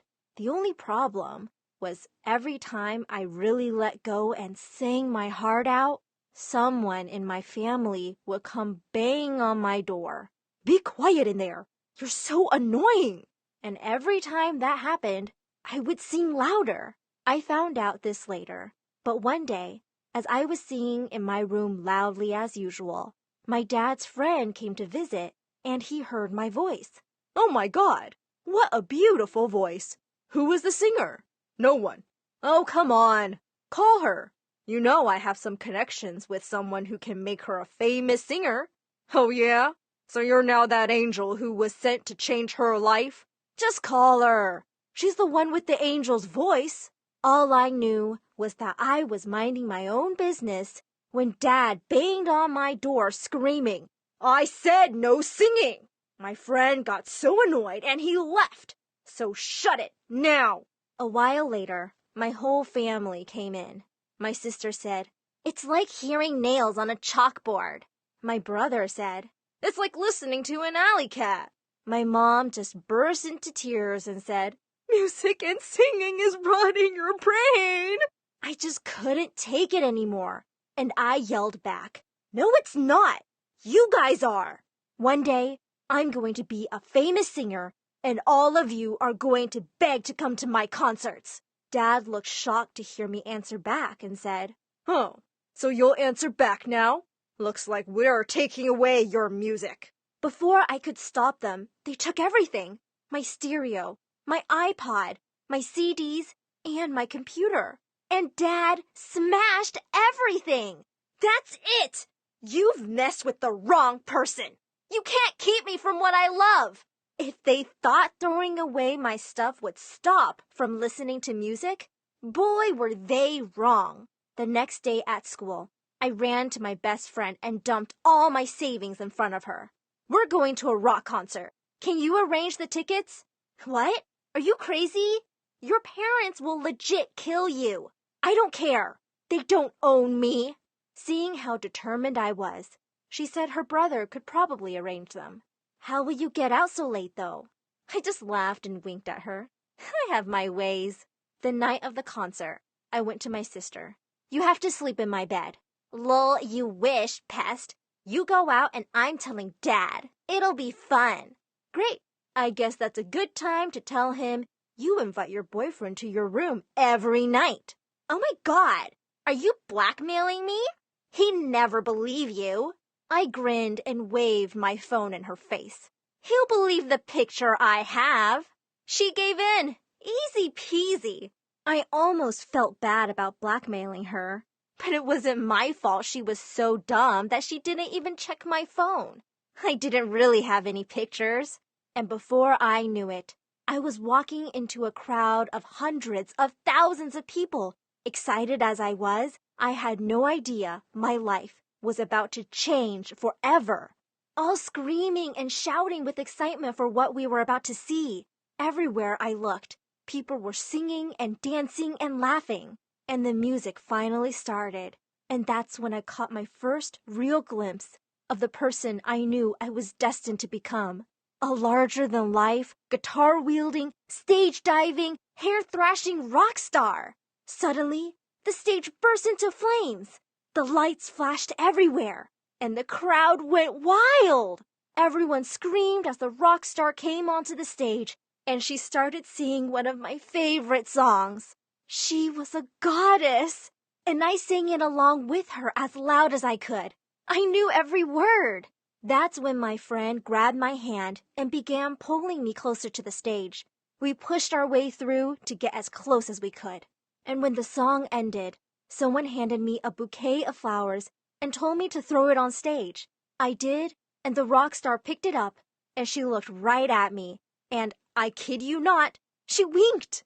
Then the music stopped, and she bowed her head, and she took a long moment before she grabbed her microphone and said the craziest thing I could ever imagine hearing. "Now, I want to invite a special someone on stage to come and sing my next song for me." The crowd was wild. I couldn't even hear myself think. I shouted louder than I ever had in my life, and I couldn't believe it when she looked right at me and said, "You, who threw the flowers, get up here." I didn't even have to climb up to the stage because I was literally hoisted up in the air by all the people around me and then thrown onto the stage. The rock star looked at her band, threw up her hand and said, "And a 1 and a 2." And she handed me the microphone, and the band started the next song. I was paralyzed with fear when I turned around and saw thousands of people screaming with excitement. And to this day, I have no idea how, but I opened my mouth and I began to sing. It's so crazy, my night's so hazy. I'm rocking this stage, I'm breaking the cage tonight. I'm free, we'll rock this stage tonight. We stand and we fight, we shine in this light. My night's so hazy, I'm rocking this stage, I'm breaking the cage tonight. I'm free. The biggest surprise, though, was that people loved it. It was the opposite of what my family always said. I was a great singer, and suddenly I was a real-life rock star. When the song ended, I turned around and she pointed me to go backstage. Minutes later, the rock star and her band came right back to me and said, "Hey kid, I'm getting too old for this. Tonight was my last night performing, and now I'm passing the torch off to you." She handed me her microphone, she smiled, and then she walked away. Was this a joke? Her whole band was looking at me like they wanted me to say something. I said the only thing I could think of. Okay. And just like that, I was the new lead singer for one of the most famous rock bands in the world. When I returned home with a record deal, $1 million, and a personal assistant who was going to organize my new life as a rock star, my family took a complete round turn. Dad wasn't mad that I sneaked out. Instead, he threw his arms around me. "My daughter, my lovely, lovely daughter, you make your dad proud and rich." Before any of us could blink, I suddenly had agents and managers and a stylist. I was given a whole new wardrobe and a driver who took me everywhere I wanted to go at any time of the day. The band scheduled a worldwide tour for the summer when I was done with school, and we started performing everywhere. Everywhere I went, people screamed my name. I was suddenly doing exactly what I had dreamt of doing while dancing around my bedroom. I got fan mail from every corner of the earth, and I had a jewelry collection so big I had to buy an entire second home just to store it all in. Everywhere I went, people took pictures and asked for autographs. I was on the cover of magazines, and I played music with some of the most famous musicians of all time. I always stayed in the biggest penthouse suite a hotel offered. But things started to change. After months of living like this, I was starting to get really, really exhausted. Even though I was traveling everywhere and meeting the most famous celebrities and making millions and millions of dollars, it didn't feel like a vacation everyone thought it was. It felt like a chore. I was always working till late and had to be up early. I got on so many planes, I had no idea what part of the world I was in. One day, I finally tried to take a quick vacation, but I couldn't even leave the hotel because there was a mob outside waiting to take pictures with me. There wasn't even a single place I could go without someone harassing me for a picture or to give me a compliment. One fan told me my hair was so beautiful, and then they tried to rip out my hair so they could keep some. One time, my parents called and told me my fans had broken into our home to find things of mine. It was like I was a zoo animal. Worst of all, though, I didn't know who to trust or who to talk to anymore. My best friend who brought me to the concert only ever wanted to hang out with me when I was invited to parties. My already selfish siblings only ever called when they wanted something, which was a lot. "Hey, we've always been the nicest siblings. Why not introduce us to this celebrity?" "I'm sorry, I can't." Of course you can. You're famous." "Okay, then at least get us free tickets to their concerts." I said I can't do this. I'm sorry. "Stop lying! You're such a show-off and think you're important. You're just a stupid singer, nothing more." And they hung up. My parents were the worst. They were suddenly doing interviews on television, telling the whole world how they supported me when I told them I wanted to be a singer. They were taking credit for my good luck and hard work, and everywhere I looked, someone wanted something from me. No one even asked me how I was doing. I was trapped, and I realized I didn't even like to sing anymore. One day, as I was on stage, I realized I couldn't even hear myself sing because everyone was screaming so loud. And that's when I decided If I couldn't even enjoy the one thing I truly loved, I didn't want it. And that meant I would do exactly what was done to me. And I needed to find someone to take my spot. I scanned the crowd in front of me until I saw a girl singing all the lyrics to my songs. At the end of the song, I took a long moment and turned to the crowd and I said, I want to invite a lucky person up onto the stage to sing one of my songs. And I called the girl on stage, and boy was she good! And she seemed super excited to be up on the stage. So as soon as the concert was over, I told her the band was hers. Then I grabbed a bouquet of flowers, and I walked out of the concert and no one followed me. Everyone was too excited to meet the new singer, and I sang my heart out all the way home. Hi, my name is Anna. Before I was born, there were two things my parents loved more than anything in the world: their restaurant and their yacht, both named Bella. And that didn't change after I was born either. But soon after, their restaurant wasn't doing so well. When Dad knew Mom was pregnant with me, he said, "It's so expensive to raise a baby. We'll have to sell something. This child is already bad luck." Ultimately, they sold their precious boat, and they never stopped crying about it. Oh, if only we didn't have Anna and had Bella with us right now, we'd be having breakfast at sea. And I'd be sunbathing on the deck. Having a child just ruins everything. They never celebrated my birthday, but when I was turning 5, they decided to have a party and called all their friends. When I ran to the table excitedly to look for the cake, I felt confused. Why does this say, "Happy birthday, Mom"? Because I gave birth to you on this day. What did you have to do? Nothing.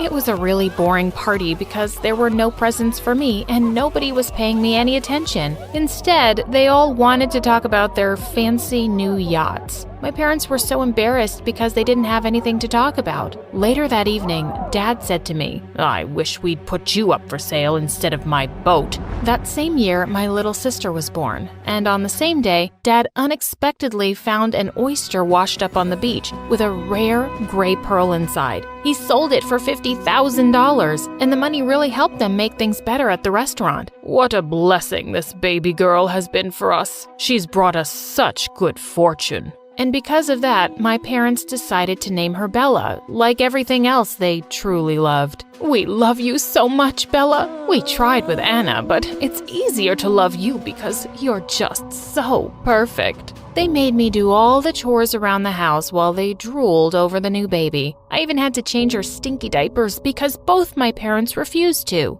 After a few weeks, they got really busy at the restaurant, and I was left in charge of Bella most of the time. I'd feed her, bathe her, rock her to sleep. I started teaching her my name. Anna, I'd point to myself. Bella would just look at me, and then she'd laugh and clap her little baby hands. But things changed forever when Bella turned 1. My parents came home from work one night, and Mom started yelling at me for not having dinner ready. "You own a restaurant. Can't you just eat there?" "We sell that food, you moron. What should I expect from someone as stupid as you?" "I guess we'll just go eat out somewhere. Come on, Bella." But Bella didn't want to move. She slapped my mom's hand away and started to cry. With her little toddler fingers, she pointed at me. "Anna!" My parents looked shocked. Bella had just said her first word, and it was my name. "Anna! Anna! Anna!" "What have you been teaching her?" Mom was so mad that Bella's first words weren't, "I love you, Mom and Dad, and I hate Anna." Dad picked her up, but Bella kept kicking and screaming for me. "Fine, we'll bring your stupid sister." I walked out with them and Bella stopped crying. She smiled at me and I smiled back. After that, Bella always had my back and I always had hers. When I was in the 3rd grade, my parents took Bella to a boat show. They left me behind to clean the house, of course. When they got home, Bella ran to me and gave me a present. I was so touched. "I love you, Anna." It was a little red toy boat. I hugged her tight. When Bella turned 4, she had a phase where she wouldn't eat anything except hot dogs and ketchup. Her favorite part was when I squirted ketchup all over the hot dogs. "Ready, Bella? Ketchup party!" The funny fart noise the bottle made always made her laugh like crazy. When summer break was over and I went back to school, my parents had to hire a babysitter for Bella. One day when I got back, I could hear screams from one of the rooms. Just then, Bella came running out, holding a ketchup bottle and squirting it everywhere. Ketchup party! Behind her, the babysitter came out, drenched in ketchup from head to toe. That's it! I quit! Just as she was storming off, my parents walked in looking horrified at the mess. What on earth is Bella doing? Did you teach her this? No, I did not teach her to spray ketchup all over the house. Mom caught Bella and snatched the bottle from her, glaring at me. I don't know how, but this is all your fault. Clean this up right now and stop poisoning our little Bella's mind. Just as she was dragging Bella to the bathroom, she slipped on some ketchup and fell on the floor. Angry as I was that I had to clean up everything, that made me feel a little bit better. When I was old enough, my parents made me work at their restaurant. I thought it would actually be fun waiting on tables and meeting new people. But what was I thinking? They just handed me an apron and rubber gloves. You'll be washing the dishes. When I asked them to pay me, Dad glared at me. We already pay you by giving you a bed at night and a roof over your head. Don't be so greedy. To make matters worse, they'd make me pay for any food I ate there. But I became friends with the head chef, and I'd eat the food he gave me secretly in the back alley. One time, he came out to hand me a bowl of mac and cheese, and just then, we heard someone coming and he dove behind the garbage can. It was Dad. Where did you get that, Anna? I took it out from the garbage. Do you want some? He looked absolutely disgusted and was about to walk off when he spotted the chef. I knew it was you. Thief, you're fired. Of course, a few years later, when Bella started working at the restaurant, Mom and Dad got her the cutest uniform and let her greet the guests as they walked in. The restaurant is named after her. She should be the face of it. No, you named her after the restaurant and your stupid boat. Oh, my boat. Every time I look at you, I miss that boat. Now get back to work. Of course, Bella could order anything off the menu, but she still always had my back and she'd sneak me half her meal. One night when I was eating lasagna at the back of the kitchen, Dad suddenly walked in and he accused me of stealing. As he snatched my plate away, Bella came running in. I gave it to her, Dad. She works hard and she deserves it. No, she doesn't, Bella. You work hard for your meals, not your ungrateful sister. That was the final straw. I was done being insulted by them. The next night was one of the busiest ever, and the kitchen was chaotic. I had Dad screaming at me every 5 minutes. Anna, hurry up. We need clean dishes. I stopped cleaning them and just gave the dirty ones back to the chefs. They were so busy they didn't notice, and the fresh food went out on filthy dishes. One even had a used napkin on it. The customers were so grossed out, a lot of them left without paying. A food critic was at the restaurant that night, and he threw down his napkin as he screamed, "This is an insult. This would never happen in France." And he stormed off with my parents following him and saying sorry again and again. Of course, he wrote a horrible review. Bella and I found it really funny, though. We would burst into laughter every time we read it. Bella is the most disgusting restaurant on earth. Eat your meal from Bella or straight out of the trash can. Same difference. The reviews were so bad that customers stopped coming altogether. Eventually, my parents were forced to sell the restaurant. I hope you're happy. Now we can't send your sister to college. What are we going to do for money now, Anna? Did you think about that? Think of all the people who lost their jobs. You should feel awful. But no one lost their jobs, Dad. Everyone got rehired by the new owner. In fact, I'm also still working there, and I got a raise. I skipped off before Dad exploded. I knew I wanted to go to college, and living by the sea had always made me want to study marine biology. I got a loan, worked part-time, and put myself through college. I graduated at the top of my class and got a research job. I would spend days at a time out on the water, and I loved it. With the money I'd saved up from work, I eventually bought a cute sailboat. I could see my parents turning green with envy. I offered to take them around for a spin, but they refused to go with me. When Bella hopped onto the boat excitedly, she asked, "Have you named it yet?" "No, but what do you think about the Annabella?" Her face lit up. I really like that. And just like that, the Annabella set sail for the first time. A few days later, Bella came to me with a poster. "We should enter this contest." It was a sailboat race coming up in a few weeks, and there was a grand prize of $100,000. You think we can win? I know we can. As we were practicing one day, I was shocked to see my parents had a sailboat too. Dad yelled out to us, "Guess what? We entered the contest too. Borrowed the boat from a friend." "But why?" "Oh, he thought it would be fun to beat you. We spent years on the water before you were born, Anna. You'll never win against us." It was the morning of the race, and Bella and I were getting everything ready when we noticed that something very important was missing. Our sails. How were we going to race without them? The race started, and everyone got off to a huge head start.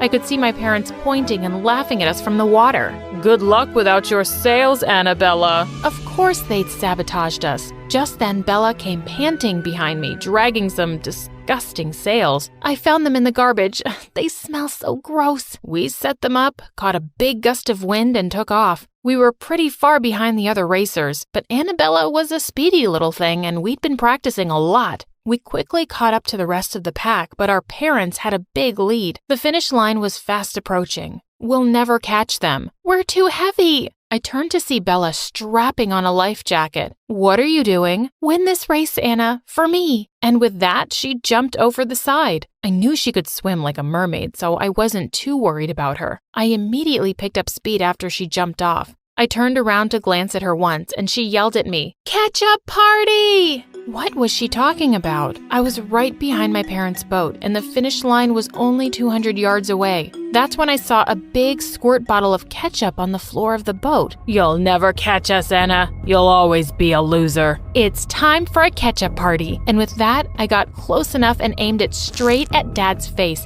He couldn't see anything, and his boat ended up getting stuck between two rocks. I could hear Mom and Dad yelling, but I went even faster and crossed the finish line. Bella ran up to me and gave me a huge hug. "We won! We won! We're rich!" A few weeks later, the Annabella and its victory was trending on the internet. We were invited to race all over the world. Eventually, we bought a bigger boat with our winnings. And even though my parents had always been so mean to me, I bought them a boat too, to make up for the one they'd sold all those years ago. And I keep the red toy boat Bella got me as a present right by the wheel at all times. Hey friends, my name is, well, let's go with Miriam for now. You see, I'm a pretty famous actress, so I can't just tell my real name, but trust me, this is going to be one of the wildest stories you'll find on MSA. Not only is it true, but it's also absolutely crazy. Growing up, I used to live with my Aunt Jane and my BFF/cousin Jenny. We barely made ends meet until I got a role in a TV series and my acting career took off. And next, I was doing movies. With fame came big changes. We moved to a mansion and enrolled in a posh school. Being rich and famous was fun, but then came the paparazzi. OMG, getting your picture taken everywhere isn't as cool as it sounds. I loved acting, but I didn't enjoy all the attention. Jenny, on the other hand, craved attention. What's your problem with them? I'd be so happy if people chased me to get pictures. Seriously? They take the weirdest pics ever. Look at this one, and this one. It's like they're always lurking, ready to catch me at my worst. So what? You also get royal treatment, so it's part of the package. Well, Jenny wasn't wrong about the royal treatment part. Before the fame, I was a nobody, and the day my first movie became a hit, everyone was literally dying to be my friend. Even Chanel, who was the most popular/meanest girl in school, and also a TikTok dance sensation. One lunchtime, Chanel came over to our table with a super fake smile. "Hey Miriam, saw your new movie last night. It was pretty decent. So how about you join me and my gang at my table? You know us popular girls gotta stick together. Plus, these seats are for suckers anyway." "Nah, I'm good here. Thanks. Suit yourself." Saying that, Chanel turned to leave, and Jenny elbowed me. "Are you crazy? That's Chanel. She'll be in Chris Brown's next music video. You can't say no to her." "Hey Chanel, wait up. We'd love to join." "Who are you even?" "Oh wait, you're Miriam's assistant, right?" "Cousin.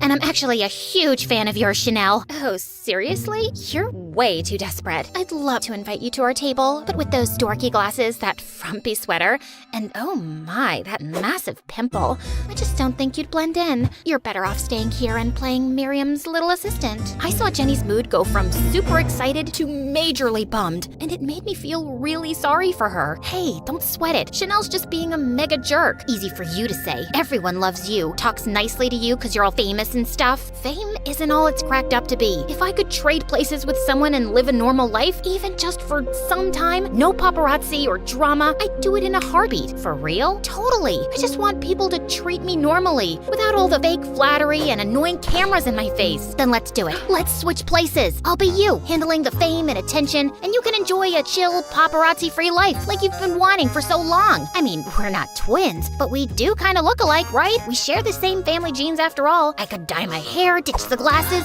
and boom, it might just work. Please, Miriam, give it a chance. Well, okay. I suppose it could work. Aunt June is on vacation for a couple of weeks, and I just finished filming a movie, and I am on break, so I guess we can give it a shot.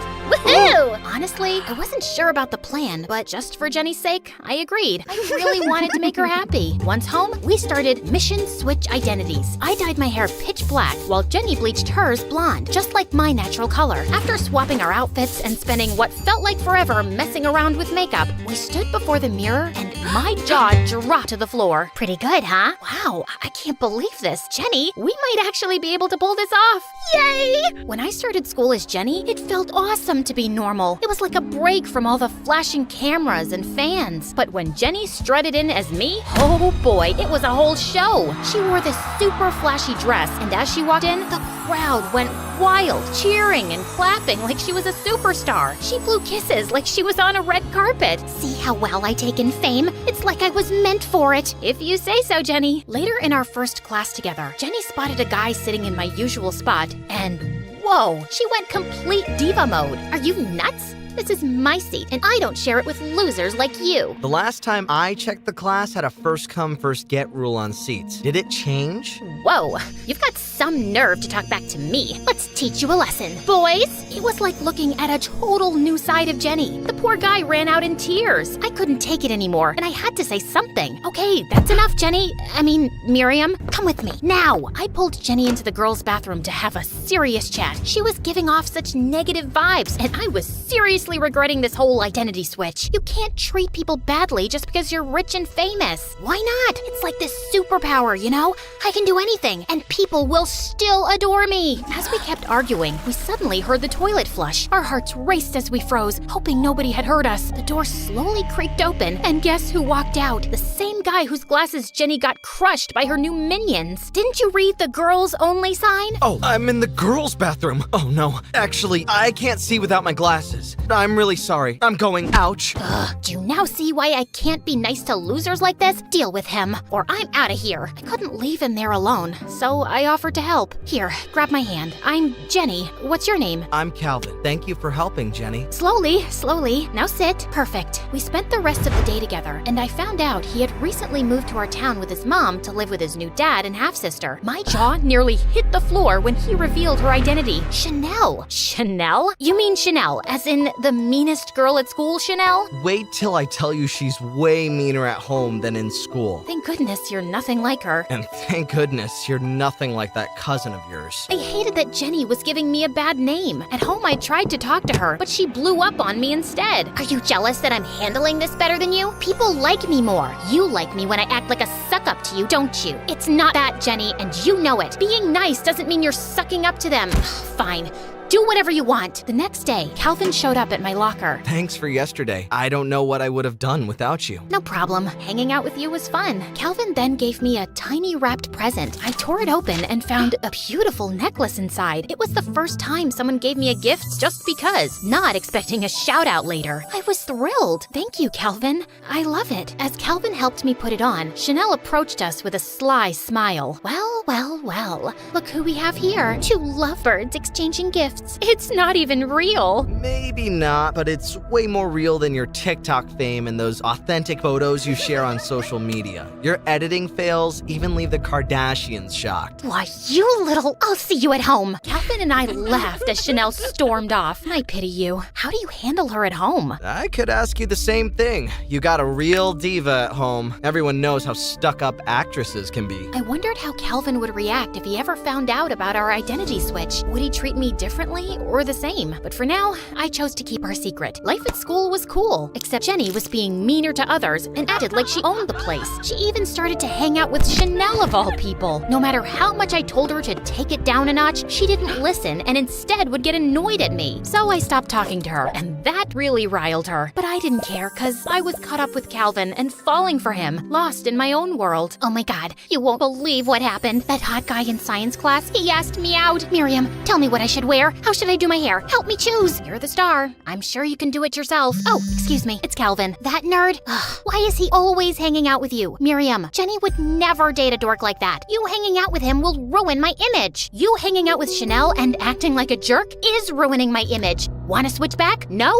I didn't think so. It was my 2-week friendiversary with Calvin, and I had this brilliant idea of having a karaoke night at my place. We were having a blast, singing our hearts out. But then Jenny asked to join us. Even though I flat out refused to let her in, Calvin welcomed her. Little did I know the karaoke would turn into a crazy karaoke showdown. Get ready to see something amazing. You really think you can beat me? Keep dreaming, nerd. As they went head to head in a musical battle, I could feel the tension building. But just when Jenny's singing hit a breaking point, she did something shocking. She smashed the microphone. Then, in a fit of frustration, she wrecked the whole karaoke set and stormed off. I was shocked and angry, ready to chase after her and give her a piece of my mind, but Calvin stopped me. Jenny, hold on. Maybe she's feeling the pressure of fame. You know how it can be tough for celebrities dealing with all the attention and expectations. Let's give her some time to cool off. His words made total sense. Over the weekend, after my gym class, I got a text from Jenny asking to meet up. We went to a cozy cafe near the gym. Jenny seemed truly sorry. Miriam, I'm truly sorry for ruining your karaoke night. I've been acting terribly because of this fame. I do enjoy it, but even the kids at school are different with me now. I don't think they genuinely like me. It feels like they're only pretending because I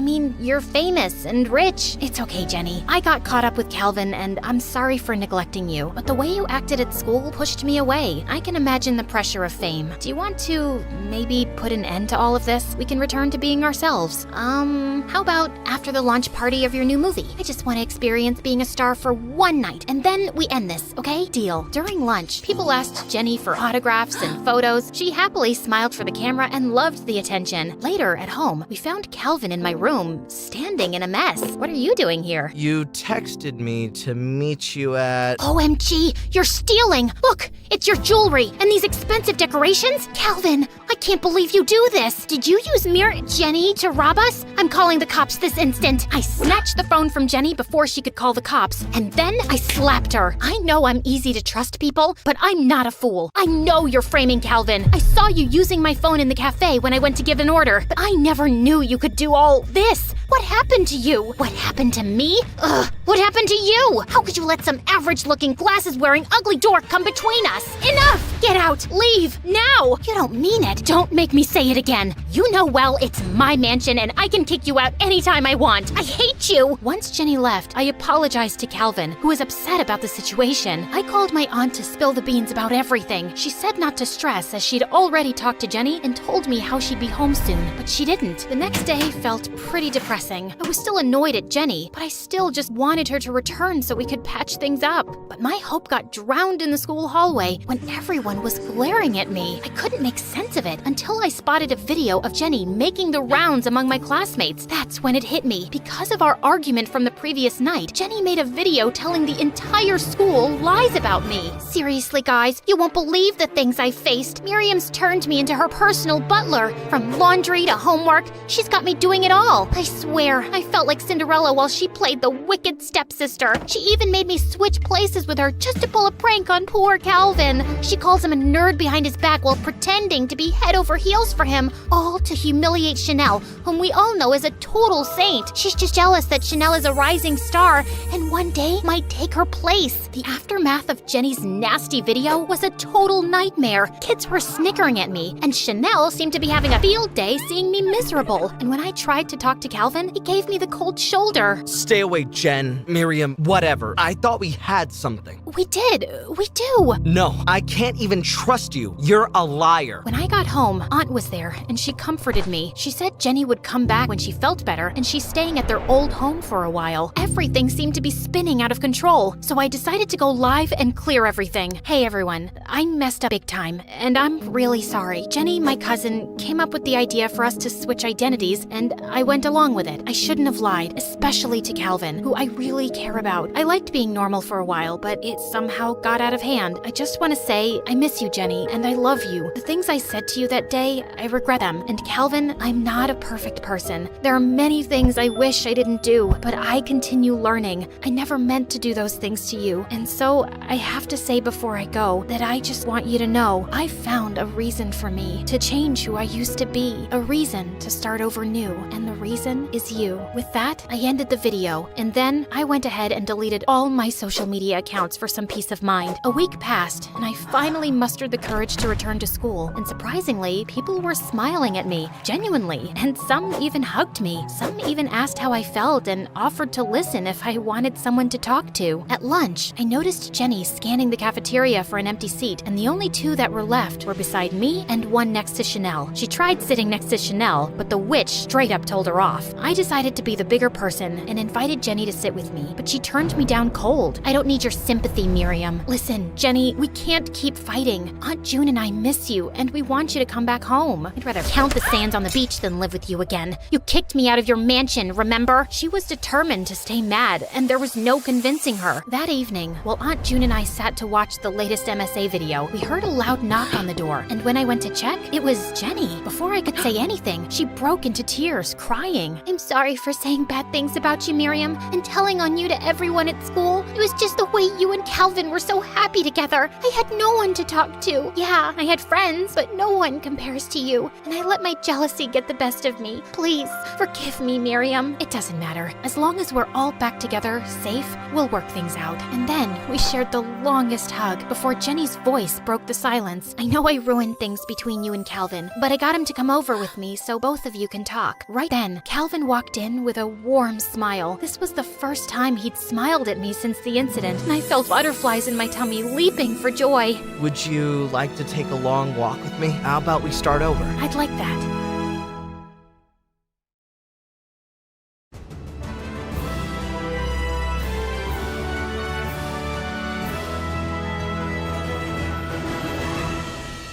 I'm so proud of you, Martha. Every time Dad said those words, I cringed. Have you ever felt like all you needed was approval from this one important person in your life, and for some freaking reason they just never gave it to you? Yeah, well, same. Hi, my name is Elsa. Martha is my twin, and all my life I've been competing with her for Dad's approval and failing miserably. The first time I remember hearing these awful words was when I was 3 years old. We were sitting at the dining table, and when Mom put our food in front of us, I grabbed a knife and fork and started cutting up my vegetables. I had to admit, I was a pro at it. Oh wow, where'd you learn to eat like that? Look at her. But Dad was too busy admiring Martha, who had her face in her bowl like a dumb little puppy with gravy dribbling down her face. That's my big girl, eating all by herself. I'm so proud of you, Martha. Wait, what?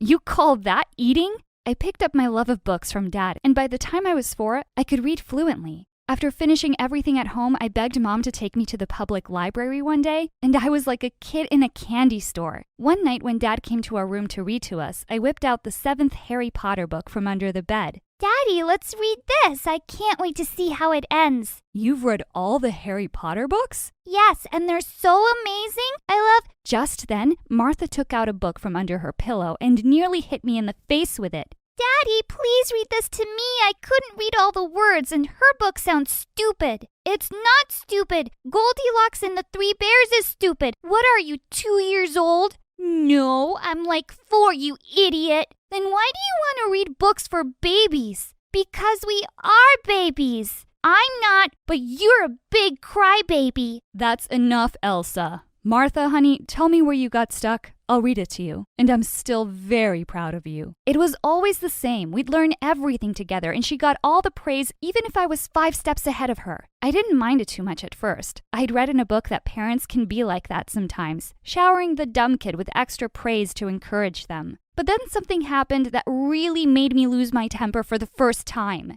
Since my vocabulary was really good for a kid my age, Mom entered me in the local spelling bee for gifted youngsters when I was 7. I was the youngest participant, and I won first prize. I couldn't wait to go home and tell Dad. "Look at my trophy, Dad, I won!" Just then I saw Martha's pouty face with fat tears rolling down her cheeks. "I want one too!" Dad immediately snatched it from me and pushed some chocolate bars in my hand instead. "There you go, Martha. Daddy is very proud of his little girl."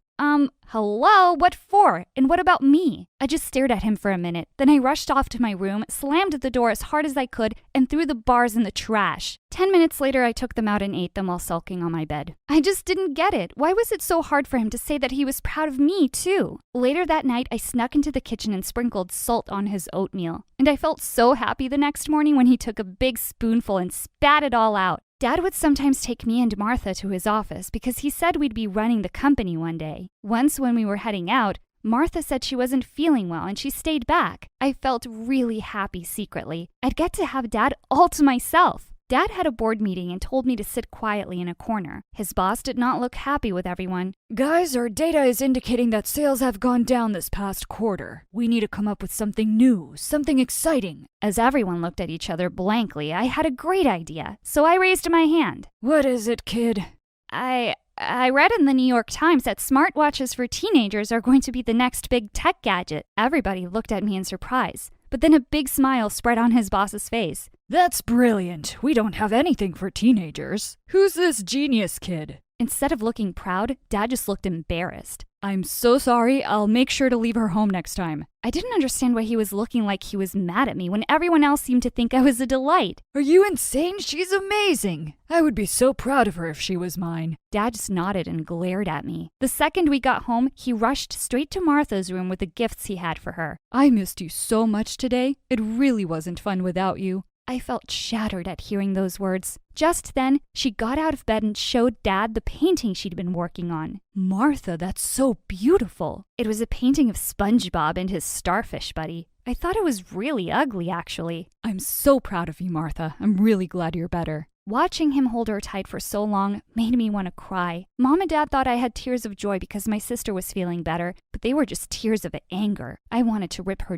dumb painting into 2. As I grew older, I couldn't help thinking maybe Dad loved Martha more because she was the prettier twin. Everyone thought she looked like an angel with her blonde hair and blue eyes. All the boys in school would be asking me to introduce them to her. Geez, the girl could have her own TV show. Everybody loves Martha. It wasn't until the 8th grade that someone finally noticed me. It was our science teacher, Mr. Martin. He saw that I was always done with my work early, and he started giving me more advanced physics books to read. One day, when he asked me about what new thing I'd learned, I told him I just loved quantum physics. Mr. Martin took his glasses off as he looked at me in surprise. "Are you saying you actually understand those concepts, Elsa?" "Yeah, I think so." Next thing I knew, Mr. Martin had taken me to the principal and asked if I could be allowed to take advanced level maths and physics tests. And it turned out I did really well in all of them. The next day, my parents were called in and the principal beamed at them. "You must be so proud of your daughter." "Yes, we are very proud of Martha." "No, I'm here to talk to you about Elsa. She's quite the little genius. We want to bump her up a few grades." Dad looked confused. "But what about Martha? Will she be bumped up too?"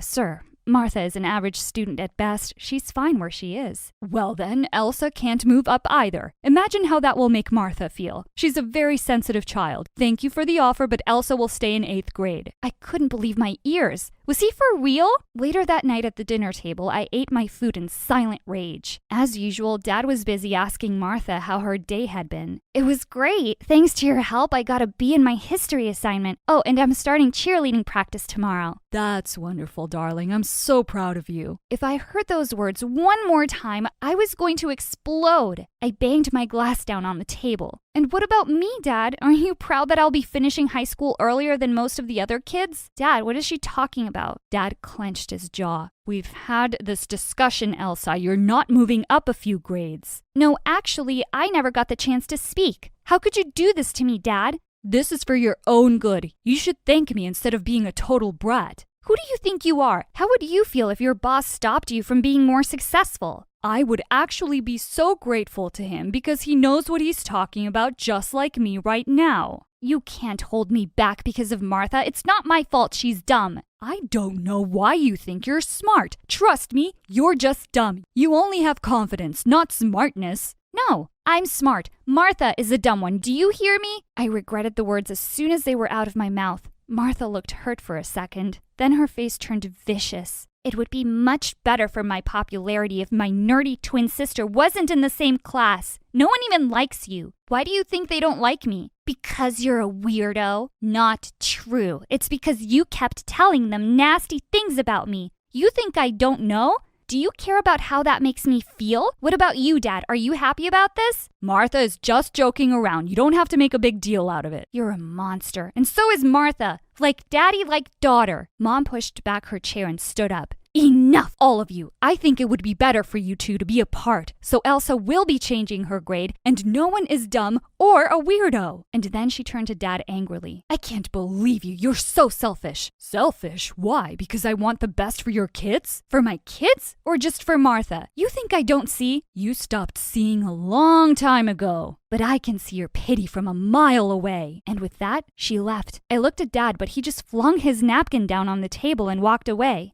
I didn't care anymore. I wasn't going to wait around for him to say those words to me. I was bumped up to 9th grade and finished high school 2 years before Martha. We never had much in common, but in the past couple of years, we'd really grown apart. She wasn't doing well at school and was always more interested in going to parties and hanging out with boys. But Dad was as blind to her faults as ever. Look what's arrived in the mail, Mom! I just received my college acceptance letter to MIT on full scholarship. As Mom squealed in delight and hugged me, suddenly Dad walked in and snatched the letter out of my hands. You never told me you're applying to MIT. What will you study there? Quantum physics? That's what I've always loved, but you never asked. He crumpled up the letter into a ball. I own a tech company. How will you manage if you're too busy studying stupid theories in a research lab? I'm not interested in taking over your company, Dad. You should train the daughter you're really proud of to take over, and we both know that's not me. Well then, hear this. I'm not going to be paying a penny for your college. And with that, he stormed out of the room. That fall, I moved away to Boston and got a job at a coffee shop to pay for my expenses.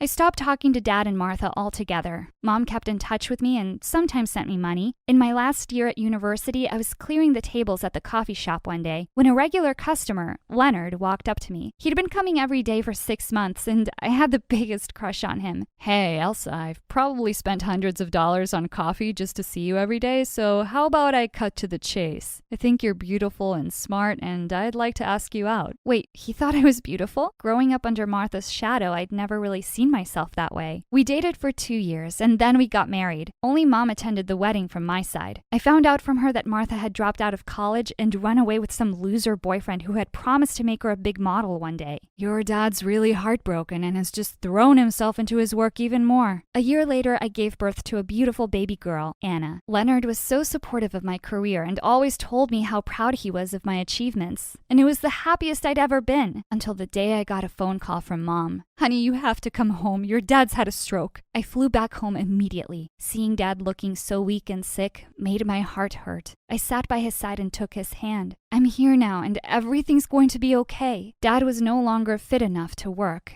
and I knew what I had to do. I left my dream job and moved back home with my family, and Leonard and I took over the company's operations. One day, I was looking all over for Anna when I found her on Dad's bed, reading out loud to him. I saw that he had tears in his eyes. She's just a little genius like you. Do you remember how smart you were? Do you remember that, Dad? He took my hand and drew me close. I'm sorry that I wasn't a good dad to you. I just always felt Martha needed my love and attention more. I shouldn't have treated you the way I did. I thought I didn't care by now, but my heart soared with joy as he said the words I'd been longing to hear my whole life. I'm so proud of you, Elsa.